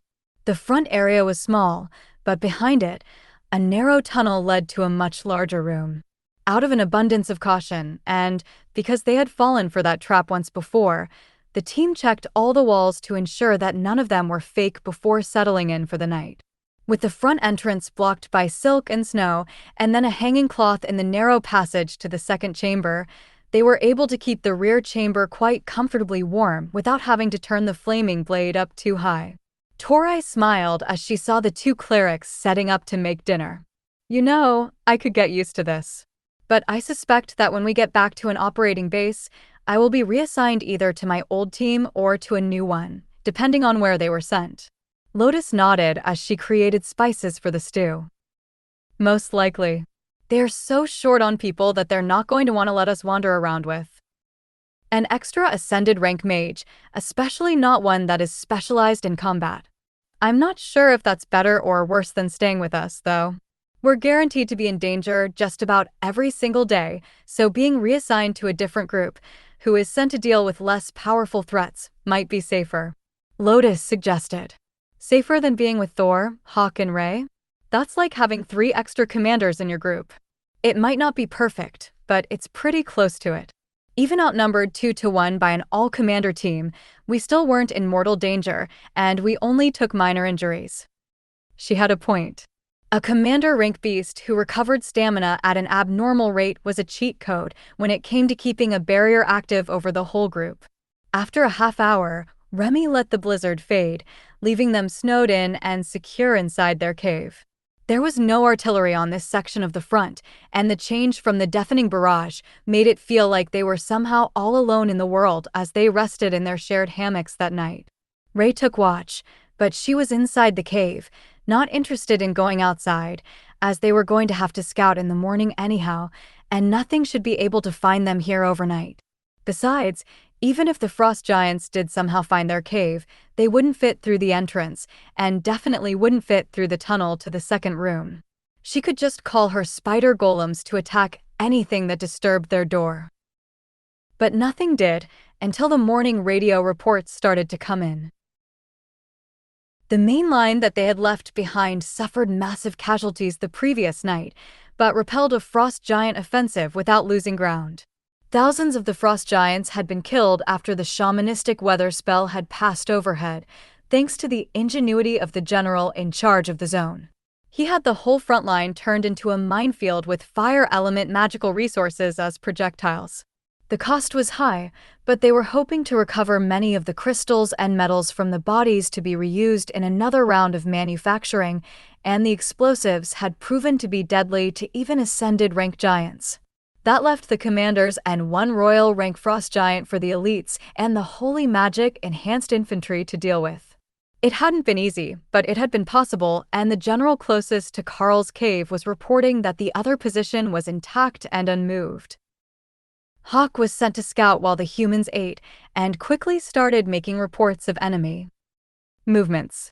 Most of them didn't sound like they were intact units. The numbers were all wonky.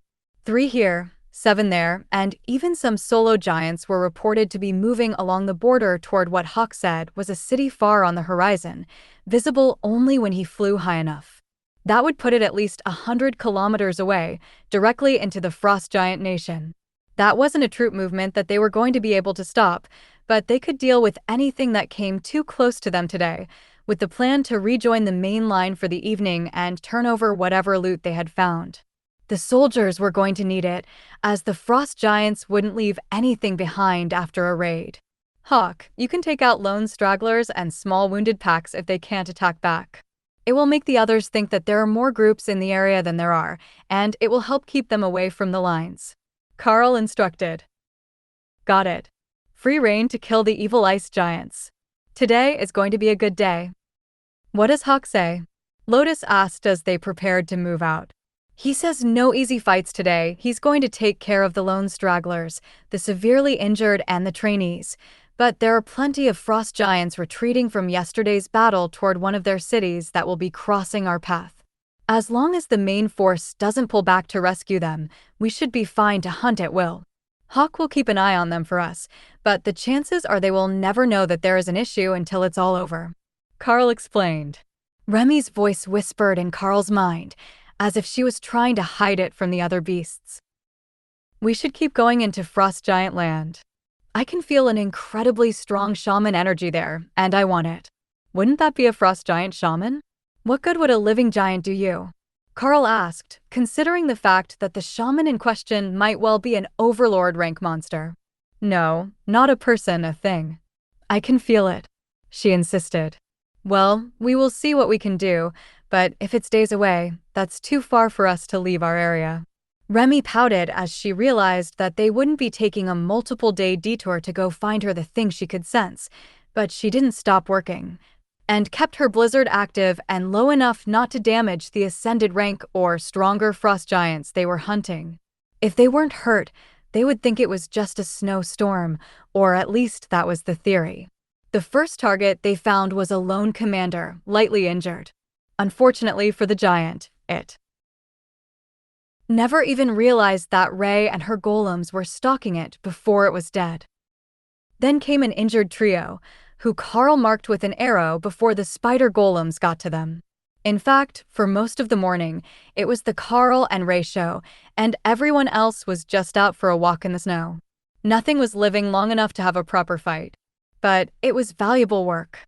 They were eliminating the survivors of the failed attack before they could get to safety or heal themselves and rejoin the fight. Around lunch, Hawk came back to take a break while the giants who had noticed him attacking stragglers either calmed down or gave up on searching for him. They had been chasing him for hours, but the bird had been hiding among the trees to ambush the weak and then racing away. At this point, the giants likely hated Hawk just as much as he despised them, and it felt like an oddly balanced situation as the exhausted bird took a short nap in his space, while he recovered his mana and strength with a good meal and some sleep. In the middle of the afternoon, after taking a few detours to pick up loot that Hawk's targets had left behind, they were headed back for the nearest main line, and Thor was again loaded up with equipment, while Karl's loot bag held the good bits. There were a surprising number of nearly identical weapons, which they hadn't seen during their previous days at the other front, though these giants had been coming from that direction. The change and uniformity of the gear implied that they had been keeping them in reserve for the mainline force to increase their attack capabilities. It was a solid tactic, but they had failed to create a breach. Regional Command, this is Team 95988. We're headed to your location for a supply drop this evening. Look for the Lightning Sarrow as our marker. Karl broadcast to their allies. Remy would drop the blizzard once they were close to visual range of the camp, so they didn't get themselves bombarded, and then they would walk in from the same area where they took out the artillery team the previous night. As they got close to the ridgeline where they had eliminated the artillery team, Karl spotted a 5-man team of elites searching the area. Remy, you can end the blizzard. We've found the first scouts, he instructed. As the snow faded, they continued their jogging pace, headed straight for the scout team. Tessa raised a hand from Thor's back to let them know they were friendly, while Ray remained a bit behind with Dana on her back. The bloodbath spider had switched riders for the day so that the golems could all be coming from one direction, even though that meant leaving her pocket healer behind. She wasn't big enough to carry them both, or rather she couldn't carry both comfortably due to her body shape, though she was large enough for them both to fit, so she had chosen to only take one rider at a time. Identity, the scout team asked as they approached. Commander Karl with Team 95988. The scout smiled and gestured to the wreckage of the battle. We've been finding signs of your work all over the region today. Dead giants left everywhere, and even a large group of yetis that looked like they died last night. Have you been that busy, or is there another team out here? Karl shrugged. We've been busy, but I can't say for certain that there wasn't another team out here. I didn't know that you were here until just a minute ago. The scouts finished taking notes on the destruction, then turned back to Karl. I hear that you're coming back to the base for the evening. Can I ask what you're short on so we can get it ready for you? Karl shook his head. We're short on storage space. We loot the giants so that they can't reuse the equipment of the dead, and we've got numerous weapons and magical armor with us. I just need to drop it off for credit, and we will be on our way again. Weapons? We've come across a few, but most of what the frost giants carry is just junk strengthened with their magic when it's time to fight. The scout replied. We found a number of matching enchanted blades today. Here, check that out. Simple, but effective. Karl explained. The scout examined the weapon with great interest. It was a large sword for a human, a short sword for a frost giant, but surprisingly light, and Karl was right, the enchantment was basic, just enough to make it cut as if it were a commander rank weapon. It was the sort of thing that the army would issue to line soldiers if they had the ability to make them in large numbers. How many of these did you recover? Because we could use these for the warriors of the scout teams. The soldier asked, eager intensity growing in his eyes as he imagined the possibilities. Karl turned to Lotus, who was sitting closest to the bags on Thor's back. About 30, I guess? There's a bunch of other gear in here, and I lost count. The nature priestess apologized. Identical items normally wouldn't equip for the same person, so keeping a spare set of giant strength gloves or wearing 2 sets one inside the other, simply didn't work. That had led to them loading a lot of gear into the storage bags on Thor's back now that they all had a copy of what the giants had to offer. At least the parts of it that they could use. Dana was somewhat disappointed to learn that she couldn't use the Ring of Giant Strength. The giants also weren't very creative with their gear, and it was just the same thing in different appearances on every frost giant that happened to have a magical item. If they were trying to improve their own gear, Karl would have felt like he got scammed. However, as they could keep trading it in until every elite they met had frost giant gear on, it was a great money-making opportunity for them. The scout shook his head in dismay. You lot are monsters. We haven't even killed 30 commanders this week, and here you are bringing us back 30 commander rank swords for the day. Lotus giggled. Technically, a bunch of these came from last night, when we came here to avoid that cold front that moved through the other main line. We weren't about to get caught out in that, so we came here and took care of that artillery group by special request right before dark. The scout made notes and then gestured toward the south. We should get moving if you want to get your gear sorted in time to pick a camping spot outside the main line tonight. You know how it is, if you're there when the attack starts, you tend to get stuck on the main line. The camp's patrols let them through without questions when they saw the scout team leading Karl's white-cloaked menagerie toward the base. The first thought of everyone that they passed was that this was an extreme churchguard unit, thanks to their bright white outer layer, which they had pilfered from the frost giants to blend in with the snow. But once they saw who was underneath, they were simply confused. Those didn't look like church guards, and the rest of their armor wasn't covered in white. Nor did they have any sort of church insignia on them, except for the two clerics, one in green and one in red, under their white cloaks. Karl shouldered the bags of loot and let Thor take a break in his space, in case they encountered AFI'd on their way to their sleeping spot tonight. The bags were nearly dragging on the ground as they hung from Karl's shoulders, a sign that they might have gone a bit overboard with their loot. Hoarding. The fact he had to turn sideways to get between some of the tents was another solid hint. But nobody was too worried about it, as long as the contents of those bags were for them. To the soldiers, it looked like they had gotten an unexpected supply run. They had no way of knowing that it was just a bunch of hoarders assembled into an elite team. The general, a royal rank warrior with a large shield strapped to his back and an axe at his hip, strolled out of his tent to meet them, then did a double take as he saw the bags on Karl's shoulders. Karl greeted the steel-eyed warrior. General, my apologies for the strange appearance. We had the lightning Sero carrying the loot, but he wouldn't easily fit through the camp. Not a problem at all. The scouts informed us that you had collected some gear from the giants that we should be aware of, but we didn't expect that it would be so much. He replied with a smile that said he had just made a new friend in Karl.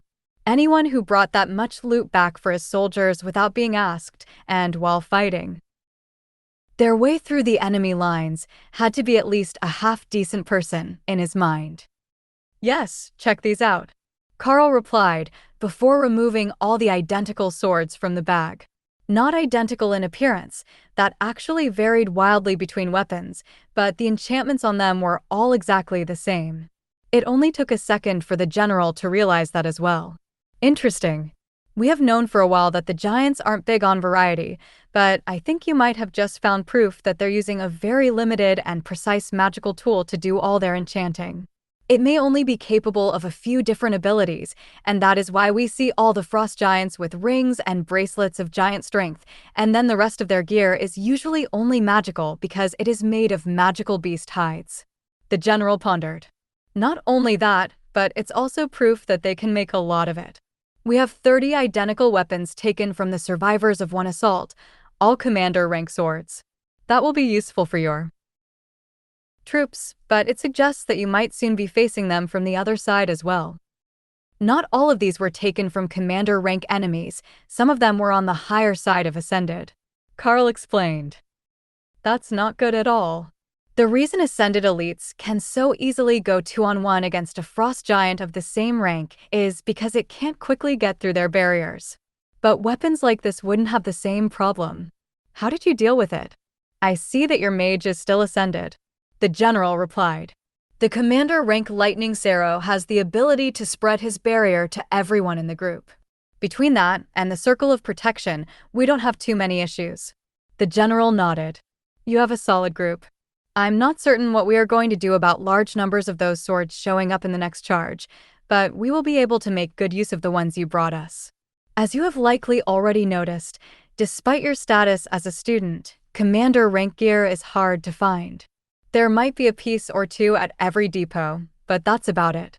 When we're fighting against dozens of commander rank frost giants at a time, every weapon counts. The mages can bring up barriers for us, and the priests can issue blessings, but nothing truly replaces a good weapon. Karl smiled as he gestured to the bag. Those aren't the only weapons in there. It was just noteworthy that they were all identical. There are a number of giant strength items in there as well, and some commander rank and ascended rank armor. We grabbed everything that looked decent and wasn't destroyed in battle. Now on to the important parts that I couldn't put in a radio broadcast. The survivors of the battle at the other front line are headed for a frost giant city off in that direction, but the wave of intense ice magic that attacked the other line came from further that way, deep within their borders. It wasn't cast close to the border. We were already in their territory when we felt it coming on the horizon. The general hummed as he considered the new information. I think I might know where it is coming from. There is a crystal mountain, a massive block of pure ice that keeps their nation frozen, right at the center of the frost giants' territory. The area it could keep cold was always the limits of their borders, but now I have reason to believe they found a way to access and enhance it. That's not official, by the way, just this elite's thoughts on the matter. But I've been in combat for 10 straight years now, and I've seen some things.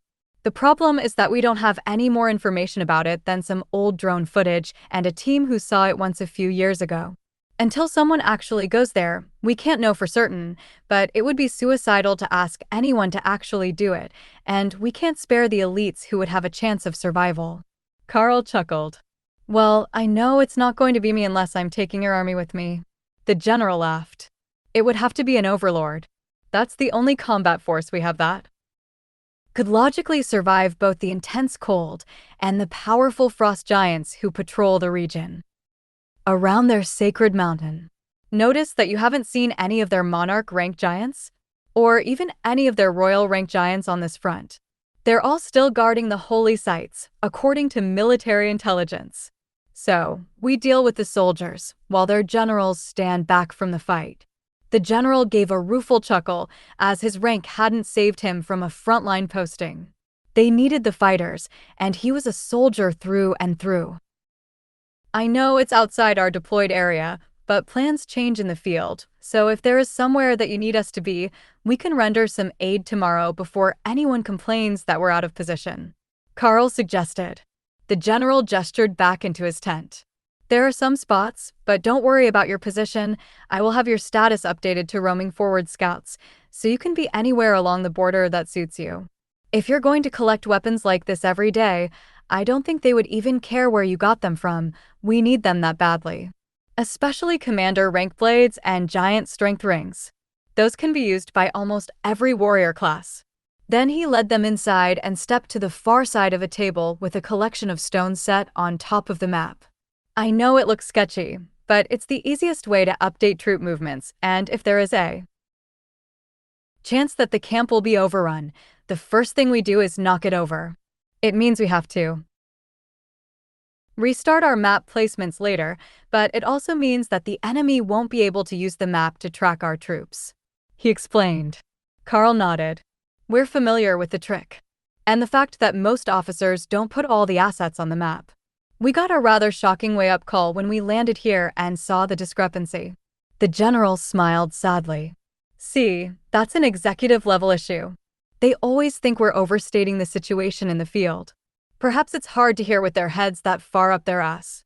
The general tapped a spot on the map, further from Golden Dragon Nation territory and almost directly in front of this offensive line. That is the target I would like for you to inspect. It's too far to move the main line, as being that far forward would let them sneak behind us. But I think there is something there. A relic or some other powerful magic. The giants keep moving past that point, and our scouts suspect that they are gaining some benefit. from it, but they haven't been able to get close enough to verify. We're not the priority line, just the B team elites with a bit of artillery on a quiet mountain pass, so we don't have commanders to spare for scouting teams. He explained. Tessa smirked as she got some sort of divine inspiration that made her eyes glow red. Well, for a day at least, you've got us. We've only got one proper commander with us, but we've got 3 commander rank beasts as well, and that makes the fights a bit more even, she announced. If the war dragon thinks it's a good idea, then we really have to go see what they're hiding out there. For all we know, it could be a massive weapons bunker, or it could be a simple shrine to some ice goddess, but either way, we will take a look for you in the morning and report back. Karl agreed. I appreciate it. Have you picked a spot near camp? I know better than to ask you if you need a tent. The general chuckled. Yeah, the big trees to your east will do for the evening. We usually set up in one of the trees. Karl explained. Why in the trees? The general asked. Because I am the thing that goes bump in the night. Ray answered in Karl's mind. To engulf the silly bird in blizzard. Remy added. For better. You brat, I knew you were making the air evil on purpose. Hawk complained. Karl smiled as he listened to their answers. Many reasons, but mostly it's more comfortable to be there than on the ground, and there are fewer tree-climbing enemies than walking ones.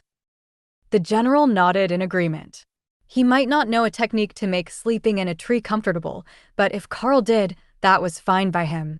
The elites never wanted to stay in camp unless they were off of sorts or out of supplies, so he wasn't going to get offended that they wanted to sleep nearby.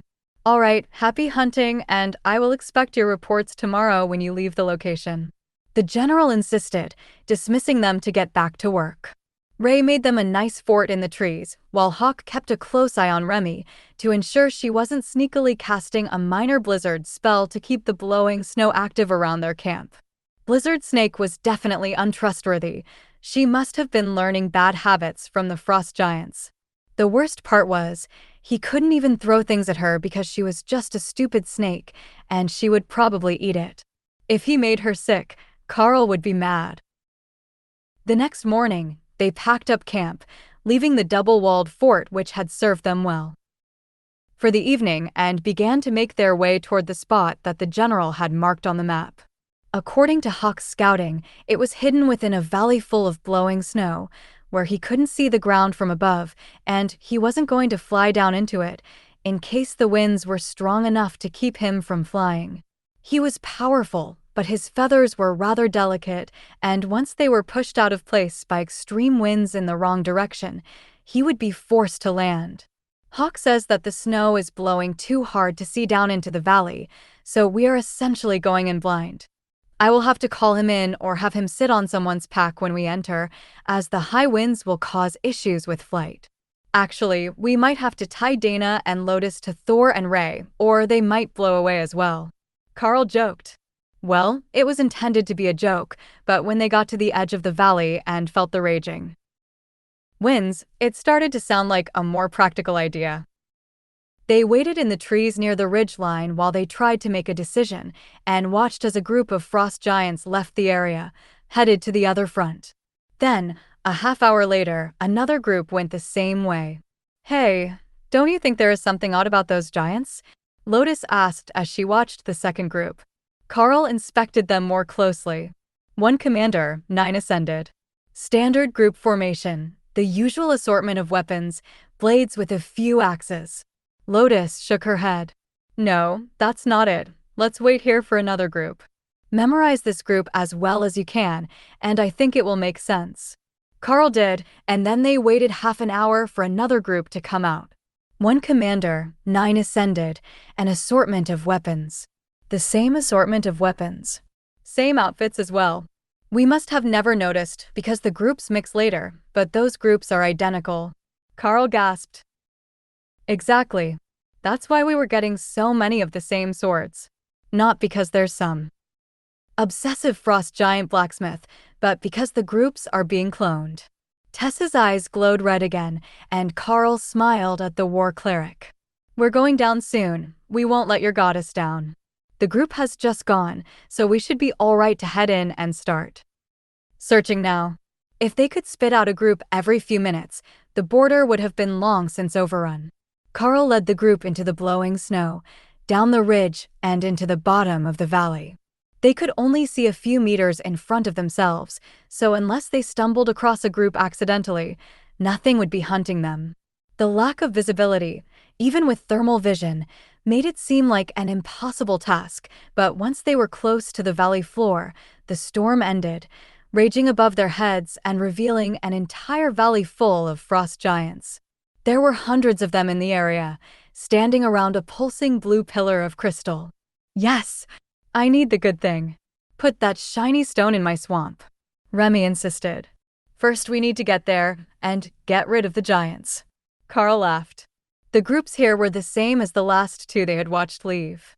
9 ascended for every commander, and now that Karl could see them side by side, identical faces on the commanders, but with different patterns painted to obscure their features.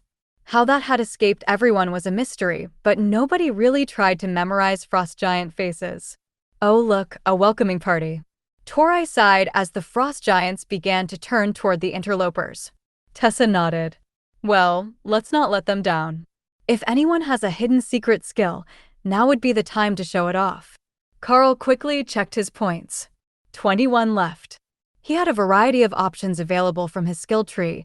He just had to make a choice. Balance skills, 50 points, evolution, cause any bonded pet to evolve into a form 1 rank higher than when the skill is used. Usable once per beast, some materials may be required. Skill Master rank 3 available, 100 points. Allows all skills to evolve to a skill 1 tier higher than their current tier with practice. Tier 2 skills, 10 points, brutality, increases the size and strength of the target beast by 10% per rank, 40% for commander. 10 points, barrier, creates a barrier around the beast master or selected target at the beast master's current rank. 10 points, bestial regeneration, greatly increases the target's healing factor. 10 points, refresh, eliminates fatigue for 10 minutes per rank. 40 minutes at commander. Tier 3 skills will become passively activate on Beast Master and all active beasts. 20 points, shatter, physical strikes cause vibrations through the opponent's body that damage organs and may break bones. 20 points, sharpness, slashing, stabbing, and disintegration type abilities increase in damage by 10% per rank. 40% at commander. 20 points, crushing blows, blunt impact skills increase in damage by 10% per rank. Effective on damage caused by shatter. 40% at commander. Karl looked at the skills for a moment, and then the abundance of targets in front of them. There were definitely a few options there which would work out well for him today. Sorry, Thor. The next one will be for you. Karl apologized as he made his choice. 20 points, sharpness, slashing, stabbing, and disintegration type abilities increase in damage by 10% per rank. 40% at commander, sharpness learned. Rend and shred were both slashing type skills, as was lacerate. Unfortunately, chain lightning was not a disintegration ability, but he would take what he could get. Once haste and terrorize were activated on everyone, and the spider golems were summoned, they were ready to face the frost giant charge. Back into the snowstorm. Karl ordered, intending to limit the enemy's line of sight. Lotus yelled back. No, don't. They're using their magic to keep it active, and it will deal damage now that they know there are enemies here. So, they were trapped under the storm, unless they could march up out of the valley through hundreds of meters of commander rank, blizzard, and blinding snow while under attack. The frost giants were charging, so Karl strapped his large sword to his pack for the bonus energy. Steel then sent out a flurry of arrows charged with chain lightning to slow them down.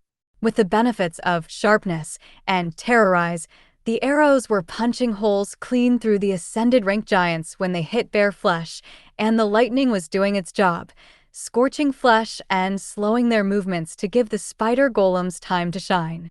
The two bone-white wooden constructs launched themselves into the frost giant ranks, and true to Ray's name, a rain of blood and body parts was the result. with nearly twice the damage compared to a regular commander rank golem that had the durable constructs, bonus, and 40% increased speed. They were eight-legged whirlwinds of death through the ascended rank targets. The mages unleashed their spells on the commanders, quickly grasping what the spider golems were after. They were eliminating the overwhelming numbers, while leaving everyone else to deal with the stronger targets. Karl led the group forward, away from the storm, so they weren't ambushed from behind out of the snow, and turned his arrows on the larger frost giants. Thor's circle of protection flared around them as the ice shard attacks came back in return. Their lightning barriers were holding, and while the lightning Sarah was at the front, he wasn't actively fighting. He was just focusing on maintaining their defenses while the golems did all the close combat work. It's a good thing that you don't need arrows. Torai panted as she created more magic missile orbs. The refreshing abilities of Thor helped, but she was burning mana quickly to keep up her damage rate against the giants one rank higher than she was. Cut back the individual power of your spells. We're going to be at this a while, and we can't have you exhausted. Karl reminded her. Dana had already done that and was relying on multiple hits to cause serious injuries instead of putting extra effort into individual spells.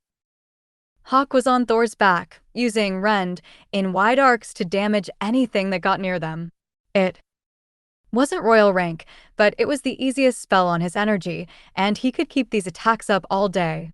They still cut deep into the frost giants, and for a moment, he envied Ray's lacerate ability. If rend made them bleed like that, it would be so much better. Ray was staying close to the group, targeting giants who made it past the first line of defenders, or who were giving Dana's stone golems trouble, and the ground everywhere around them was becoming soaked in cold blue frost giant blood as Karl slowly pushed the group forward toward the massive crystal. Ray's spear spell, gained from the Naga swamp, wasn't as devastating as some of her other abilities, but the small spikes peppered the frost giants and left dozens of heavily bleeding wounds. The combination with lacerate was proving to be quite impressive. Karl could see that there was a spell active at the base of the crystal, and the goal was to make it stop. It had to be the spell that was summoning more frost giants, and while it was slowly fading as their numbers decreased, they couldn't afford to retreat until it was gone.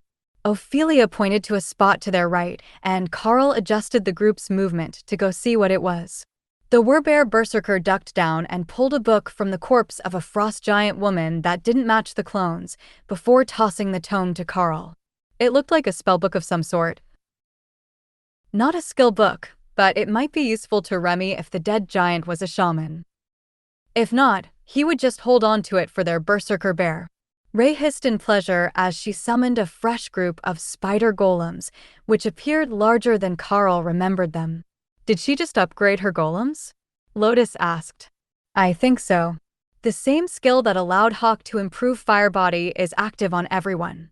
Karl called back as he continued to fire arrows.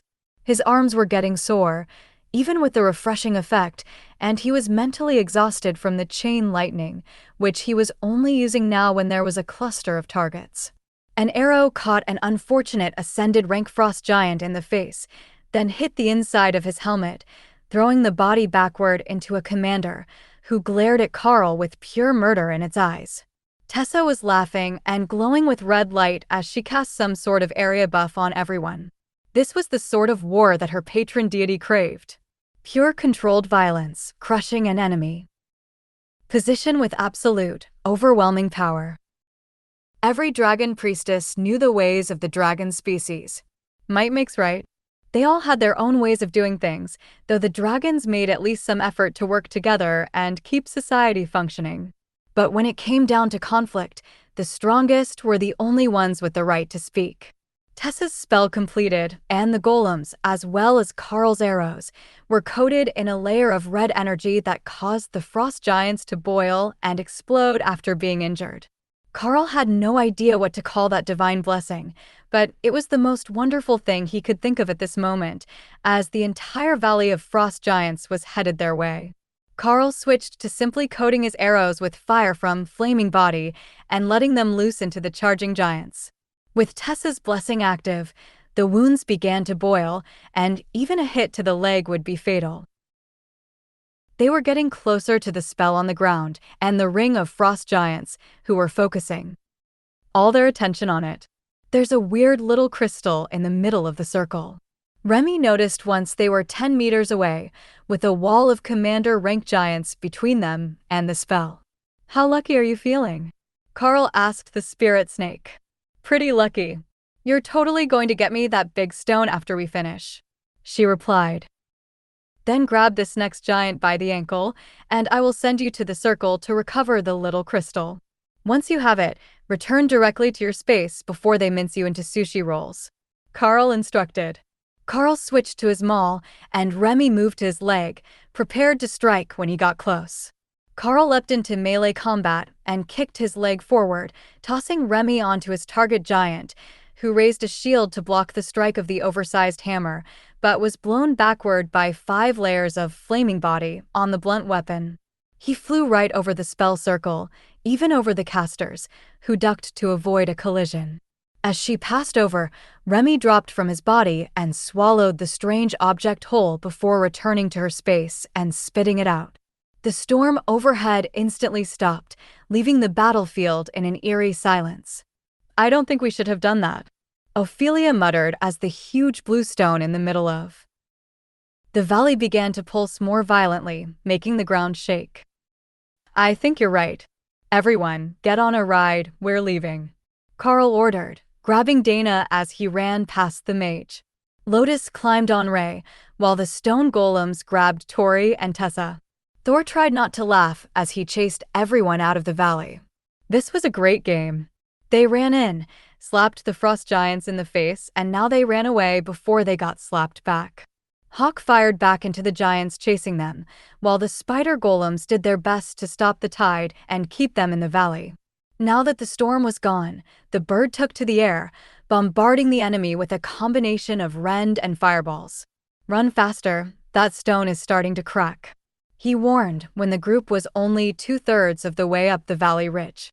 The giants had fallen well behind them, thanks to the defensive efforts of the spider golems, but Hawk was right, that glowing stone was making the snow glow bright blue with the intensity of the mana surges it was experiencing. Remy did her best to hide her despair.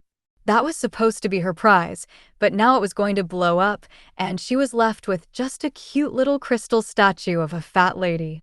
At least it had strong shaman magic on it, so she could keep it in her swamp and bask in the power. A blast of ice magic washed over them, shattering Thor's, refreshing lightning, and dealing slamming into those caught in its path. Ray summoned her spider golems closer to protect Ophelia and Karl, only to watch the outer layers of them being shredded by the violent magic before she made it over the ridge and behind a huge boulder to hide. The stone golems were shattered to dust, and the barriers over everyone shattered as Thor was hurled through the air, leaving a trail of damaged scales before he chose to return to his space. Karl felt his bones creak and vainly clutched at Dana as the magic sent him flying after tearing through the spider golem, but it didn't feel like anything broke. He would be sore later, but his armor held. He lost his grip on Dana, but hopefully she would be all right with both him and the golem as a shield against the initial blast. When the blast had spread from the stone, Hawk had returned to hide in his space, avoiding any injury, but the frost giants weren't so lucky. Most of them were still gathered around the stone, trying to stabilize it when it had exploded. The blast sent a bright blue mushroom cloud up into the sky, dwarfing any mountain range. That would be visible from 1,000 kilometers away, all along the front lines, as well as in the frost giant nation. Check in, is everyone all right? Karl called as he got back to his feet. Thor made an unhappy noise from in his space, then brought the barrier back up over everyone, while the others all groaned in pain. The refreshing lightning and Remy's healing splash, which she was throwing out at everyone now, were precisely what everyone needed, but it sounded like there were worse injuries than those 2 spells could easily deal with. Lotus cast her area healing spell over the group, and Karl heard Tessa curse as she reset her own broken arm so it would heal properly, before going to help the mages, who were in even worse pain, despite the numbing effect of the healing spell. Karl just lay in the snow for a few minutes, catching his breath as the healing spell took its course and the pain from his joints began to fade. Looking over, there was some blood on Ophelia's fur, but nothing major, as the spider golems had taken the worst of the blast. It was the spellcasters who needed the most help, and the clerics were both busy with the task. After 15 minutes, everyone was back on their feet with a golden glow surrounding them as the clerics worked together to cast a spell to repair their armor. It was a form of nature magic called mend, quite useful if the gear wasn't completely destroyed. They hadn't had to use it before, but it was considered one of the basics for a wandering nature priestess or a war priestess, especially a red dragon priestess who worked with orphans. They needed all the mending spells they could get, so the children didn't destroy the few clothes they had. Excellent. Job done, no casualties. I say we go back to the front line and take a few days to rest and recover. Karl decided. Lotus raised a weary hand. I vote we do anything but that. Do you have any idea how many questions there will be about whatever that was? I've never seen an explosion like that, and everyone would have seen and felt that. From a few meters away from Karl, Dana nodded. She has a point. I say we radio in and tell them we're not dead, then hide in the hills somewhere for like 2 weeks. She grabbed the radio from Karl's chest pocket and frowned. It's smoking. Karl doused it with snow, stopping the smoke, then flicked it off and on again. There were no lights, no sound on any channel, nothing. The radio is fried. Can someone get the emergency phone out of my pack? Karl asked. Dana unbuttoned the side pouch and took out the small emergency phone. Karl hit the button for a dial tone and got nothing. No lights on that either, though it wasn't smoking. Emergency phone is dead as well. He sighed.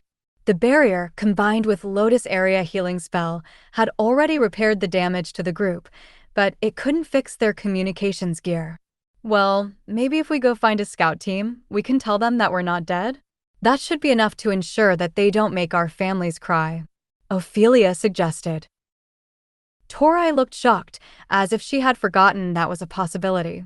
If they were presumed dead, they would be added to the war casualty rolls, and their families would receive a death benefit from the government based on their last recorded rank. Since they were all young or clerics, it would go to their parents, not a spouse, but that was still bad enough. Hawk, can you go find us a scout team? Hawk left his space and flew out in search of a scout team for them to meet up with, out of sight of the main line. That way they could hold the meeting, then disappear into the battlefield without anyone interfering.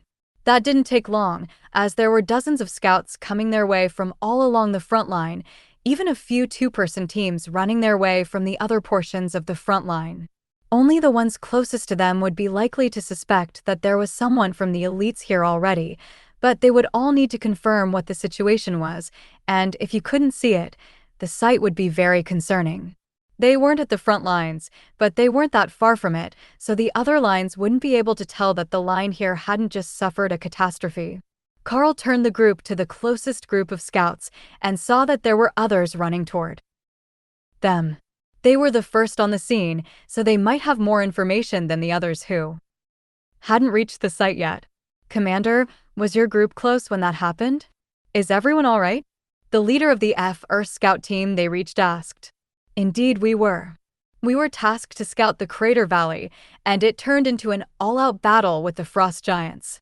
Somewhere along the way, a large glowing stone got destabilized, and its destruction was what everyone saw.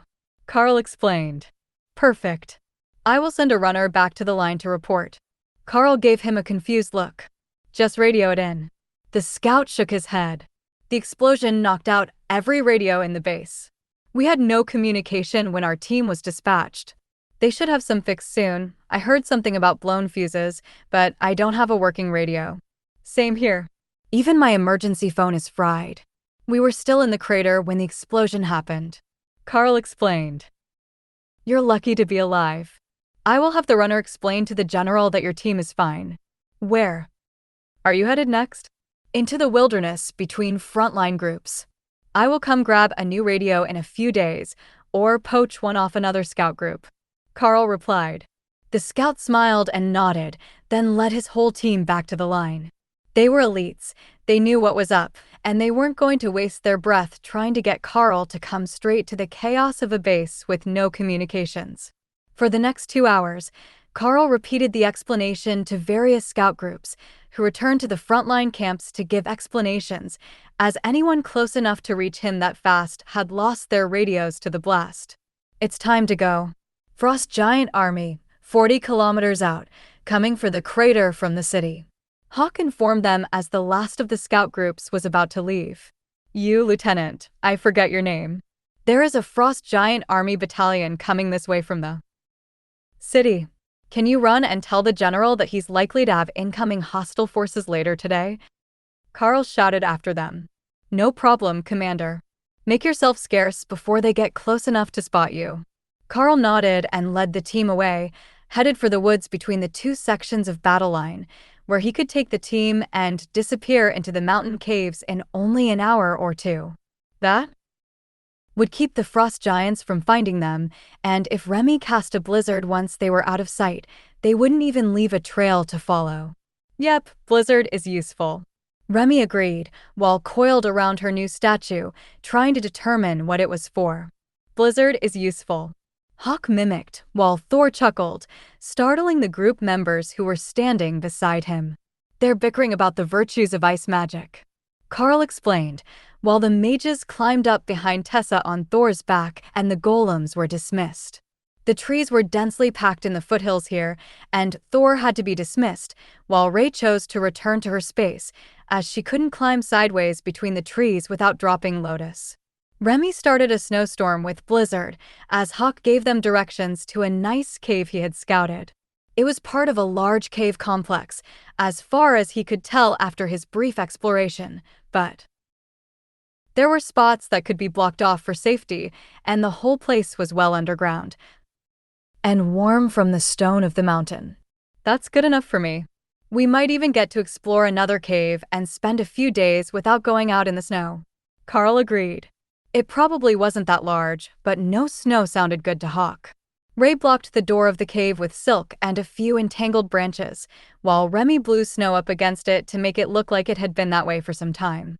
That was good enough for their disguise, as the tunnel ran deep into the rock, just as Hawk had promised.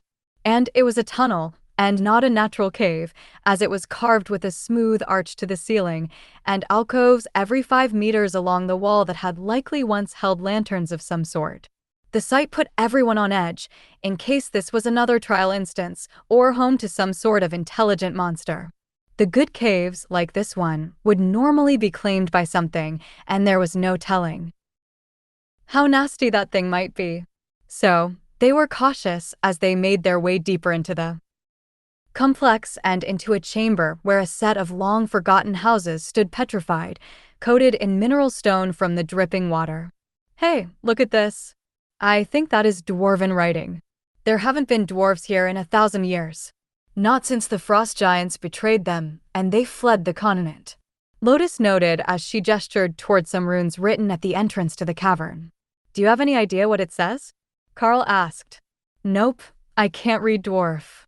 But if my memory is right, it should be some sort of protective spell to keep monsters out of their village and the livestock in. It usually didn't target humans because we're not a threat, but your companions might have to stay in your space when we go in and out. She replied. Tessa looked around the cavern. And that means there is another tunnel to check. There are always 2 ways in and out of a dwarven village, even one this small. There were only 5 houses and a few smaller outbuildings, so this might have been a way station along a trade route and not a proper village, but the dwarves were meticulous, and they would have made a second exit that led to a different side of the mountain. Karl nodded. All right, stay close and try not to damage anything. This place feels like a museum, and I'm certain some historian will love to hear that it's still intact. If the houses are still in good shape and empty, we can bunk in one of them. If not, we will set up out in the open. Torai looked at him strangely. Why would you think that there might be something intact in those houses? It would take hundreds of years for the dripping water to coat the roof in deposits like that. One of them has turned into a proper stalagmite. Karl smiled. I grew up in the mines.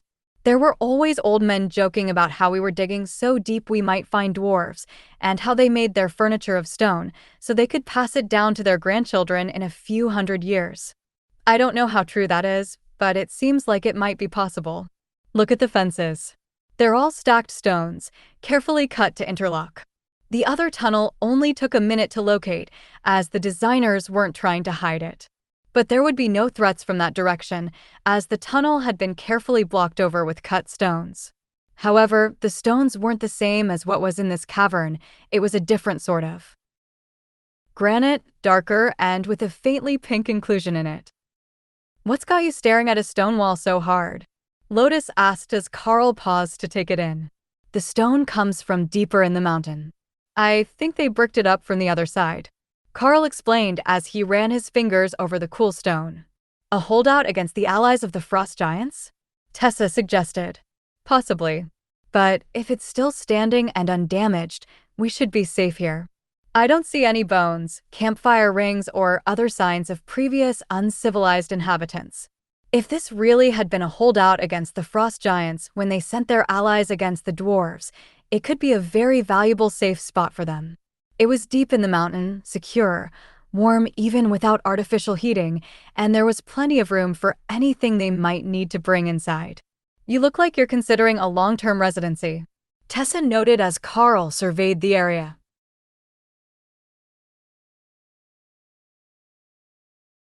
It's not a bad idea. The front lines are unlikely to move too much, so we will remain within striking distance of the frost giants for some time. They're going to be pissed about their valley, but they might not be able to do anything about it now that it has exploded. That's a real shame, you know. Remy wanted that big stone for her space. It would have made a great decoration. Tessa laughed at Karl's reply, but Lotus looked intrigued. You know, there was a big fancy stone behind the Naga shaman boss in the dungeon. I wonder if they were the same sort of stone? If we get to another dungeon, we will have to see if that stone appeals to her as well. Karl led them back to the nearest house, whose stone door was sitting wide open. It was dusty, but the roof hadn't leaked, and the interior was intact, as well as being almost all stone, as Karl had suspected. The beds had been carefully made when the last resident left, and the decayed remains were still there, though moss was growing on them, giving off the faint luminescence common to plants that grew in the underground caverns of the dark elven city inside the dungeon. I thought that they would have packed and taken everything with them. I guess not. It would take too much time and cause too much damage to the artifacts to sleep inside. Ray, can you set us up a fort and hammocks outside? Karl requested. Ray popped out of her space, then looked around for a good spot. There were a number of stone pillars supporting the ceiling of the cave, so she picked one of those to build at the base of, pulling from all sides, so the weight of the people in the hammocks would be evenly distributed, as if it was a flexible tree that she was worried about toppling. Then she returned to her space to rest. There was still light coming in from above, reflected through a crystal that lit up the cavern with the afternoon sun. When it started to get dark, she would come back out again, but for now, it was time to nap. The group was thinking the same thing, so Karl led them to a fire pit in the backyard of one of the houses. It had a metal grill plate over half of it, and it was obviously intended to be for cooking, with an adjustable hanger for your pot on the other side. This is fancy. Get that stoked up with your lucky blade, and I will start on dinner. Lotus informed them as she admired the way that the metal of the griddle hadn't corroded even after 1,000 years. It would need a good cleaning before it could be used, but she wasn't planning to use it anyhow. She was just going to put her pans on it once it was hot. Karl activated Flame Body on his spare short sword and went to place it in the pit. But the moment that the fire touched the stones, the pit roared to life, creating an evenly distributed fire through the whole pit. Karl removed the blade, and the fire went out, enthralling Lotus. Just use the skill in the pit. I think you will be able to control it directly. That had to be pretty convenient for whoever made this place, she suggested. Karl extended the flaming body, skill into the pit, which required him to touch it to get it started. But when he removed his hand, he could still control the skill, and the pit stayed burning. All right, we really are set now. Cook to your heart's content, and we will rest here for a day or two. Dana and Lotus smirked at each other. Don't you think this reminds you of something? Like when you accidentally broke something of your mom's and then hid until she calmed down? Lotus asked. Or ate a cupcake from the batch that was supposed to be for the church potluck. Dana agreed. For 2 entire days, the group rested in the dwarven village ruins, resting and rebuilding their strength. But Karl wasn't slacking. No, he was working hard to spread the energy from the focal points in his beast's spaces and then rebuild them. The process of spreading the energy smoothly took an entire day, and then it would likely take him weeks to rebuild it back to its new peak level, but he could feel the difference in the spaces after putting it off for that long. With 3 commander-rank beasts, the energy was flowing much more smoothly through his body after the process was completed, and he had an easier time activating his skills. The royal rank, flaming body, skill was becoming much more effective, though still limited by his own capacity. It was more efficient than the commander rank version for the amount of mana used, but because his cap for energy usage was lower, he still couldn't exert the maximum amount of power that someone like Prince Corbin could have. By Karl's best estimate, it was close to twice as strong as it would have been at commander rank, though. The jump between the 2 ranks was a large one, and while Karl didn't quite understand the difference yet, the feeling of power from Flaming Body was definitely not the same as it was from the other skills he could use. If it had been offensive adaptation that Ray had managed to advance, he might have a more detailed understanding, with 2 skills to compare, but it was her golems that had advanced first. Of course, if it had been offensive adaptation that advanced first, the amount of damage that he was doing at the commander rank might have made even the Red Dragon of War blush. That skill was truly overpowered to begin with, and having it a full rank higher than the user would just be disgustingly effective. They had no way of knowing what was going on outside, other than the silence when they went to sit by the door and listen for movement. There was nothing close enough for their senses to pick up on the first day, so on the second day, Karl sent Hawk out to scout in the morning. There are still plenty of frost giants in the area, searching for us, I guess.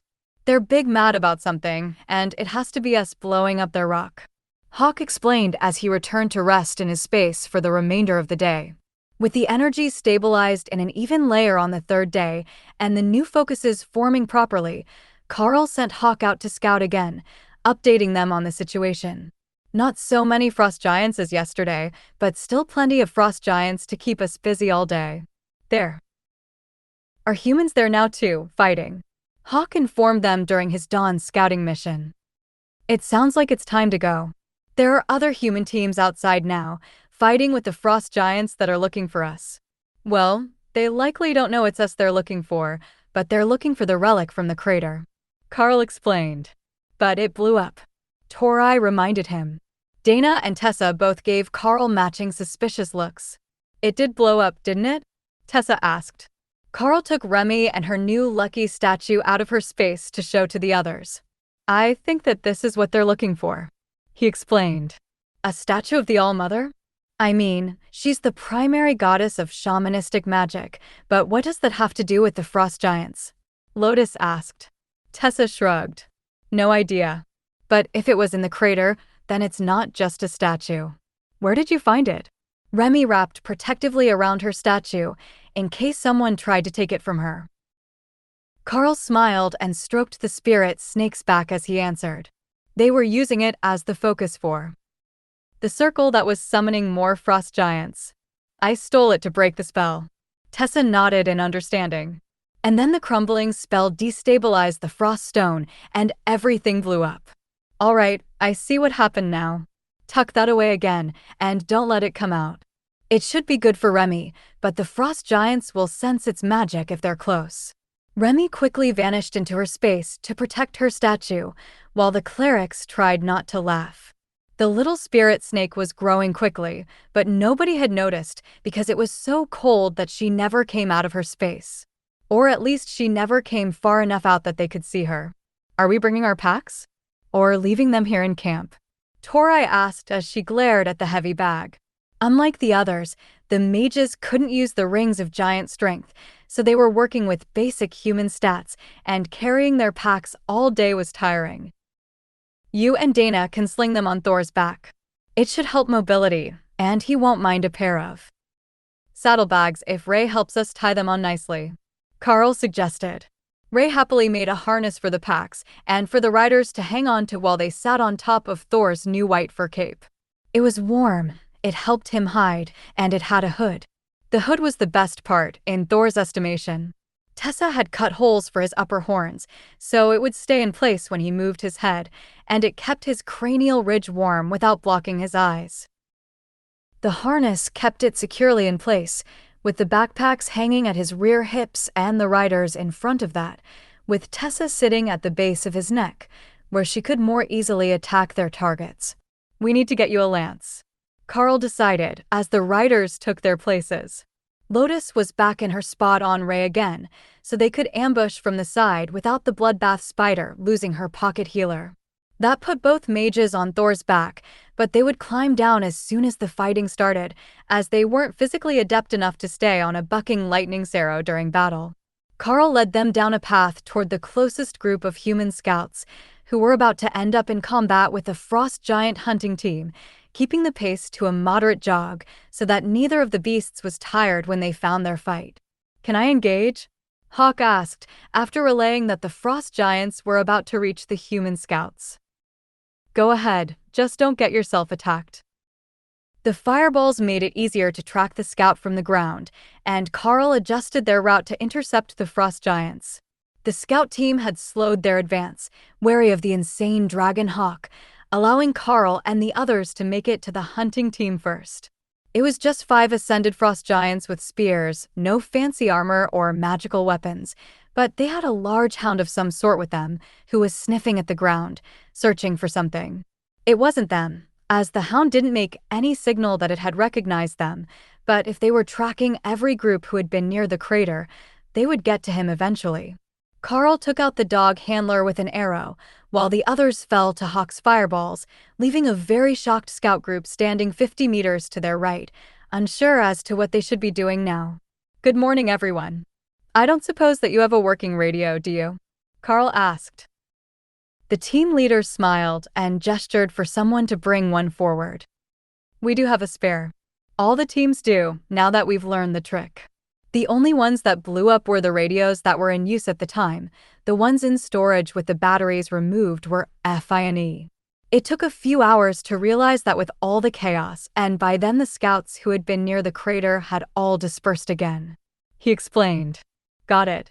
Keep the battery removed from the spare radio when we get one. Hopefully that sort of thing won't happen again anytime soon, but you never know."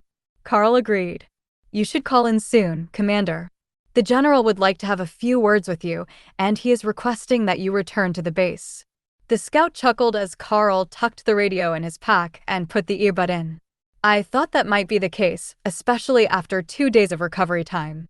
All right, I will head for the base this afternoon, so I have time to make it back to my camp before dark." Hawk wasn't joking about the number of frost giants in the area. Karl could see 3 other groups from where they were standing, and if the giants had better eyesight, they would be able to clearly spot his group across the open fields, even with their white cloaks. It was a shame that he couldn't fire an arrow that far, but from Hawk's point of view, it looked like the frost giant front line had spread out into a search pattern, and they were combing the area looking for their lost relic. That thing must be significant to them, even though it's not their primary goddess, Lotus decided, as they headed for another group of hunters. Perhaps it's because she's a shaman god, and they needed the shamanistic magic to activate the stone that was letting them clone the warriors? Karl suggested. Lotus frowned. That could be, but it might be something else as well. The goddess is called the Alamather, and she is a god of shamanistic magic, so it might be that only a holy relic of that one specific goddess would enable them to use the spell they need. If that's the case, there are likely more of these statues all over the front lines, hidden in places too dangerous for most of our teams to scout. The Frost Giants know that we don't have any royal rank fighters here, so they haven't deployed any of theirs. They're just wearing us out before making their big move. Remy perked up at that suggestion. Is she saying we have to collect them all? Like totems for my swamp? A whole collection of magical statues to build an array with. Remy wants to know if we should try to collect them all and see what happens. She seems to think that they're supposed to work together. Karl relayed. Tessa and Lotus shared an enlightened look, both remembering something from their training. I think that the summoning effect really might be a set of statues. Totem magic is a thing, but it's far beyond most of us. If there are a whole set of divine totems working together, representing a pantheon or a concept, then the totems might be creating all of the strange phenomenons that we are seeing, with the expanding borders and the appearance of new frost giants, as the totem magic tries to align the world to favor them. Tessa explained. And if we steal enough of them, the effect would stop and the borders would begin to return to normal, ending their invasion. That is brilliant. We just need to find the others. Dana exclaimed. And I would get my own expanding swamp. Remy added helpfully. How that would work was a mystery to Karl, as the swamp was a mental space and the maximum size seemed to be tied to her rank, but perhaps the statues would help her grow up faster. I think that we need to go to the base and see if there are other places like the one that we attacked. If we tell them what we suspect, they might make a mess of attacking it, and then the totems will be moved again. But if we can get a few more before the frost giants realize that they're being targeted, I think that it might be enough that we can send the army after the others. Karl decided. So, you're saying, get the intel, attack another hidden spot, and see if there is a totem statue there, and only then should we tell the army about the threat? Tessa asked seriously. Yes, I think that is the best strategic decision for us to be able to not only test the theory, but to end the war if we are right. Ophelia looked deep in thought as she made little piles of snow with her foot. I think Karl is right. The totems won't do anyone any good if they're spread out. The damage would be done, and the border would just stop advancing. But if we can get enough of them together, the effect should begin to fade as the totems align to favor us. That's how my totems are. The more that I have active, the stronger the effect is. I don't have the strongest totems yet, only bare strength, but once I have 4 of them out, my strength has doubled from its base level. Remy nodded along in understanding. Totems were shaman magic, and although she didn't know any of them yet, she was getting a much better idea of how they worked after watching them appear all around the Werbear when she was in combat. Karl led them back toward the front lines to talk to the general, and Remy studied her statue, while trying to remember everything that she could about the totems that Ophelia made. She was close to a revelation. She just needed a bit more time to understand what she was missing. The scouts were waiting for them as they got close to the camp, despite the fact that Karl hadn't sent any radio messages yet. Commander, the general would like to see you in his command tent. The scout greeted them. I would have been more startled if he didn't want to see me. Karl joked. Lead the way, I don't want to walk in on anything unfortunate. My poor clerics have seen too much already this mission. The scout looked confused, but Lotus giggled at the memory of the startled artillery battalion.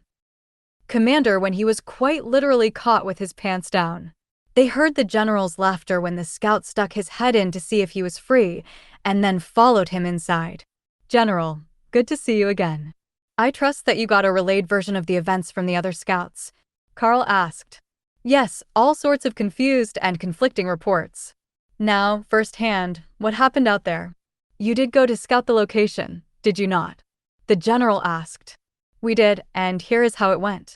Karl went through the details of the engagement, including the snowstorm that made it look like there was no valley there at all until you were in it, to the clear area at the bottom, the identical giants, and the destruction. But omitting the bits about the totem Remy borrowed. I understand now. It makes sense that the frost giants are out hunting. They might be looking for the culprit, but also for any leftover magical items that survived the blast, shards of the frost stone, and other valuables. If there are still shards of that exploded stone, they will be valuable not only to the frost giants, but to other water and ice magic users. The general explained. Dana and Tori smiled. They shouldn't have too many problems finding a piece or 2 of the shattered stone to help with their magic. One other thing. Ascended Mage Tori, you have been reassigned. There is a new group here in need of a mage, and we unfortunately don't have the resources to keep an overstrength scouting group active in the wilderness. But I just got here, she complained. Karl's group was the best she had ever seen. They were competent, worked in unison without arguments or questions, and even better, they actually wanted to be there. Plus, there were 3 commander rank beasts already in the team, more than doubling their combat strength. What more could you ask for? The group in question came in just after the general mentioned them, most likely because they had been waiting for the signal. 2 familiar elites entered, leading 2 others with similar faces, suggesting that they might come from the same hometown or be relatives to each other. Their entrance was silent, but accompanied by the faint smell of giggleweed and leather oil. The Mackenzie brothers were here with 2 other warriors, and they had been assigned the first free mage, as far as Karl could tell. Bob, brother Doug, good to see you again. Karl greeted them with friendly hugs. Commander Karl, I didn't expect to see you here. Did you bring us our extra mage? Bob asked with a slight smirk on his face as he took in Karl's group. I suppose that we did. We were further down the line when the fallback signal was given, and we ended up behind enemy lines, so we've been poking their supply lines and attacking a couple of suspicious points. Karl agreed. With the help of a certain spider and hawk, who can spot and sneak up on giants with ease. It looks like you've got a reliable bunch, but I don't know these 2. Doug asked. Dana and Ophelia, meet High Priest Doug Mackenzie, of the Nature God, and his brother Commander Bob Mackenzie. Bob, Doug, meet Dana the Golem Mage and Ophelia the Bear Totem Berserker. Doug gave Ophelia an appraising look. I bet she's comfortable in bear form. She's just big enough to be furry and warm. Ophelia looked vaguely offended, but Lotus was quite familiar with Brother Doug and the other nature priests. She gets like twice that size. No worries about being cold with her around, though she's been cuddling Tori at night, so we're going to have to fix our sleeping arrangements. The tiny priestess agreed. Doug smiled and lit a herbal cigarette. Sister Lotus, you're living too good. Why don't you lend us the Berserker as well? Bob and Karl shared a smile while the 2 nature clerics joked with each other, ignoring the fact that they were supposed to be in the middle of a meeting, or that the people they were referring to were literally standing right beside them. Once the general was done with them, he chased both groups out of his office. He would soon have more directions for both, but a scout could pass the message before they left.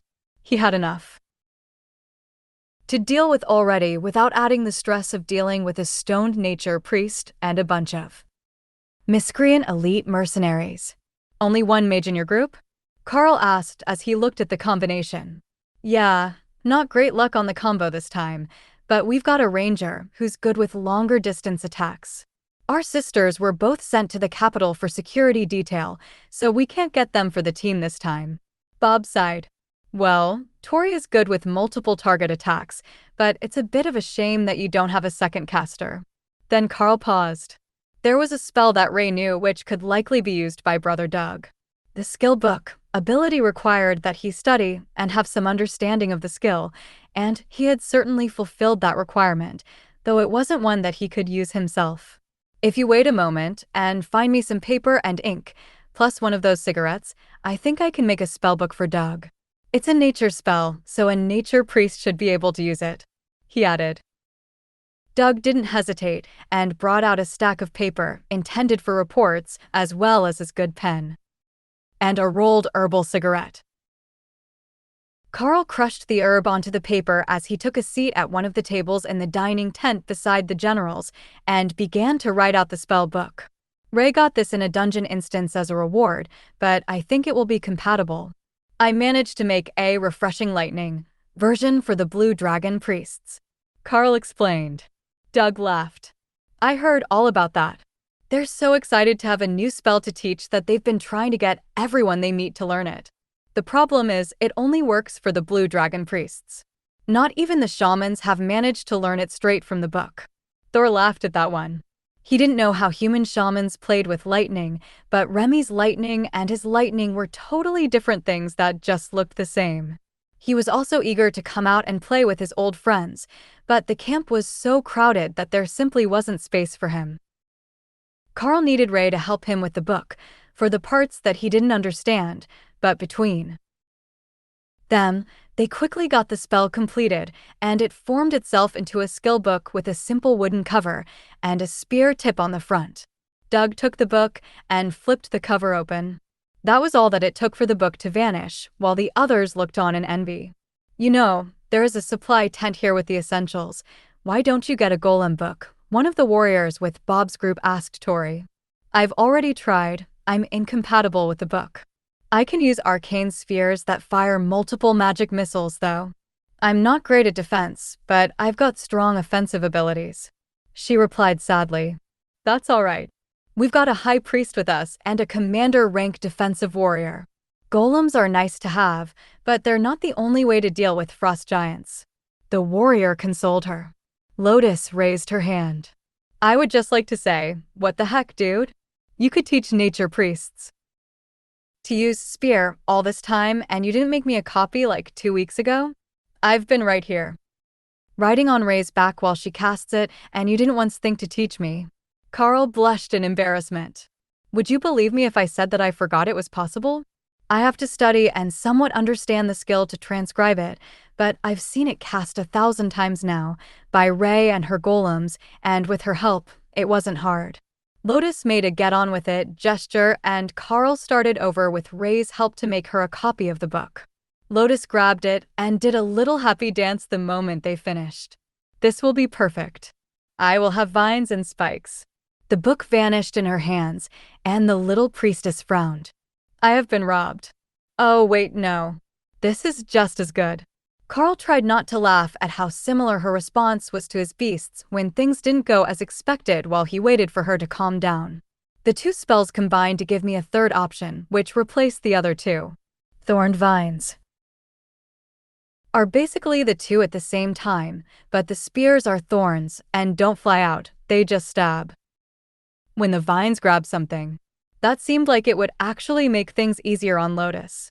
She was already used to using the vines to restrain targets, but they didn't do any damage. Now they would restrain targets while doing damage, a 2-for-1 combo package. Bob came over to Karl's side while Lotus and Doug did a little happy dance together. "Why did you come in so early? There are still plenty of hunting hours for the day. You could have come at the end of the afternoon," he asked, while the two nature clerics celebrated their new skills. "I'm not planning to stay. Now that we've given them their report, I'm going to leave again.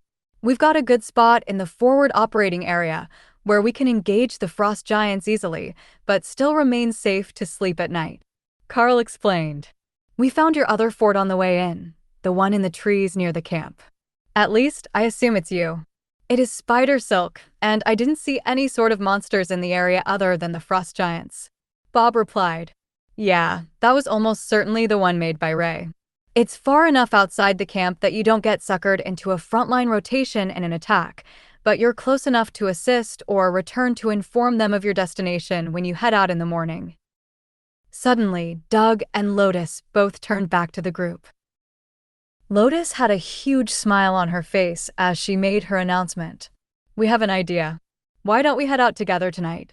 The safe spot is big enough for both groups, and we can have Remy hide our tracks every night. Then we can work out of the same area for support and compete to see who can eliminate more frost giants." Bob looked impressed.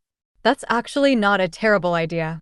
2 scout groups to protect a camp, which means we can split resources, and we will only need to warm one space, and we won't have to lose as much sleep to watch duties. It would also keep the 2 groups close together if there was a larger threat, so if they sent a radio call, the other team could come quickly to assist them."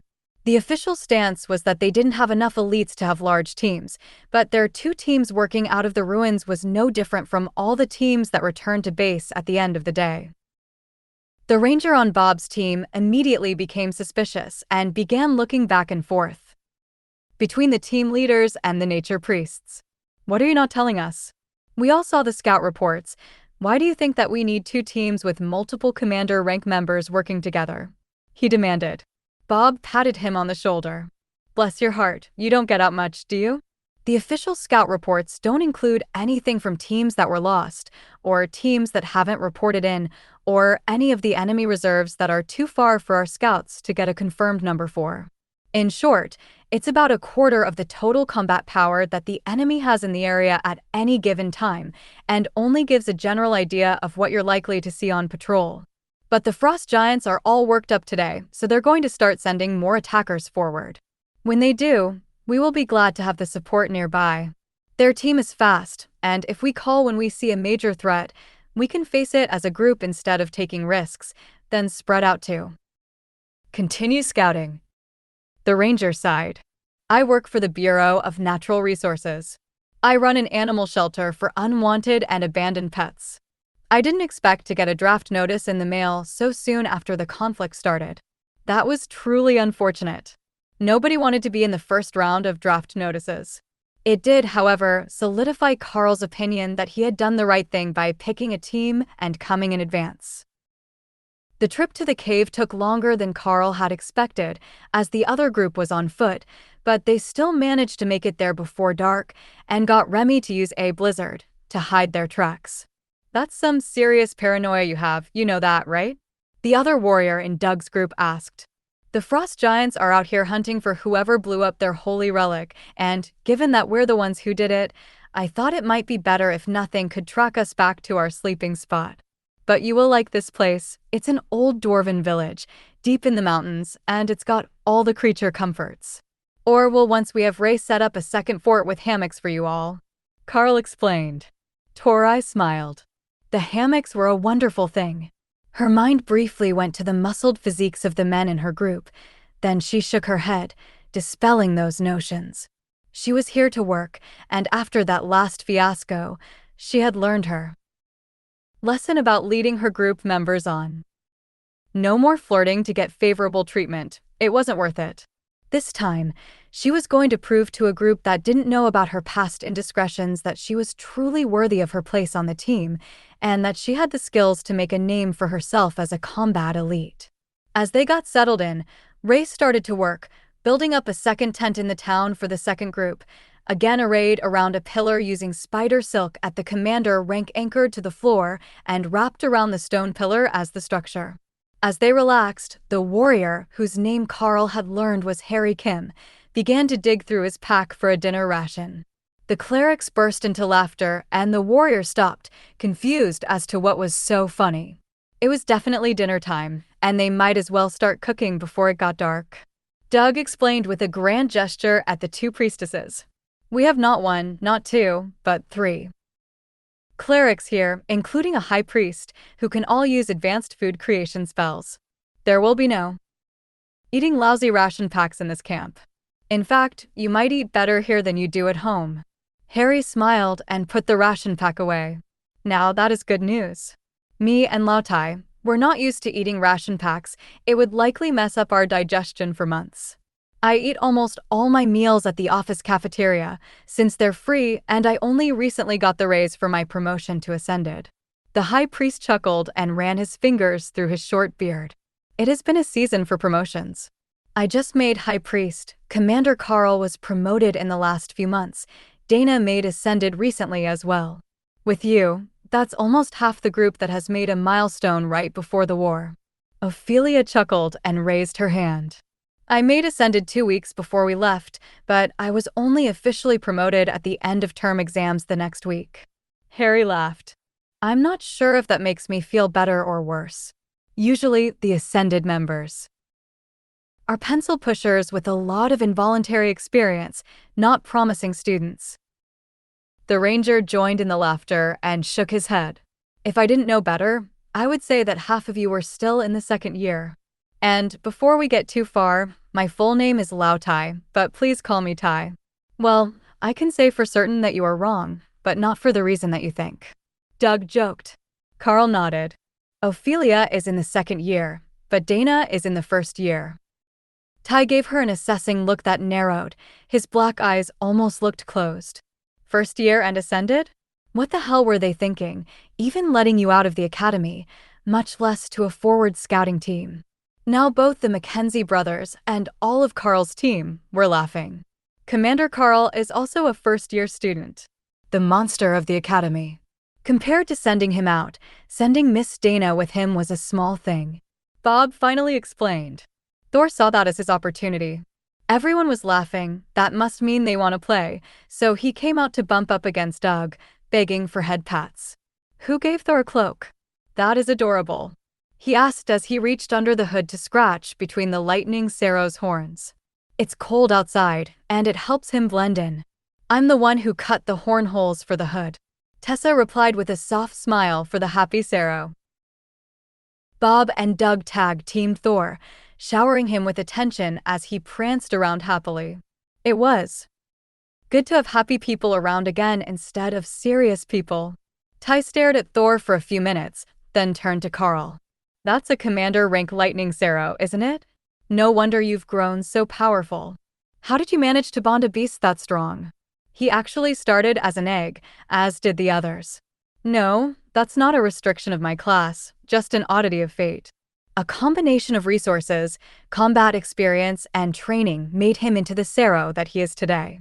Ty looked amused at the phrasing, but more intrigued by the mention of others. They said that you had a commander rank beast. Was it actually more than one? 3 actually, and 1 more that's still at ascended. Thor you have already met. Then there is Hawk, a dragon hawk, who does our scouting duties, Ray the bloodbath spider, who is our resident attack golem specialist, and Remy, a newborn Naga spirit snake, who is still at ascended rank. The ranger nodded in understanding. Now I see why they let you out of the academy. The beasts need it, and with them, you might as well be with a full commander rank team, plus some extra support. How much trouble do you have with the frost giants? None of your team members are giant-sized, and only Thor is particularly durable. Against the 5 commander teams, we are a bit slower than we are used to when fighting teams with only 1 commander rank frost giant, but we are still not in any real danger. With Thor's barrier over the whole team, plus the blessings of the clerics, the circle of protection, and the golems from both Ray and Dana, we're actually at a reliable advantage. Ty smiled. In that case, I won't hesitate to call on your team if we find ourselves in a bind.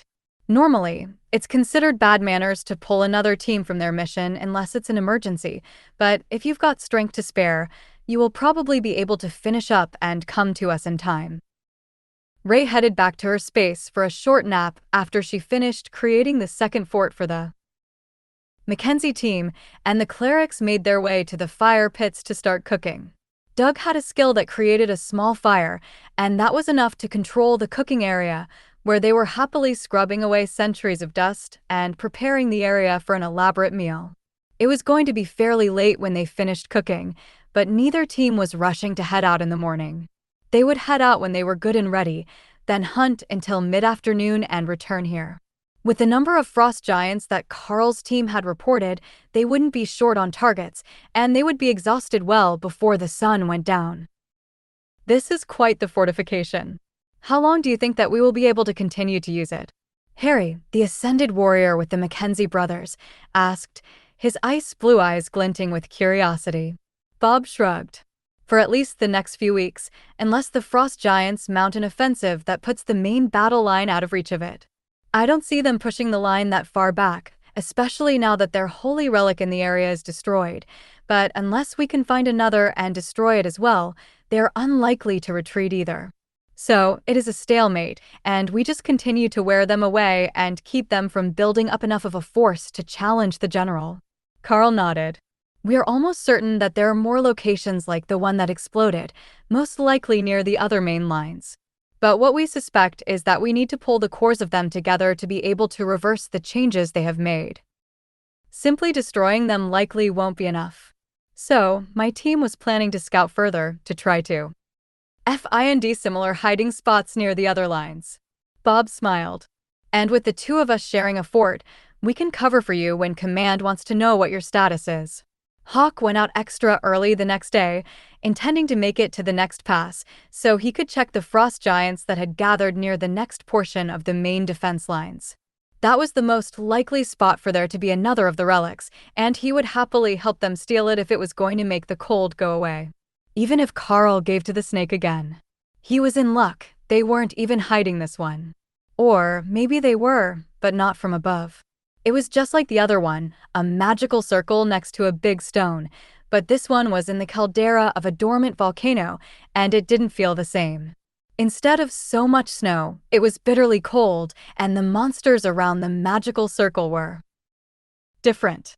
It was still frost giants, but not strong ones. They were making the awakened groups led by ascended and sending them back into the frost giant nation to regroup and mingle with more powerful groups that were coming back to the frontline groups as a combined force. With his enhanced eyesight and a lot of silent cursing at the effort needed to fly in the thin air, Hawk had managed to get high enough that he could see most of the process around that same frost giant city. Quick math, which the Wind's Peahawks developed to help them guess where Earth mouse holes would be relative to the last ones they had found, told him that there should be one more likely hiding spot on the far side of the first spot they had found a magic stone. That was an almost equal distance, but it was too far for him to fly this morning. So, he set a shallow dive that would build up speed as he went back to create the morning reports on the closest groups to the fort. There were still too many frost giants nearby, and it would take time to get to the volcano where the next stone was hidden. Karl tapped his spoon against his canteen to get everyone's attention. I have the preliminary scouting report from Hawk. He has found another frost stone location. It's in a volcano that is a full day's travel from here, near the next major engagement. The distribution appears to be near the main access valleys to their territory to better spread the effects. If we can get the next one, and then find a third, we might be able to cause a whole section of the effect to collapse. Normally, Hawk would be cursing the cold if he had to fly up that high to find a position, but he's not, which tells me that the effect isn't as strong as it was before. That's with just one spot inactive. We will hunt today, going in that direction, but we won't return to the camp tonight. We will leave that for the Mackenzie group. If they're calling for a report from us, fake it and let them think we're still in the area and not on yet another battlefield. We will be back tomorrow, hopefully with good news. Bob gave him a sloppy salute. Good luck, Commander. We will cover for you today, and if you aren't back tomorrow night, we will go looking for you. That was the best that they could offer. It might be that the aftermath would take out communications again, or Karl's group might not make it out as smoothly this time. Both groups left together after breakfast, and Remy kept the snow active until they were out of the trees. It would make it harder to find their way back to the caves, but most of the elites had good memories, and they didn't want anything else following their footprints back to their fort. It was too good of a spot to have it defiled by monsters or taken over by some random group who would smash all the relics for firewood and make a mess. For the first few hours, they passed in front of the main lines, hunting the roaming groups of giants, which were still searching for shards of the frost stone. The numbers of both the stone fragments and the frost giants searching for them were dropping dramatically with the efforts of the teams that the main group was sending out, and Karl managed to lead his team into the hills on the far side of the line before noon, after which he brought them up to a jog with Hawk leading them on a relatively trouble-free path toward their target. The frost giants weren't interested in the actual hills, as a river ran along this portion of the border, leading to the lake where Karl and his team had crossed. The steep valley along the majority of the border would make it nearly impossible for a human attack force to cross, so only where there was a gap in the mountains passable enough for vehicles did they set up defenses. Don't you think this is a bit too easy? Ophelia whispered as they ran through the trees. Like this second location is a trap, and they're going to spring something on us the moment that we try to go up the mountain? Yeah, I got that feeling as well. But Hawk hasn't seen any sign of what the ambush might be yet. Karl agreed. And we're going anyhow? She asked. I know, you have a good point. But even if it is a trap, the frost stone should still be real, as we know the frost giants that are leaving the area very much are real. The soldiers in the area are currently engaged with them. Karl replied. All right. It is what it is. Just approach cautiously, so we don't end up ambushed by something invisible. That was a good point. They might have found a way to make the threat invisible. Hawk, can you send a couple rend attacks down to ground level on the hill? If they hit ground with no issues, we're good to go. If not, there is a barrier or an illusion. Karl suggested. They were only a few kilometers from the base of the volcano, but Karl didn't want to launch the attack tonight, as it would likely continue until dark, and then they would still need to find an escape route while exhausted from a day's travel and fighting. Ray, find us a good hiding spot for the night, and we will go up in the morning. Ray rushed out with Lotus on her back to find a good spot to build a fort, and ended up finding a small cave buried under a snowdrift when her foot knocked the opening clear. Found the spot. Bring everyone and have Remy keep her blizzard up to hide it again. Ray informed them. The cave was tiny and cramped, but with a bit of a silk dome at the entrance, the snowstorm buried it deep, and everyone huddled together for the night with the heat of a dagger covered in flaming body, keeping the cave warm. They ate quickly the next morning and sent Hawk up once again to check the area. All good, many weak giants. I flew low through the trees, and they didn't see me all the way to the ridge. He reported. All right, it looks like we're good to go. Is everyone prepared for this? Karl asked. As ready as we can be. Tessa agreed.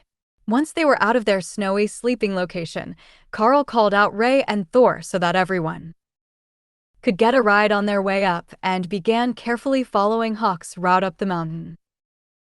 He had found a route that should be easily walkable, even for Thor with passengers, and if they didn't fall into a trap, they should be at the peak within 2 hours. There were very few frost giant patrols in the area, possibly to hide their presence near the human lines, but that didn't mean that Karl and the others wouldn't run across one and set off an alarm if they were unlucky. Their first test came only 10 minutes after leaving camp, when they came across a group of 10 awakened rank frost giants with an ascended rank leader. It wasn't easy to eliminate them all fast enough that none of them could shout, and without causing so much noise that other groups would come running, but with the help of the spider golems and one magic missile to the throat courtesy of Dana, they managed the task and moved on, leaving the bodies for the next patrol to find. There was too much damage to the trees and snow to hide that there had been a battle and taking. The bodies would only emphasize that they were trying to hide their tracks and that it wasn't a wild monster attack, so they simply left them and continued on their way. The blizzard spell that Remy kept active would make it hard to tell when the attack had occurred as long as nothing happened across it too quickly. Karl looked up the mountain. There aren't many patrols, so let's keep going with Remy's blizzard covering for us. It will be difficult to tell when we came through. Speed is our friend until we reach the caldera. They kept moving, using the blowing snow as cover, both for their tracks and to keep them from being noticed. It seemed to be working well enough, and they made it most of the way up the mountain without being intercepted again, but the closer they got to the top, the stronger the feeling that there was something seriously wrong grew. Ray, is there any sign that we're being tricked by an illusion? Karl asked. No, it all looks good, not like that strange situation underground. This place just feels wrong, like something bad is about to happen to us, but I can't see anything that could cause us problems. She insisted. Then she paused. Whatever is wrong, it is here. Remy stared out of her space at the same time. Stop, there is something here. Karl signaled for everyone to pause. The beasts had senses they didn't, and a few moments to understand what they were sensing wouldn't hurt anything. Karl closed his eyes, focusing on his mental space, the one he used for mediation, in hope that he would gain some understanding from the void. As he focused on nothingness, he felt something staring back at him. The feeling made his skin crawl as the sensation of attention grew. They weren't joking, something was really wrong with this place.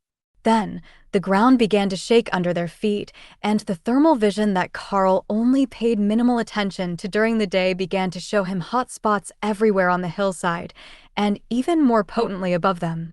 Oh shit. The volcano is about to erupt. He realized. U-turn, it's time to leave. Lotus announced, pointing back.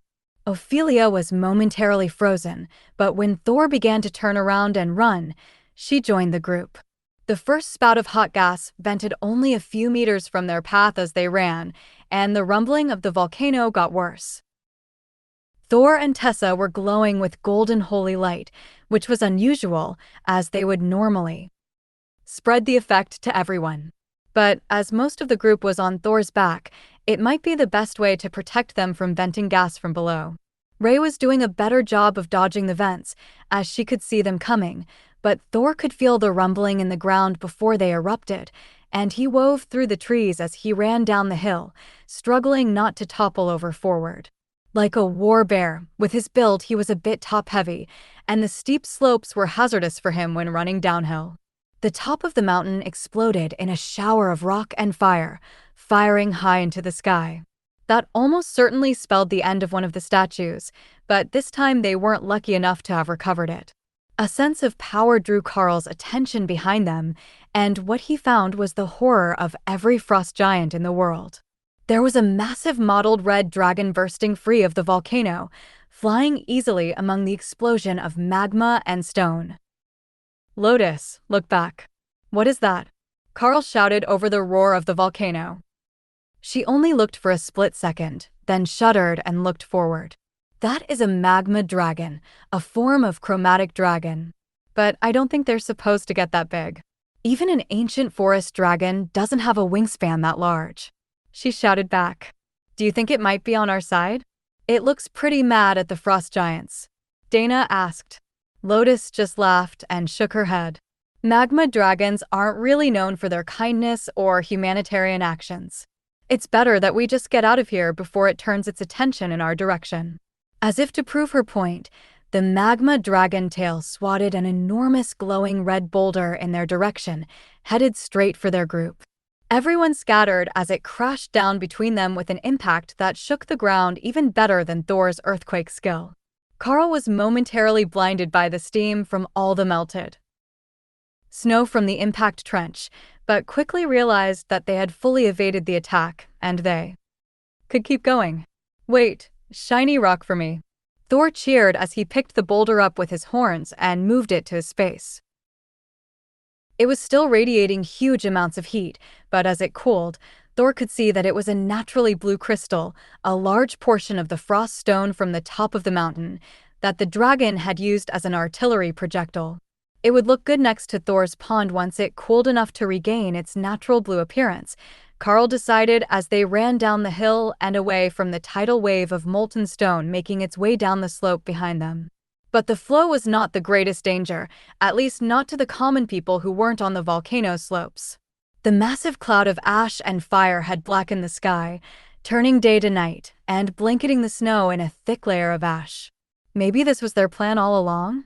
That volcanic eruption is going to throw the entire region into an artificial winter. It will take months for that cloud to clear, and even longer for the temperature to start coming back up, Lotus noted, looking backwards from her perch on Ray's back. "Remy is a shaman. Tell her to make the cloud go away." "Shamans do weather, right?" Hawk insisted. An extra winter, when they were already in winter, seemed like it should be prohibited by some sort of rule. That was just too much winter in one place for Hawk to accept. Remy thought about it for a while and then shook her head. "If there is an overlord-rank shaman, they could blow all of that back away from us, but I don't have that much power. I'm just a small snake." Remy was doing her best cute and innocent act, even curling the hood of scales around her head to make it look like she was hugging herself. Hawk wasn't buying it, but Thor thought it was adorable. However, neither opinion changed the fact that Remy simply didn't have the power to change the weather over hundreds of kilometers and blow the ash cloud away from the Golden Dragon Nation. But worse than that, the prevailing winds were blowing out of the Frost Giant Nation and would be moving more of the ash into human territory, and after that, into Stone Giant territory, where Lotus knew it would stagnate as the air off the ocean halted its momentum. The stone giants would not be happy, but this had to count as a force of nature, unstoppable and not preventable. It might not have happened right now if the frost giants hadn't either deliberately or inadvertently upset the magma dragon, but it would have risen from its slumber eventually, and the result would have been the same. "I hope your stamina is beyond impressive, because both the lava flow and the ash cloud are gaining on us," Karl informed Ophelia as they reached the bottom of the hill, over half an hour later. "It's good enough to run all day, but what way do we run?" she asked. "Upwind." That will take us back over ground that we've already covered and toward the first incident, but we know there is a force there, even if everyone is busy with the chaos. Karl explained. Does the wind even matter to that? She asked, pointing upward at the mushroom-shaped cloud. Honestly, I have no idea. Later it should blow the ash away, but it does kind of look like it doesn't care. The volcano was making its own weather now, and the wind was blowing outward from the eruption, rapidly heating everything and melting the snow all around them into slush. Do we go for the main line? Lotus shouted as they moved down into the open, hoping to make better time than they had through the hills and trees. No, go for the dwarven village. Karl called back. That seemed safer, and if it wasn't for their barriers, the ash would be burning their clothes already. There were spots on the trees that were already scorched, despite the snow which had built up on them, and to Karl, that meant there was likely to be a massive wildfire. How to escape an erupting volcano had not been one of their school subjects. As they ran, the radio communications made it clear that the erupting volcano was neither the only, nor the worst, disaster that the border region had undergone that afternoon. Along the border, 7 other locations had either exploded, collapsed, or undergone dramatic events involving dragons. It was nearly impossible to piece it all together, but from what Karl could decipher, the location where the frost stone had exploded when they looted the statue had exploded again, only this time it had released a massive frost dragon. Every bit as angry as the magma dragon at the volcano was. It had rampaged through the front lines, uncaring of whether the target was a giant or a human, and then flown off into the frost giant nation, surrounded by a storm that hid everything within 50 kilometers from observation. Karl couldn't see any logic in the frost giants setting those dragons free, and from the number of incidents, it did seem likely that it was their intention to set the dragons free. Either that, or they had been trying to steal the powers of sealed dragons, and that was even more insane, as the other dragons would see that as an insult to their entire species. The humans might have successfully hid through such blunders, but the frost giants wouldn't be capable of finding a safe spot to hide and wait for the dragons to calm down. They didn't quite have to travel past the spot they had gotten the first statue from, but it was still nearly dark when they made it to the dwarven village on their fastest travel route. The entrance was heavily snowed in, and they had to have the spider golems dig to uncover the entrance of its layer of hardened ash and snow before they could enter. Then, they piled it back over the entrance and let Remy's blizzard layer more snow on top to hide the fact that they were ever there. They could hear the other team inside, the Mackenzie brothers laughing and joking, while the 3 other voices were much more nervously making remarks about the radio messages. Good evening, lady and gentlemen. We have returned, Karl announced as they walked down the tunnel and into the village, forcing him to return his beasts to their space, as they could not cross the threshold between the tunnel and the cavern. Good to see you all intact. We thought for certain you were going to be blasted to the moon when that mountain erupted. How did you make it out in time? Bob asked, curiosity clear in his pale eyes. We never made it to the top at all. The magma dragon broke free while we were climbing the slope, so we turned around and ran. Karl replied with a shrug. Good call. Doug here has been doing some research as a nature priest, and he has found an interesting fact about the dragons that were spotted today. Bob agreed, then gestured for his brother to explain. Not all the spots that we heard of incidents from were known to have a dragon present, but the ones that did were the prisons of dragons who had gone against the gods or the elders. They're the rebels who would kill without reason or mercy. Now, it doesn't take a genius to realize that there aren't enough frost giants to take this border in any sort of reasonable time frame. Their allies are the real threats here, and they might be the driving force behind the invasion. All that Command can tell us is that the frost giants attacked first, and that the giant clans are working together, so I've made a few conjectures of my own. First, the frost giants are idiots, but strong with shamanistic magic. They're using that to expand their borders. Second, they set up a bunch of locations of power on top of buried rebel dragons, and the general assumption would be that they intended to set them loose against the human armies. But that's not what I think. I think that they were set up That they were told that these were places of power and not that they contained insane ancient dragons who would kill their soldiers as readily as ours. Doug paused to catch his breath while everyone else absorbed the ideas that he had shared. Dana looked confused. You think the other giant clans set them up to fail and just wanted the dragons to make this entire area uninhabitable? Doug shook his head. No, I think that they intended to make this area the territory of the rogue dragons and wipe out the frost giants, while also giving the humans nowhere to retreat to when the other clans moved in to crush us. It's not a secret that the giant clans never got along all that well, and they only ever cooperated because they viewed themselves as better than everyone else. This could very well be the giant clan version of politics, and we're caught in the middle of it. Karl frowned. Then what do we do? Do? We try not to die. The main lines are gone, dispersed, and hiding. If the frost giants arrange this, they will be marching through here in a matter of days with an entire city full of giants. But from the direction that those two dragons were going, and the amount of fire off in the distance, I don't think that is the case. If their plan was to gain allies in the dragons, they picked the wrong ones. That frost dragon might be on their side, but the magma dragon? They're essentially mortal enemies. Their elements are completely opposed to the point that one cannot survive where the other one lives. Doug explained, with a deep frown as he tried to make sense of the situation. Well, if the amount of ash that is dropping on the area is any indication, the snow won't last for long. The fires were already starting as the snow melted, and the volcano is still going off. How long do those eruptions even last, anyhow? Karl asked. Doug and Lotus both shrugged before Doug answered. Usually, it's just one big blast, and then there will be lava flows for a few more weeks, but with a blast this massive it will take days or weeks for the sky to clear. Perhaps that's why the frost dragon flew away. It wouldn't have wanted to be in that ash cloud any more than we do. But if that eruption is being fueled by an angry magma dragon, the ash won't cool, it will get hotter, and the cloud will continue to spread. Soon, we won't have to worry about being cold. Bob looked toward the direction where the eruption was still taking place, as if he could see it. Through the stone of the mountain.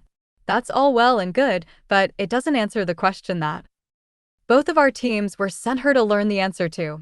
Where did the frost giants get the power to expand the borders, and how do we undo it? Karl smiled. I should have guessed that you got reassigned here for the same reason that I was here.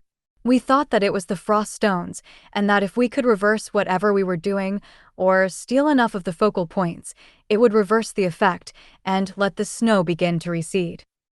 Bob smiled. Of course, our missions weren't quite the same. We were strictly here to find a way to reverse the effects, while I am under the impression that you were here to find the underlying cause. That wasn't what they asked of us. Lotus giggled. I wonder if huge pissed-off dragon melted everything with a volcano is enough to get the bonus for reversing the cold effect? That made Bob's whole group laugh. I suspect that they won't let us claim credit for this one without explaining how we set the dragons loose, and then we would have to take responsibility for that as well. Lotus waved her hands. The word responsibility was anathema to the green dragon's followers and other nature priestesses. Harry, the warrior with the ice-blue eyes that came with the Mackenzie brothers, looked toward the entrance, which was now ominously silent as the door had been buried by ash and snow. Hey, how long do you think that we will be stuck in here? I mean, we have radio signal still, but I get the feeling that going outside in the next few days will not be easy or wise. He asked. Doug just shrugged. It's a volcanic eruption. They can't give us crap for being buried inside. But fortunately, we have a spot far inside the mountain because that hot ash would make it distinctly uncomfortable in a smaller cave, even if you escaped the fires. All units along the volcanic line, we are reforming 100 kilometers from the border. When it is safe, make your way back toward the reformed line outside the burn zone. Units who are unable to retreat, sound off for attempted rescue. The line general requested over the radio the next morning. Karl looked over at Bob Mackenzie, who just shrugged. We're pretty much fine where we are. We're not going to be affected by the fires in here. The dwarves planned for things like that. So, we might as well just wait it out, as we're already in front of the main lines. He suggested. Line command, this is 95,988. We are isolated in front of the lines, past the fire threat. We will shelter in place until the situation is resolved. Karl informed them, right before Doug called in to inform them of the same thing. If command suspected that they were together, they didn't say anything, only confirming that they wanted the two teams to continue daily check-in protocol, so they could confirm that they were alive and well. The other soldiers and elites were quickly escaping from the area as the snow melted, and the forests began to burn under the hot ash, which seemed to be intensifying, instead of dissipating, as it should have after an eruption. The magma dragon was still somewhere in the area and staking his claim on the region around the volcano, adapting it to more perfectly suit his personality and racial environment requirements. He was a proud and ancient being, locked away for a millennium, and now that he was free, it was obvious to the two nature priests that the dragon intended to make himself a new home right where he had been imprisoned. It would be nice if we could get communications from further away.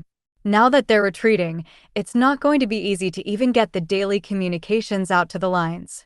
There is a channel for long-distance, low-quality communications, but that won't let us hear any of the news from the other fronts, only get our signal through to the lines in Morse code. Bob explained. The rest of the group gave him blank looks and he laughed. There is a translation on the radio. It's a series of long and short tones. It makes it easier to understand distant signals, and the command staff will have both an automatic decoder and an expert on hand to translate signals. It's only to be used for urgent messages, and you keep it brief. Normally, what we would send would be something like our name and then all alive. He explained. Not long after, the radio signals on the main channels started to get less frequent, as the teams that could be recovered were led to safety. The ash was clogging up the vehicles and making it hard to breathe, but a mage or cleric barrier made it relatively safe to keep moving, as long as you weren't too close to the volcano, where the dragon's magic was already imbued into the ash, and causing it to burn through barriers. Bob laughed as the radio finally had a moment of silence, with nobody attempting to transmit. This might be the most relaxing mission I've been on in a while. Tessa chuckled at the notion. Only for the next few days. Things are going to get hectic again after the frost giants regroup and try to eliminate that dragon from their border. They might even come back with the frost dragon. Karl considered that for a moment. Their elements lined up, and the dragon had flown off into their territory, but that was no guarantee that they were on the same team. In fact, if they really had been trying to siphon power from the dragons, they might have made a new enemy of the creature. Karl took some time to work on rebuilding the energy focus in all the beast spaces and noticed that Remy had made some interesting alterations to her swamp. There was a miniature swamp within the swamp, using sprigs of the various plants and small rocks, so she could slither through it like she was a giant snake, as tall as the trees. It was cute, like a child's playhouse, and Remy looked happy with her construction, so Karl didn't mention anything about it as he continued to build the power in the spaces. It would still be quite some time before she was fully grown, but the other three were slowly moving up through commander rank and didn't seem to be limited by anything yet. It was simply a matter of time, lots of time, until they managed to advance again. The large frost stone that Thor had obtained had been transferred to Remy's space and was serving as the focal point behind a platform like the one that the Naga bosses in the dungeon had been standing on. Remy had the book that Ophelia had found opened on the platform, where she had built up a set of strange statues. They had been placed around the perimeter of the space, and she was currently working on some sort of skill, Karl assumed. She was intensely focused on something, and she was adjusting the position of the items on her platform, then focusing again and making more adjustments. Comparatively, Hawk was making small flying mice out of his fire.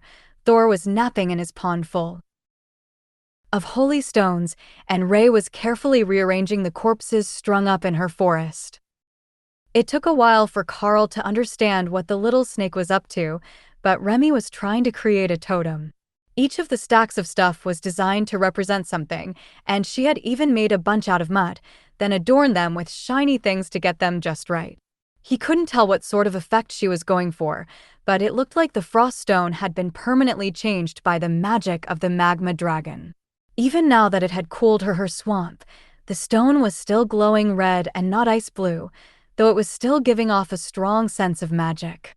Perhaps that was why Remy was having so much trouble trying to get her totem experiment to work, but as she was basing it off the ones that Ophelia made, there was a chance that she would need to make extensive modifications anyhow to make a shaman-type totem.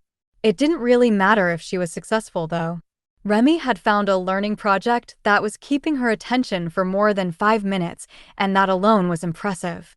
Even if most of it was just making statues of herself out of clay and then decorating them to see if they would become magical.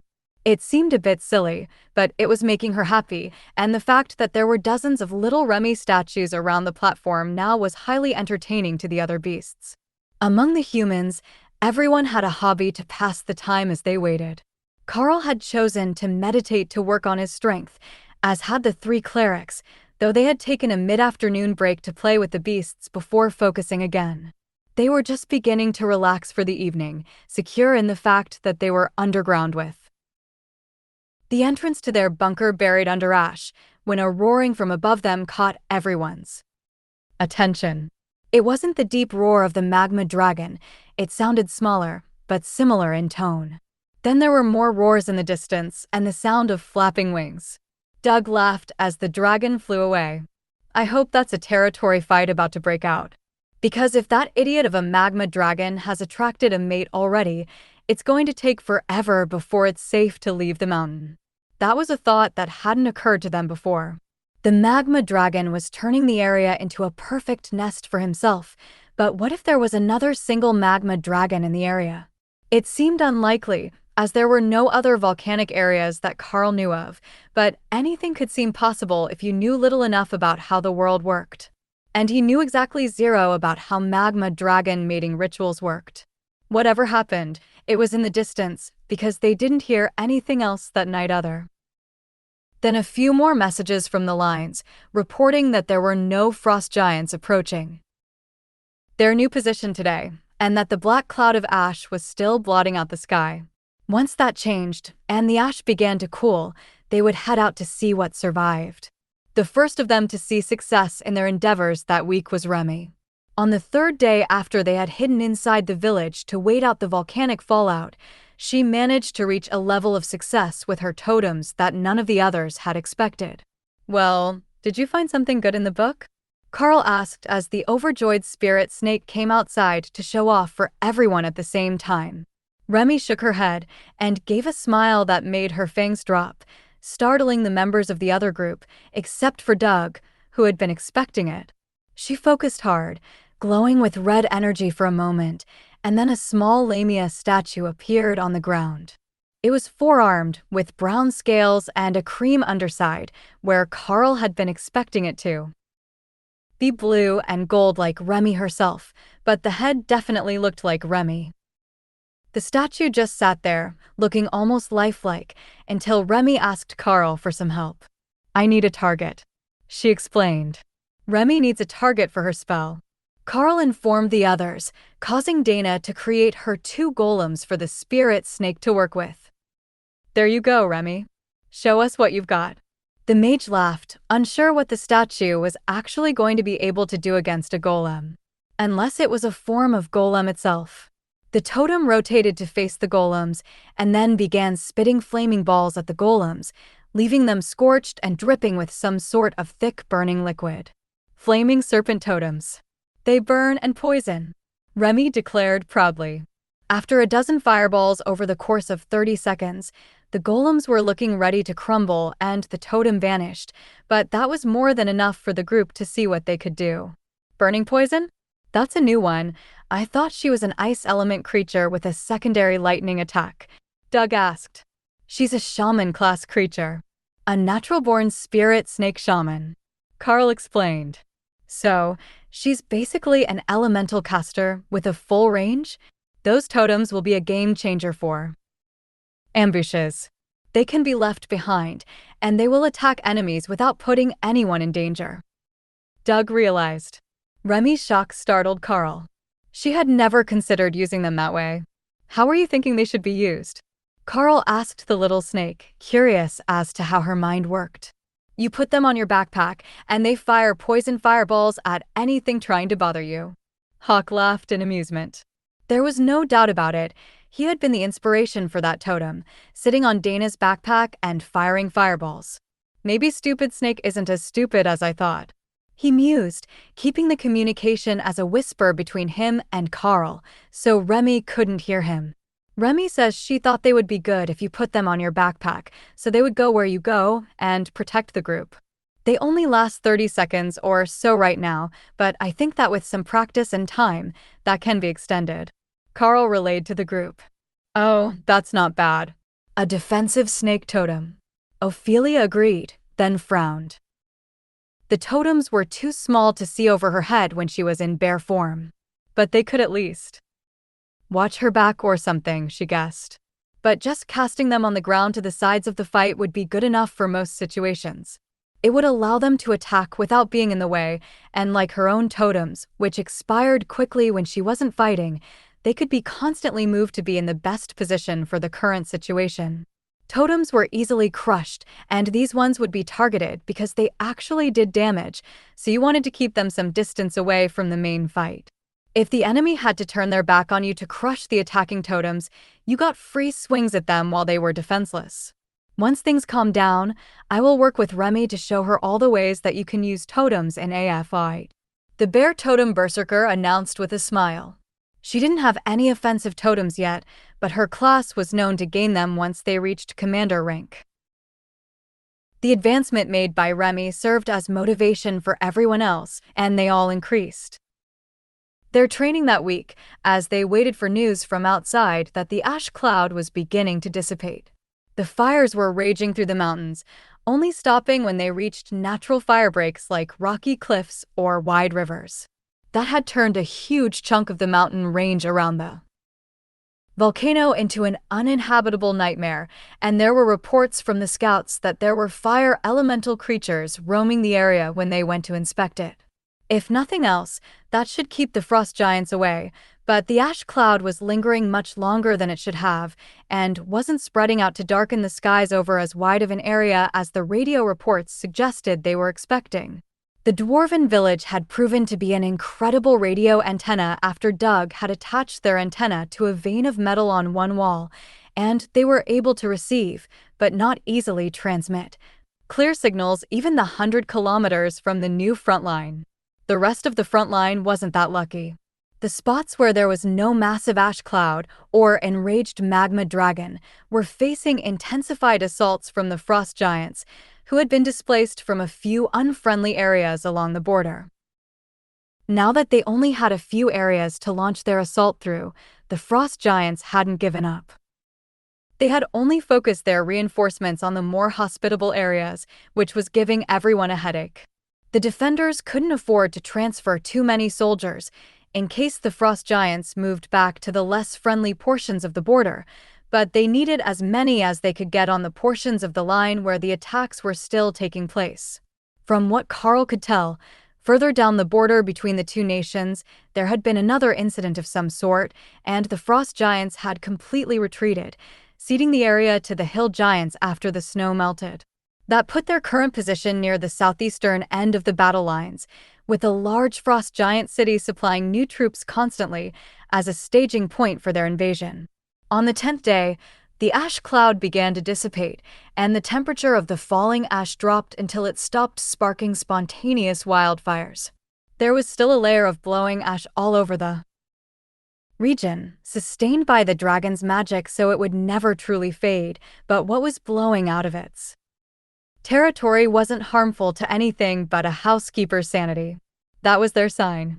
The worst of it was over, and the reports said that they were outside the dragon's territory, so the falling ash should have mostly ended, though they were still close enough to get some blowing at them. Shall we go see what is outside and get back to work dealing with the frost giants?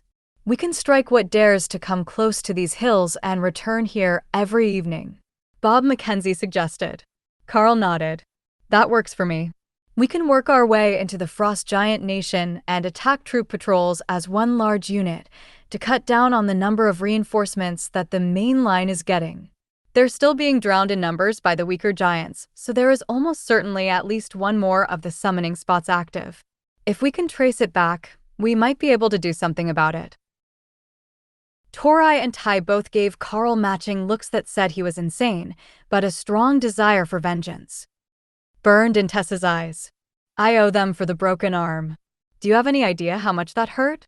If it wasn't for Tessa being clear of the ridge, I likely would have lost it before I could get it in place and healed. She growled. The ranger sighed, narrowing his black eyes as he stared at the war cleric, trying to decipher her intentions. Well, if there are the 10 of us, we should be all right. They normally send their reinforcements in groups of 10, so even if we hit an all-commander group, it won't be too bad. He eventually agreed, holding his objections when he saw how serious the cleric was about her vengeance against the summoning spells. Getting out of the cave required shovels with a magical barrier over them, as the falling ash had hardened into a layer that would put the average concrete wall to shame, and the layer was over a meter thick. That didn't bode well for what was outside, where they found that the trees had been mostly spared from the fire this far from the volcano, but there were still signs of scorching, and the undergrowth was completely gone. So the trees themselves might be dead within the next few months if they couldn't get water through the ash. Karl wasn't certain how porous the newly fallen ash would be, but once they were outside, he realized that the upper layers were all soft black dust, like an upper layer of dirt, and there would likely be things growing here soon enough. If that was the case, the trees would likely be able to grow new roots to survive, even if the ash layer didn't let much water through. Doug looked around. Well, this isn't as bad as I feared. We're outside the dead zone, and the ash didn't burn down the forest around us, though the trees are pretty scorched, and I see that some of them boiled off and exploded. If we head a few more kilometers, we should be out of the ash entirely, and that will be where we run into frost giant reinforcements skirting the destruction. They don't deal well with heat or fire magic, as I'm sure we all remember. Hawk laughed in his face. No, they did not like fire magic at all. The combined group made their way forward, now able to keep Ray and Thor out, as the smaller trees were gone, and all the underbrush was buried under the ash. It would make it a bit harder to hide their tracks back to the dwarven village, but the frost giants would be hesitant to follow them. Inside anyhow. They weren't too concerned about humans finding the place and making a mess, as there weren't any others reported to be in the area. They were way behind the enemy lines, and the frost giants hadn't been attacking through the ash zone at all, so the scouts stopped where the ash started. It was the perfect setup for them to hunt. Nobody in the way, nobody to ask questions if they did something strange, or give them trouble about going in a combined group instead of as two separate teams. Karl sent Hawk up, and the bird immediately found that there were teams of frost giants spread out all the way to the horizon, and all headed this way from the city, going for the next section of front line, near where the first explosion had happened. With the hills and scattered trees, most of the groups couldn't see each other, so if they timed their attacks right, they wouldn't even alarm other groups, despite the hundreds of frost giants that were spread out through the hills. Ladies and gentlemen, we're in luck. There are more frost giants out there than we know what to do with, and they're free for the taking. We're inside their borders without a scout in sight. Anything we kill is ours, Karl announced. And what are you planning to gain from this? Harry Kim, the warrior with the Mackenzie brothers team, asked curiously. Hopefully another smashing tool, or maybe a chopping one. I've got a two-handed blade and a maul from the giants so far, but I think that there is a chance we can all load up on special weapons before we run out of frost giants to kill. Karl laughed. Tessa smirked. Plus, there is a maximum of 2 giant strength-type items that a warrior pattern elite can use. A ring and a bracelet or bracers. You can't double up on identical items for each arm. They won't grant you anything, but you can use them with a different effect on the other hand. I noticed that neither you nor Ty have one yet, even though we dumped a bunch of them with the main lines, so we should get you some loot. Lotus nodded. Plus some of the good white cloaks. These things are nice and warm, and they blend in with the snow very well. We might not be the most stealthy, but if they even confuse us with allies for a moment, it can help us get close. Karl led the group toward the closest team of 10 frost giants, who looked like the ascended type, with a commander in charge. They met with them just as the frost giants reached the bottom of a valley, letting themselves be easily ambushed by the spider golems, while Remy got the chance to try out her backpack totem theory. The totem appeared on Dana's bag, and for a few seconds, it was spectacular. The totem was firing just as intended. Then Dana moved, and the totem fell to the ground, still working fine, but no longer mobile. Noted. They need to be attached or something. But they don't last long enough. Maybe the bear lady was right. I should put them at the edge of the fight. Remy decided. That was what she did with the second batch, and it worked much better. 3 of the frost giants turned to face the new threat, and were promptly stabbed through the back by the spider golems. That's just brutal. Tori gasped as she saw the fountain of blue blood from the heart strikes by the golems. Effective though. Dana agreed. Even with Hawk up high and scouting for their next target, the fight was over before the second group of totems faded away, leaving Harry and Bob with smiles on their faces. Now that's the sort of fight that a defensive warrior appreciates. Short and brutal, not drawn out while a frost giant kicks my ass. Bob chuckled. It's certainly an improvement on fighting them while outnumbered. Where's the next group? We might as well keep moving. Harry agreed. This way. Don't forget to check the corpses for magical items. We will leave the bodies, so we can get as many as possible here today. Karl reminded them. In this formation, Thor was moved to support, protecting the clerics and mages, while moving to keep everyone in his circle of protection. Ty and Karl stood on the flanks, as they both had bows, while Bob, Harry and Dana's golems were the front line, with Ray and her golems as the ambush attackers. Ophelia moved wherever she felt needed, keeping the warriors from being pressed too hard, or joining the spider golems in their attacks from behind. The second group went much like the first one, but the third they timed incorrectly, and they managed to make a stand on top of a hill, which attracted other frost giants, who saw that they were under attack. Do we try to fade into the trees, so that those two groups waiting for each other don't come at us together? Harry asked as they saw the frost giants adjusting their course and speed. Bob shook his head. We have the advantage in attack power. We move left and go to them. Hit them just as they're beginning the search for us, before they can get settled into their roles on the combined team. This one has a giant strength ring for whoever needs it. Tori cut in, and Karl could see the effort it was taking her not to fall into her customary flirting routine. She really was trying to be a proper party member. Or so he thought. She had slipped and made a suggestive comment to Bob on the second day in the cave. In response, he told her that he didn't like flirtatious little girls, which was a harsh blow to her ego. But Tori did like big, muscular, stoic men, so she was trying to show him that she wasn't just some ditzy teen mage. The end result was that she was turning into a competent team member, so everyone else assumed she really had turned over a new leaf, which made it a small victory all around. Same pattern as before. Remy, make sure your totems are far enough from the group that the giants can't just stomp them. We will strike as soon as Ray is in position. Karl instructed. Remy could only keep 2 totems active at a time, but 2 streams of fireballs while she cast her chain lightning was more than enough to put her on even ground with the ascended mages in the group. That was enough for Karl, but Hawk and his opinion that beasts were better teammates than humans had stuck in Remy's head, and she wanted to prove to Karl that he could rely on her, even if she was still small.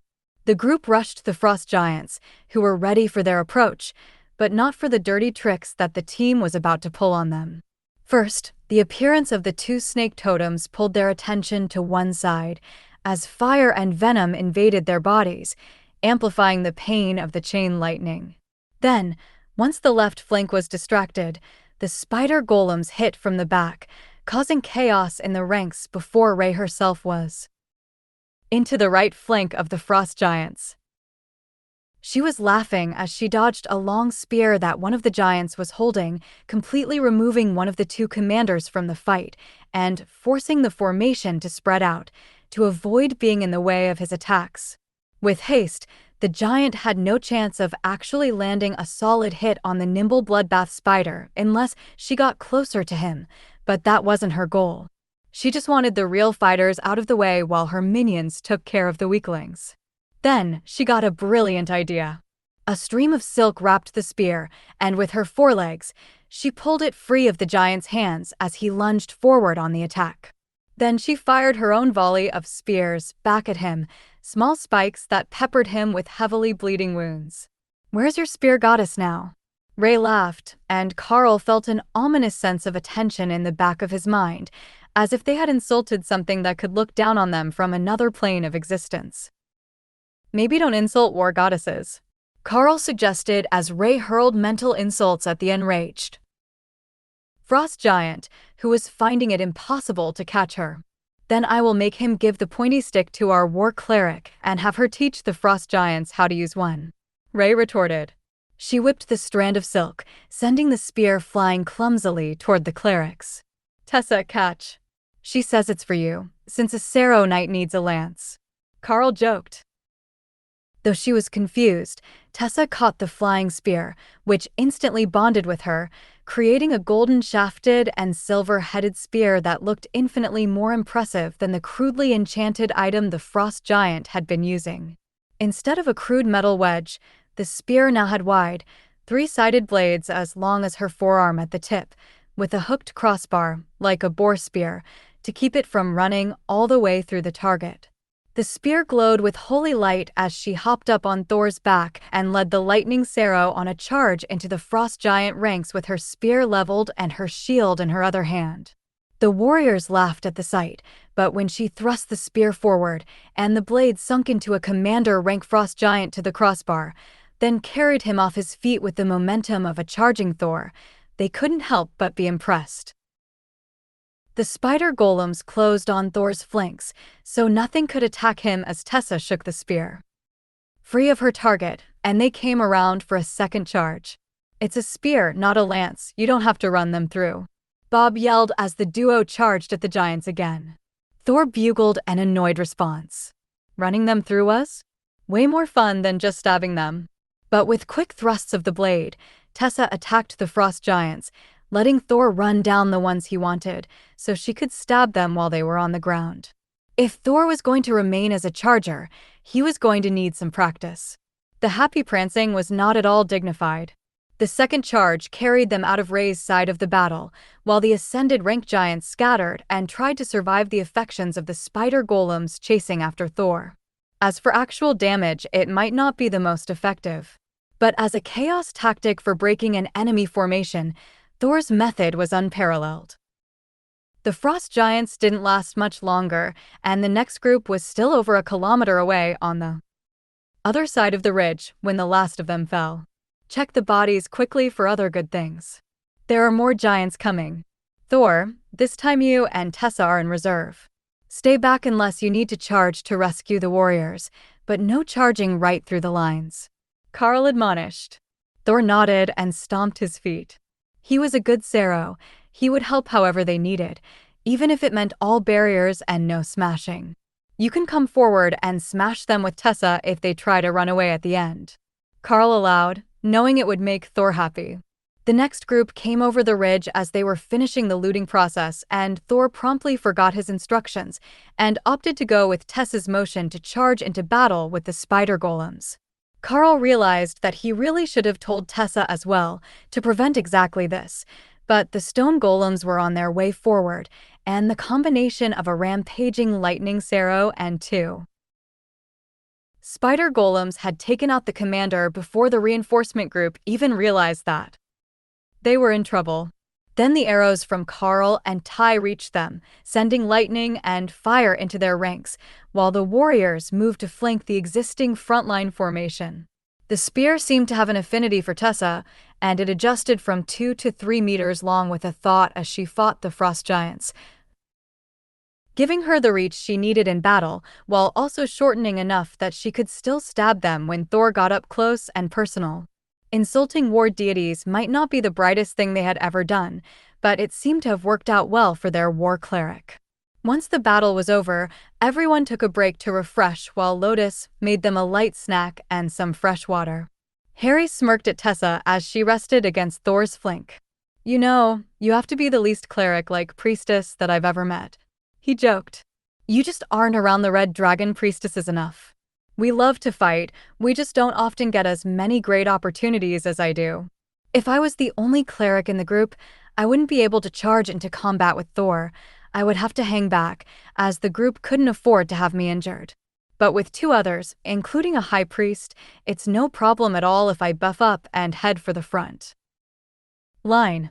During the Consolidation Wars, many of the Red Dragon priests fought that way, with healers in the back and the war clerics up front among the warriors, keeping offensive buffs active and defensive blessings spread through those who needed them most. Harry nodded. The war clerics have always been a bit nuts, but nobody doubts their bravery. The golden standard for military units is that they shouldn't retreat until the war clerics tell them to. If they can last until the Red Dragon's clerics think it's best, then they've done all you could ask of them. Harry held up a blade, then caused it to vanish into his inventory, coming back as a slightly oversized sword, but still usable single-handed with a shield.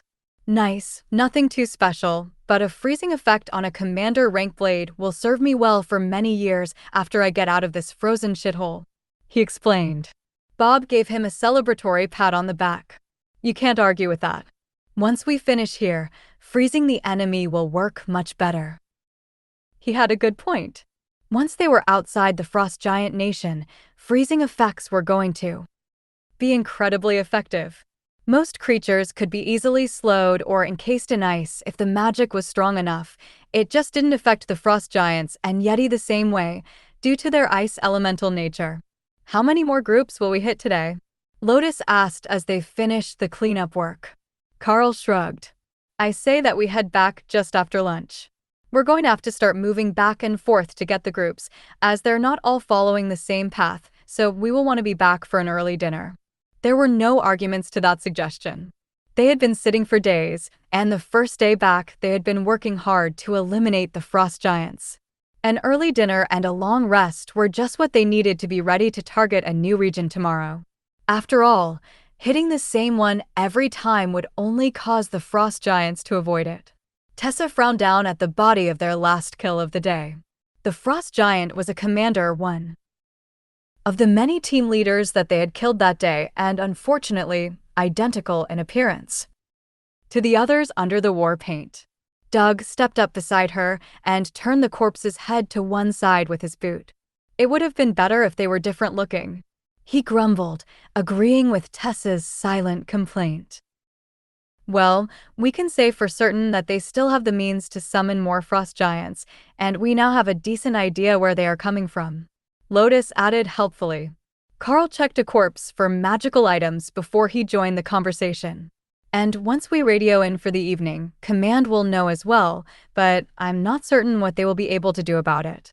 From the sound of things, this front is being withdrawn further every day, and the number of actual elites on the line is nearly non-existent now. They have been called away to the other fronts, and the regular army has been left to deal with the Frost Giants. The battle wasn't lost. In fact, it was far from it. What the army was doing was luring the Frost Giants down out of the mountains, where they could shell the enemy lines with impunity. They did have to evacuate a few villages, but that was a minor loss in the grand scheme of things. And the relocation would cost them less than a day's worth of wasted munitions if the Frost Giants continued to hide in the hills. The same general was responsible for this section of the line, and it sounded like he had gotten a single elite strike team to stay with him for security reasons, but almost all the other scouts had been swapped for regular soldiers with a battle cleric. The change was obvious to anyone in range, as the radio call-in patterns were different for the elites, who gave their number, and the clerics working for the army, who gave a team designation by regiment and company. Theirs was the only regular daily check-in that was still coming to that position by elite number, and they were considered to be too far behind enemy lines to be extracted. So the army just accepted the numbers that Karl and Bob gave for the day without question. They certainly weren't going to send anyone out here to find out for sure, and they didn't want the teams to stop hunting if they were giving accurate numbers. Intercepting them in small groups before they got to the main lines was much more effective, it seemed, than hitting them with artillery. Once they were safely back in the village for the night, they began drawing up a map of the frost giant reinforcement routes and marking them the same way that the officers marked the battle lines. It still seemed like the best way to do it, but with so few details on their map, anyone else who read it might not even understand what they were looking at. So, what do you think? Should we go for a spot near the other attacks, or should we go all the way over here to make it look like there are multiple groups hidden in their territory? Karl asked with a gesture to the map. Bob pointed further down the border. I think that we should hit them over here, so they believe that it might be something coming out of the ash zone and killing their reinforcements. They would naturally suspect it, and it would make for a good cover instead of sending them looking for humans immediately. Karl looked to the others, and they nodded in agreement. All right, that sounds like the best plan we've got. I will have Hawk scout the area in the morning, and we can attack the frost giants further down the border, closest to the ash wastes first. With their plan made, they settled in for the evening, keeping a light watch from inside the village. The cave mouth was open now, as the presence of snow over the ash would actually make it easier to find them instead of harder. But when they arrived, the cave was open and nothing had ever disturbed it, so none of them were too concerned about it, especially with the spider golems standing watch in the tunnel all night, prepared to deal with anything that might try to attack them. Karl didn't have a turn on watch that night, so he woke up to the smell of breakfast cooking and Hawk's first morning scouting report. We don't need to go down by the border. There are no frost giants there. The glowing red things ate them, he reported. Glowing red things. Maybe fire elementals? They are red, they burn everything they touch, and they really like turning frost giants into ash when they get too close to the border. Hawk replied. Hawk says that there are fire elementals in the ash wastes, and they are attacking the frost giants who get too close. Going there to fight them might get us attacked, but there aren't any more frost giants there this morning, even if we wanted to go look for them. Karl explained to the others. How did he describe them? Doug asked. Red and glowing, on fire, and they burn everything they touch. Doug nodded. Ask him if they look solid. They might be magma elementals, a hybrid earth and fire species. They're common in magically rich volcanoes, and the magma dragon might have been nurturing them. It makes sense that they would serve as the guards for his territory, but we need to know for certain before we report it. If it is a proper fire elemental, it looks like living flames and just moves through the air without anything to burn. Yeah, that first thing sounds right. They're kind of small, but really hot. They go dark red, almost black when they touch the frost giants, but when a bunch of them do it, the whole giant burns to nothing. Karl relayed the message, and Doug relayed it back to the main lines. We are going to have to change our plans. If we're working near the ash wastes, we should burn all the bodies, so the giants can't tell if the group was eliminated by us or the elementals. If we're further out, we can leave them like usual and work through them at a higher rate. More importantly, we need to pick a new area to target for the day. If this is the first time that the creatures of the ash wastes attacked out into the snow, then it might be the start of a new conflict as the dragon attempts to expand his own space as well. Or they might have just been too close for comfort and his minions were defending their border. The elementals have an innate hatred for water and ice element magic. Bob explained as Doug sent the reports back to headquarters. Understandable. Hawk replied as Karl explained the situation to the beasts. When it came to elemental affinities, Hawk was definitely on the side of the magma elementals, but it was more important that the frost giants not know that they were being hunted from this particular edge of the ash wastes. If the frost giants thought that this was the weaker end of the dragon's defenses and not just an outlying area covered in ash, then they might well send a full offensive here, and the 10 of them didn't stand much chance if they were caught in the open by that. Everyone knew it was a dangerous game they were playing, taunting so many of the frost giants. But the odds were strongly in their favor, as long as the frost giant army didn't know where they were sleeping. Combined Team Mackenzie. Your intel is received. Hold for further updates. 3. The last bit didn't make sense to Karl when he heard it over the radio, but Doug smiled happily. 3 is the number of days before they plan to take action. As that action involves us, we can guess that it's going to be an offensive of some sort, to try to push the frost giants back. For all we know, the freezing enchantment might have been broken not only near us, but all along the line, and the borders might be returning to normal. The nature priest explained. Or they could be running short on clones, and the front lines are actually making progress. Tessa reminded them. Right. That brings us back to the topic of the day. What route are we going to ambush? Karl agreed. Bob looked at the map and pointed well inland of any of the major routes.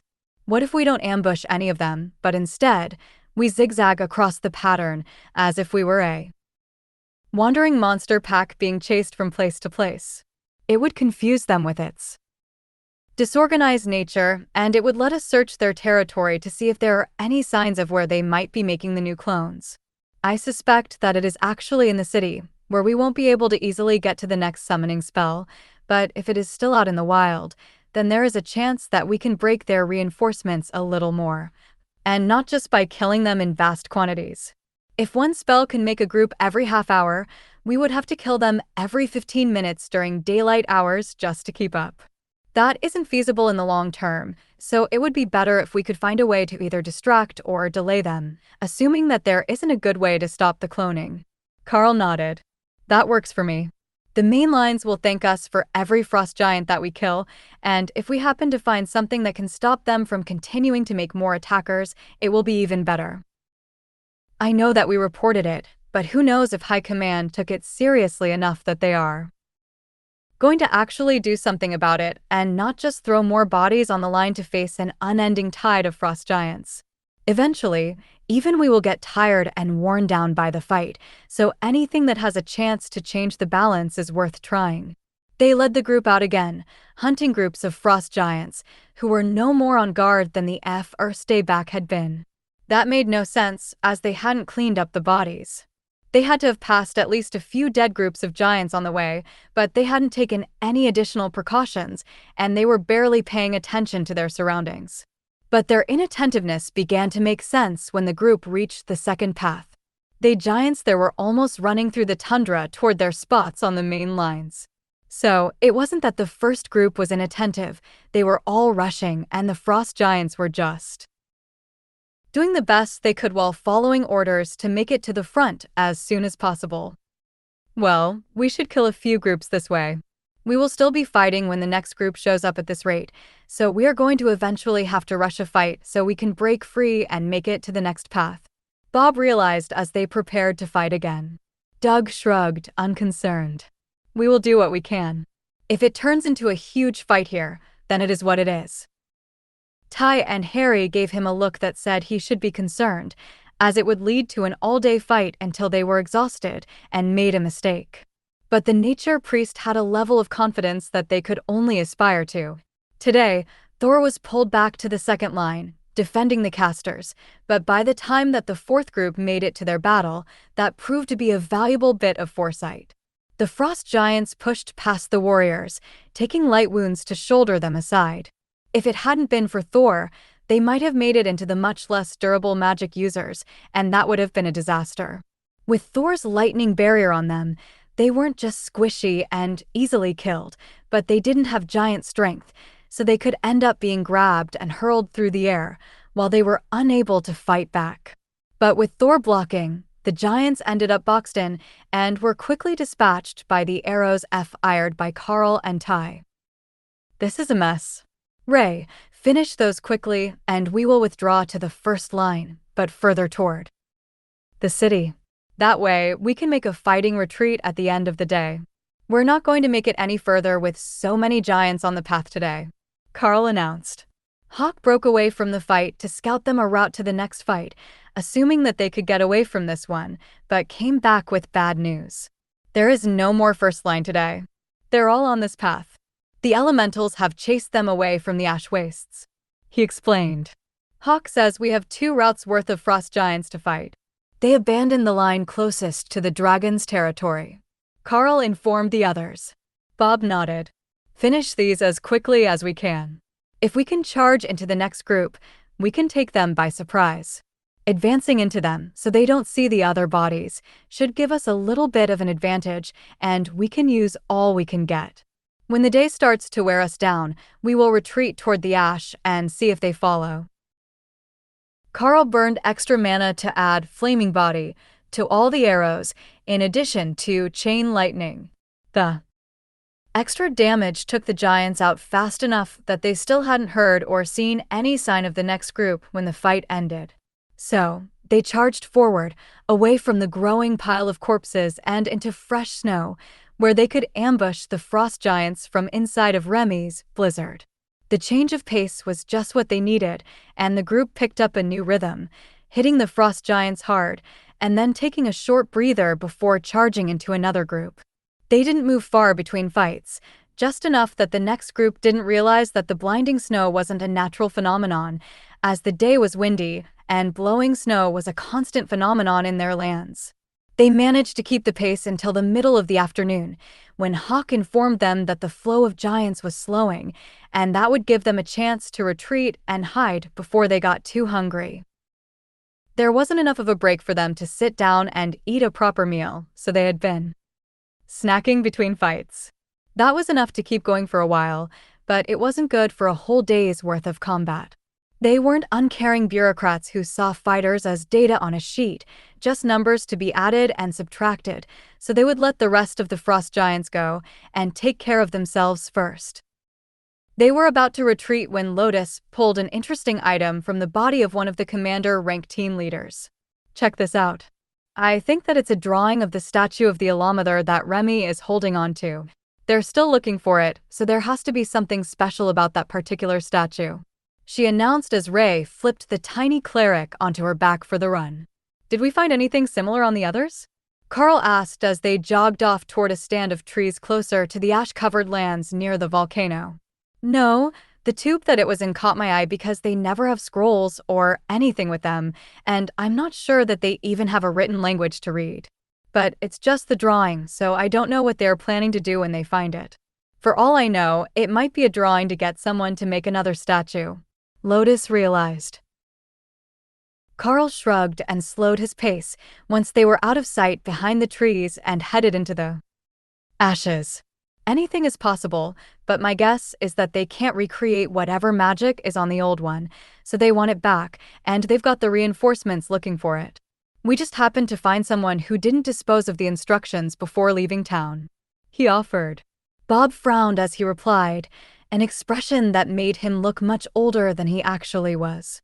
We will know more tomorrow. If there are more scrolls, then it's a new thing. If there aren't, then it was a one-off and likely not so important. But I get the feeling that the giants are getting desperate. They are running to the lines, which could only mean that they are urgently needed. None of us heard anything on the radio, but that's no surprise. We can barely hear the messages from the closest front, and during the day, we can't even hear that. Despair is good. Let them suffer. Ray cheered. The radio reports of the soldiers on the line were so happy to have a reduction in the frost giant numbers that it felt cruel to report in their numbers that day. The main lines were celebrating that the frost giant reinforcements were finally slowing down, but that all came to a crashing halt when they found out that it was only because Karl's merged group had killed hundreds of giants today and nearly prevented them from resupplying their lines.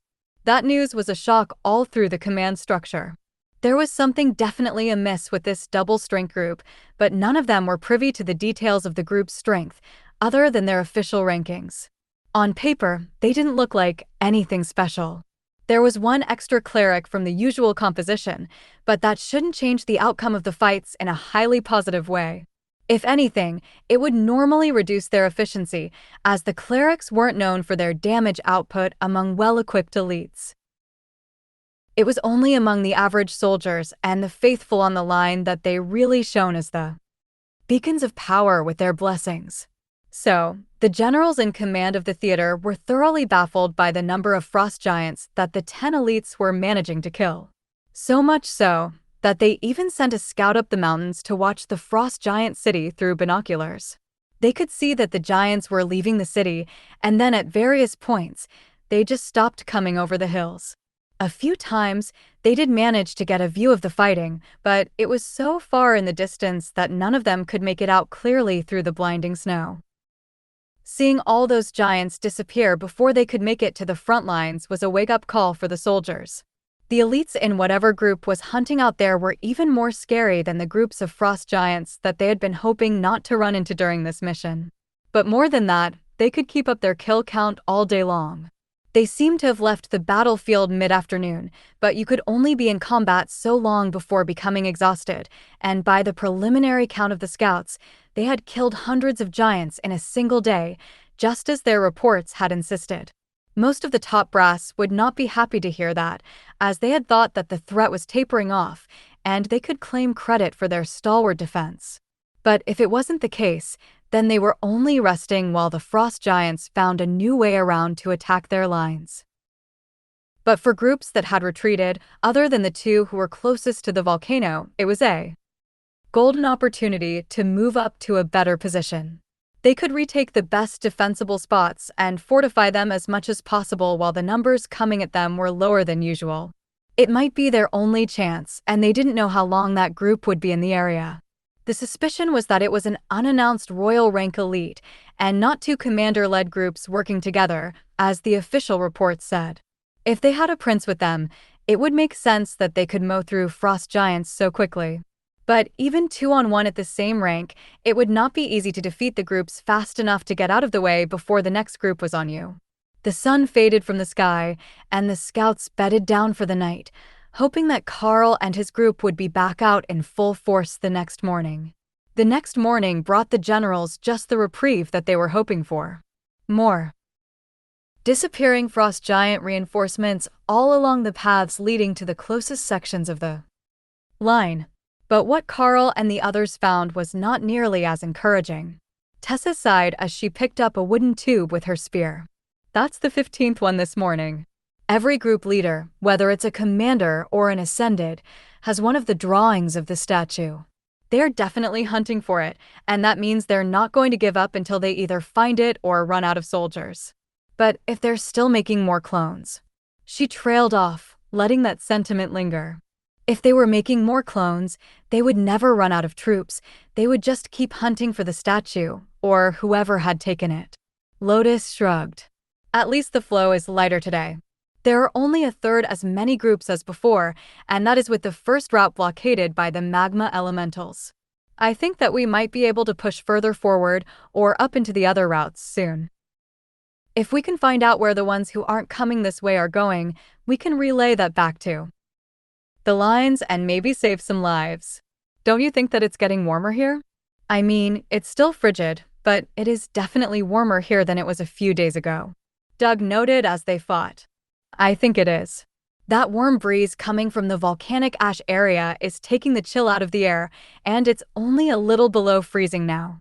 At this rate, it might actually be comfortable to wait on the front lines, instead of a constant struggle to keep from becoming an ice cube. Bob agreed. Karl looked up at the faint haze of ash still in the sky. But the giants don't do well in the heat, so it might change their deployment routes. If they stop coming this way entirely, then what do? Tessa chuckled. Then we kill giants somewhere else until they give up and go home. If a magma dragon wants to hold this portion of the border for us, I have no objections to that. However, I do want to see what is in that city. If they're still cloning frost giants, it would be best to find a way to destroy another of the statues or crystals. The group paused for a snack, as the groups were so far apart today, and Karl looked off in the distance, where the city should be if it wasn't hidden behind the horizon. If the rate drops again tomorrow, I say that we head for the city and see what's going on. Perhaps they're sending them on a different route, further from the dragon. If the combination of us and the elementals has completely rerouted reinforcements to this portion of the line, then the army should know so that they can push their advantage. Want me to go look? Hawk asked. Yeah, go ahead. We will do our own scouting here for the next few hours. Let us know what is going on in the city. Karl agreed. Hawk is going to go take a look. We will keep clearing what we can while he is gone, and then we can use whatever he finds to make our plans for tomorrow. Karl explained. Dana frowned at him. We're not seriously planning to raid a frost giant city, are we? Karl shrugged, and the clerics laughed. Doug shook his head. The chances of that are very low. The summoning stone will likely be placed outside the city limits so that they can gather the troops and send them on the way without bothering the citizens. If it's right in the middle of the city, there isn't anything that we can do about it, and the army isn't going to press all the way out here into frost giant territory to attack a city. They would rather save their manpower to defend the existing border and hope that we find a way to return the cold to the area it covered before the war. If that happens, then this front will be considered a resounding success, and the army will focus on the other fronts where there is much more danger. Then we should smash the city and make the giants go away. I want to be warm again. Thor complained. Thor says he's all for driving the frost giants away if it means he gets to go to another front. Karl laughed.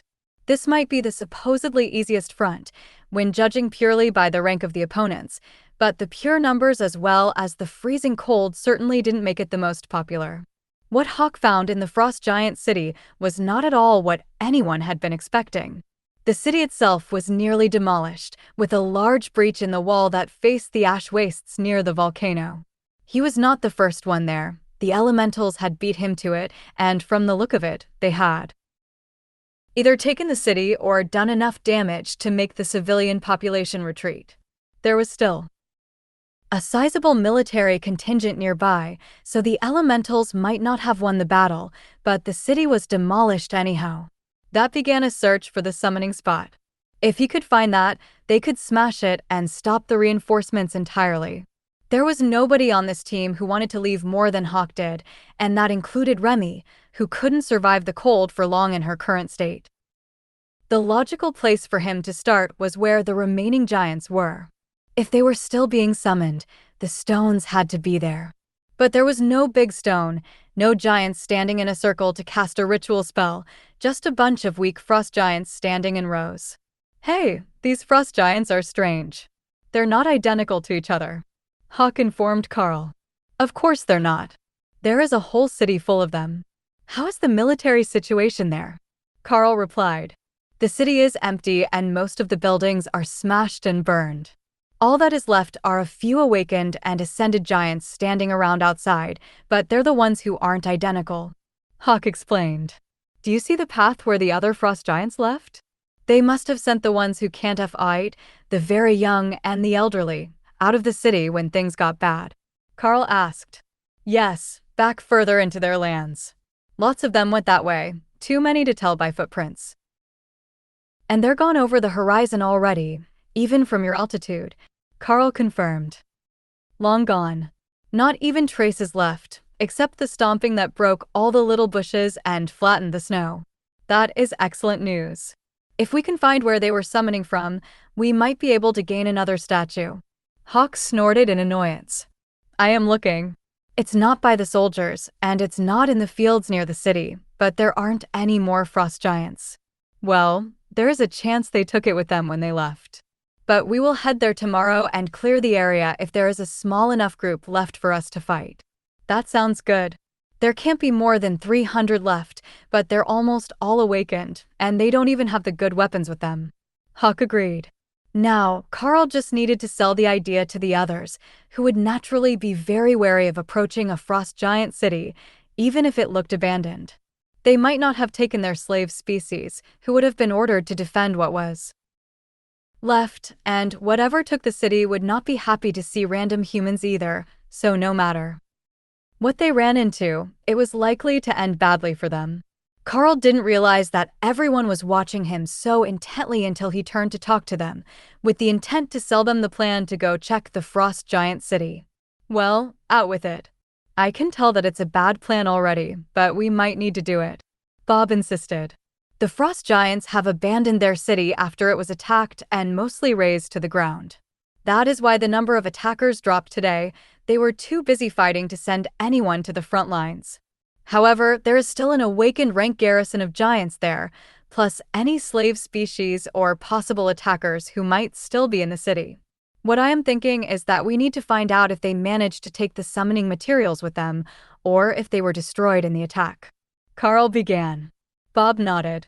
Because if they left with them, the attacks won't slow, they will just be reinforced from a new direction, and that doesn't help us at all.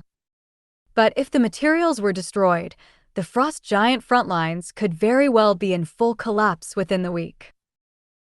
They've already lost most of their summoning ability with the spots near the front lines that were destroyed, and while they could theoretically make more, if it were just that easy, there would have never been peace with them. Exactly. Now, is there anyone who has a good reason why we shouldn't at least go check it out tomorrow? Karl asked. Torai rolled her eyes as she glared at him. Other than the fact that you're insane, that is a suicide mission. It's a city full of frost giant magic traps and possibly thousands of lesser ice monsters? Yeah, other than the obvious. Hawk says the city is mostly empty, and I really do want to know what they did with the summoning equipment. If it's destroyed, that's perfect. But Hawk can't tell from the air, there's just no sign of it. Karl explained. The mage looked around for support, but everyone else was either resigned to the fact that they were going to have to search for the summoning location or kill off the rest of the frost giants in the area and then wait to see where the next batch were coming from. Alright, I suppose it's not actually more dangerous than fighting them in the fields, as long as the city is actually empty. Hawk wouldn't lie to us about that, would he? Torai asked. No. If there was anything to kill there, he would have informed me. So, anything that is still in the city is in hiding, Karl replied. Torai looked suspicious, but Doug had a knowing smile. If he had found anything alive in the city, he would be hounding Karl to go kill it. Hawk hates all things water and ice element. He wouldn't hold out and miss a chance to attack them, he explained, while straightening his robes to check them for stains. Karl began to draw out a new map in the dirt, relaying what Hawk was telling him about the situation and the lack of new frost giant reinforcements from the city, as well as the location of the forces that were still in the area. He would return before it got dark and the glow of the elementals would give them away, but for now, he wasn't seeing any of them lingering in the area at all. Of course, there was a chance that the city had been destroyed by something else, like one of the other dragons that they had upset, but as it had happened while they weren't watching, they would have to get someone more skilled in forensics to make the determination. Hawk knew that the walls were breached and the houses burnt, but that was about the extent of his analysis ability when there were so few bodies visible during his high-altitude scouting loop. This is the situation now. The remaining forces are here by the wall, and there is a flat section of ice there which should be a lake. There are entrances to the city here and here, both of which are open, and the wall is breached here, closest to the volcano, and there is a smaller breach on the other side of the city. The bodies are most prevalent near the wall breach nearest to the volcano, but there are some scattered all through the city. Hawk reports that there is a stomped-down section of land headed over the horizon in this direction, which we can assume is the refugees. Is there more that we need to know, or can I call him back for the evening? Karl asked. Bob pointed to a spot behind the city. There is a valley there, roughly round, like a crater. Can you have Hawk check it out before he returns? It's not part of the normal search area, but there is a chance that the summoning might have been done there to keep it out of sight of the scouts. Hawk flew over the area a few minutes later and relayed his findings back to Karl. There might have been something here. There are signs that giants were in the valley recently, but there is nothing there now except fresh snow and fog. No sign of occupation, but you were right, they were there recently. Why, we can't tell, as they didn't leave anything that Hawk can see from the sky, but they were there. Karl relayed. Well, that's one more spot to search. Central Command is going to owe us big time for this one. The next morning they were moving with the first light, before proper dawn, so that they could get to the city before the frost giants could see them coming. Hawk had been sent out early to scout their route, and had informed them to stay further from the ash, as the heat was increasing, and the areas closest to it were becoming muddy as the snow melted. That was bad news for the giants, but there weren't any of them out at the moment. The flow of reinforcements had entirely stalled, and the only enemies that Hawk could find were patrolling around the city's perimeter. There was no sign of activity in the city, and the signs of previous occupancy were fading as the wind blew the snow over the roads and paths. A few hours after dawn, Bob gestured into the distance. Turn right a little, but stay out of the slush. The valley that I was referring to should be over there, and I'm curious to see if it's still frozen. Karl led the group forward, with the less physical members all mounted, though that meant that the spider golems had to take passengers to bring their travel speed up to standards. Ty was a ranger, not a warrior, and while he was quick, he didn't have the sort of stamina for an all-morning run the way that the warrior classes did. So, he needed a ride, and Doug was more than happy to take a place on the other spider golem so that Thor wasn't overburdened. The lightning Sero had hit a minor growth spurt after reaching commander rank, and he could easily accommodate 4 on his back with a suitable harness, but it was better to just have Tessa, Dana, and Tori, so their bodyguard didn't get too tired to fight. Karl slowed the group as they got close to the valley that Bob had mentioned, and had Hawk circle the area. That place isn't right. It's all melted now, Hawk reported. What's there? Just slush, Karl asked. A small lake. Karl led them cautiously forward, in case there were still more magma elementals or other servants of the dragon around. The temperature was rising rapidly as they approached, and Lotus was getting excited. I know what this is. This phenomenon is common after a volcanic eruption. There was an underground fissure here, and now the frozen lake is a volcanic hot springs, the little nature cleric declared. Her hair had changed to an icy blue today, nearly matching her cloak, but looking more like thick ice. That seemed somehow appropriate to their situation as they came over the ridge and saw that the whole valley was covered in ash, while the lake was gently steaming. That's too hot. The water is nearly boiling. I was hoping for a spot to swim, not to become soup. Lotus sighed. Check everything. There might be magical items dropped by the giants, possibly fire element-infused gems, and if we're really lucky, the remains of a summoning circle, Karl announced. Tessa laughed. Flag on the play. You can't just ask for the prize to be in the first spot you look. That's definitely a red flag. If there had been anything in the valley, it was long gone now. There were some signs that the frost giants put up a fight, bits of obsidian stone that Doug assured them were the remains of a dead magma elemental, and a few charred bones, but no loot and no sign of the summoning circle. See, what did I tell you? Now let's take out a patrol and see if we can sneak into the city. I have a good feeling that there is something left to kill hiding in there, Tessa declared. Karl thought that should be counted as a flag as well, but it was most likely divine guidance. There was a small stand of trees between them and the city, so that was where Karl led the group to wait for a patrol to pass and then attack the next once they knew the timing. If they were patrolling in sight of each other, it would be a huge fight to enter the city, but if they could find a way to sneak past, their search would go much more smoothly. The first group didn't reach the open area between them and the city for nearly 10 minutes, then went down the hill and out of sight. That valley is a blessing. If we attack there, we will be able to take out a scout patrol without them seeing us coming, and then we can make the city before the next one arrives, Bob noted. The team moved into position, and when the next patrol came over the edge of the valley, Thor led the charge out of the trees, letting Karl and Ophelia fall in on his flanks with the warriors outside of them. You'll enjoy this. Just watch them work, Tori joked to Bob and Harry as Thor ran, and she tried not to fall off. Karl fired 2 shots as they ran, causing the awakened rank frost giants to stagger under the effects of chain lightning and killing 2 of them with the arrows themselves. Then he switched to his hammer, coated with flaming body. The first swing shattered bone and sent the ascended rank leader of the team flying like a rag doll while Thor charged through the lines and Tessa stabbed at everything she could reach. Ophelia leapt into combat with an axe in each hand, hacking at the giants in a frenzy that would make Ray proud and cause nearly as much of a mess as the bloodbath spider usually did. In seconds, it was over, and the rest of the group didn't even get a chance to engage in the fight before Remy pulled the corpses into her space and intensified the snow of blizzard to hide the battle. Ty whistled in appreciation from his spot on the back of a spider golem. No wonder everyone said that your team were monsters. Even without the advantage of numbers, your attack power is just stupid.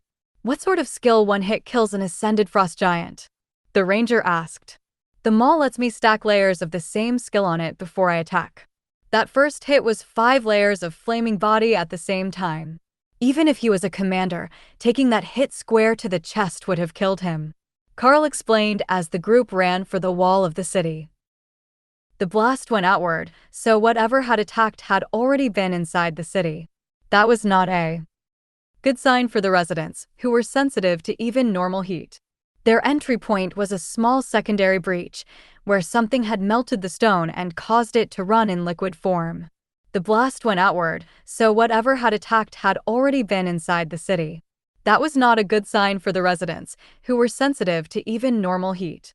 The team made the wall without being detected and paused just inside the city to take in the level of destruction that had come for the residents. There were bodies everywhere, and not just frost giants.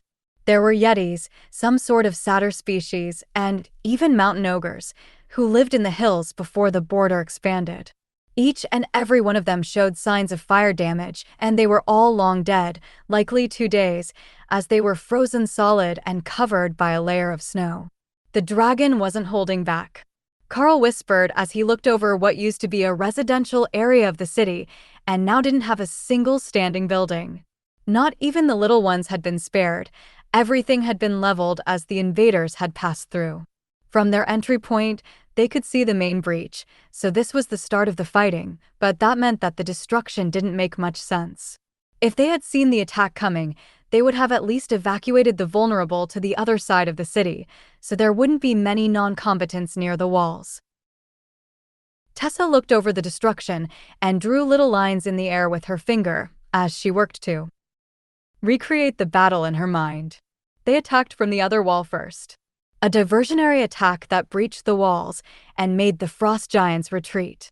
Then they breached this wall, probably from the Hot Springs Valley, where they wouldn't have been seen. This side of town should be nearly completely destroyed, and the number of bodies might be more than everyone is prepared for, she explained.